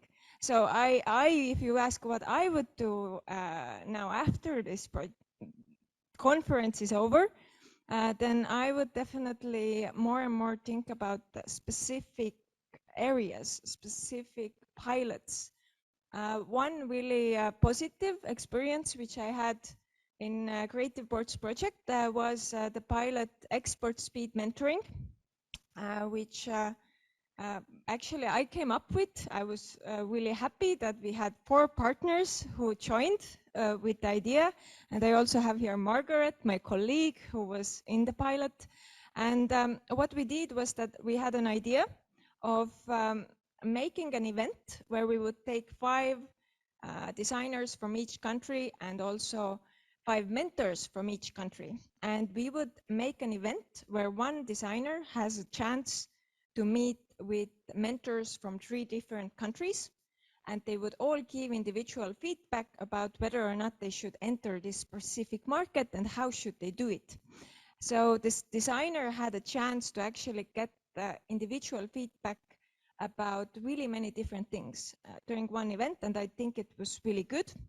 And each partner actually gained something because each country's designers got a good understanding about their situation in different markets. But the interesting part was that we started off with an idea, designers, and everybody were like, yeah, we're coming. And then we sat down and sort of understood we can't just approach all designers, because like if we have this furniture producer, then we have this fashion designer, then we have this graphical designer, and how can I find a mentor who can tell them how to enter German market when it comes to all those areas? I can't find those people who can know about all of those areas. So we had to narrow it down, and we at the end went for fashion designers. And that's where really the value was created, that we went specific. And this is actually something I would like to do again, but then take another focus. So what I do after creative boards, then this is something I would develop. I take away the word impact. And speaking about impact, Johannes, I'm looking at you again, even though you might not see it. So you are heading an institute that is in 159 cities across the world, in 98 countries. And I'm super curious what you sort of think if you sort of choose to drive one agenda for the cultural and creative industries throughout all of these places, what would that agenda be, and do you think it would have an impact?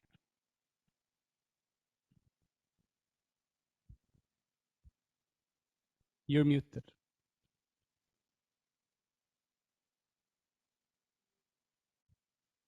We can't hear you. You are still muted. Now you're there. This is a very big question. I mean, in the last years, there has been a big discussion in the Goethe Institute about creative industry as economy and culture as culture.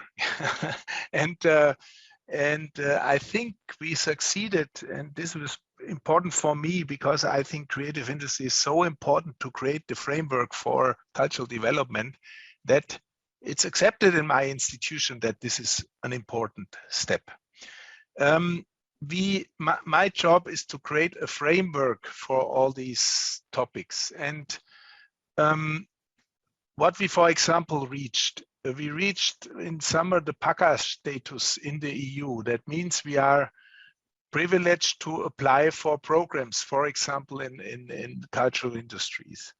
We working together with KIK, we're working together with the Bauhaus, and my job is to give the green light to all these initiatives and to decide that the Goethe Institute is involved. And so the big agenda for me on my level is to say, yes, the Goethe Institute wants to engage with its strengths and powers, also with its weaknesses, in the field of culture and creative industries, and wants to support the development of networks that enhance the development of European culture and creative industries. But as I said, we also think it's very important to do this in the global south, because culture and creative industries give a basis for society on the economic, but also on the level of contents. And this is what is interesting for us. So this is the agenda that I motivate my institution to push culture and creative industries ahead. And then my colleagues do this, what Nele just describes, they find a way to do it in the right and operative way. And I think, as I said, Creative Ports is a good example that we reached something together which can be continued. We're running out of time. I just wanted to conclude that I hear a big yes. A yes for future collaboration, a yes for the importance of cultural and creative industries. And I want to thank Johannes, Wojciech, and Nele for participating. But before I leave the mic to somebody else, I want to, which is going to be Lari, I want to just quote Kevin Kelly, who is a technologist, head editor-in-chief of the Wired magazine. And he said in a book recently that everything, without exception, requires additional energy and order to maintain itself. And I think it's our job now to provide that additional energy for those relationships, ideas to be sustained and maintained in the future. Thank you very much for listening into this panel. Yeah, there's some applause hanging, so please. Thank you very much.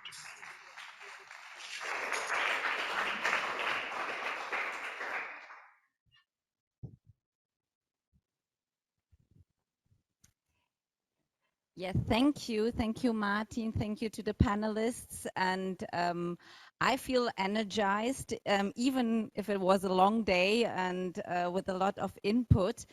But the only thing that I can say at that end is thank you to the partners that are here in presence, which is very special after this project, after these years of project and the different formats we found to meet each other. And also thank you to the ones that are online with us. And yes, we know that it will continue, and so see you soon. And tomorrow also in our internal round, we will talk more about the future, and I'm sure we will also deliver it to the world somehow. So thank you a lot. And sorry, thank you, of course, to you as our moderator. Thank you to Marta and Paulina for having us here and organizing and hosting and all of this.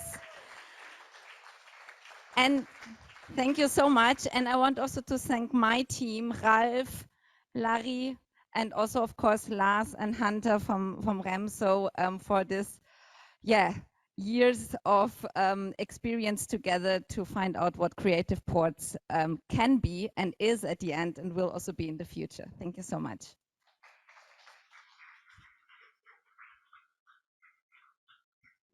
Thank you very much, Isabel. But ladies and gentlemen, stay with us because now it's time for some culture. Polish folk dance group Szczecinianie will take us on a journey to 2 historic and cultural regions in Poland. So enjoy the show.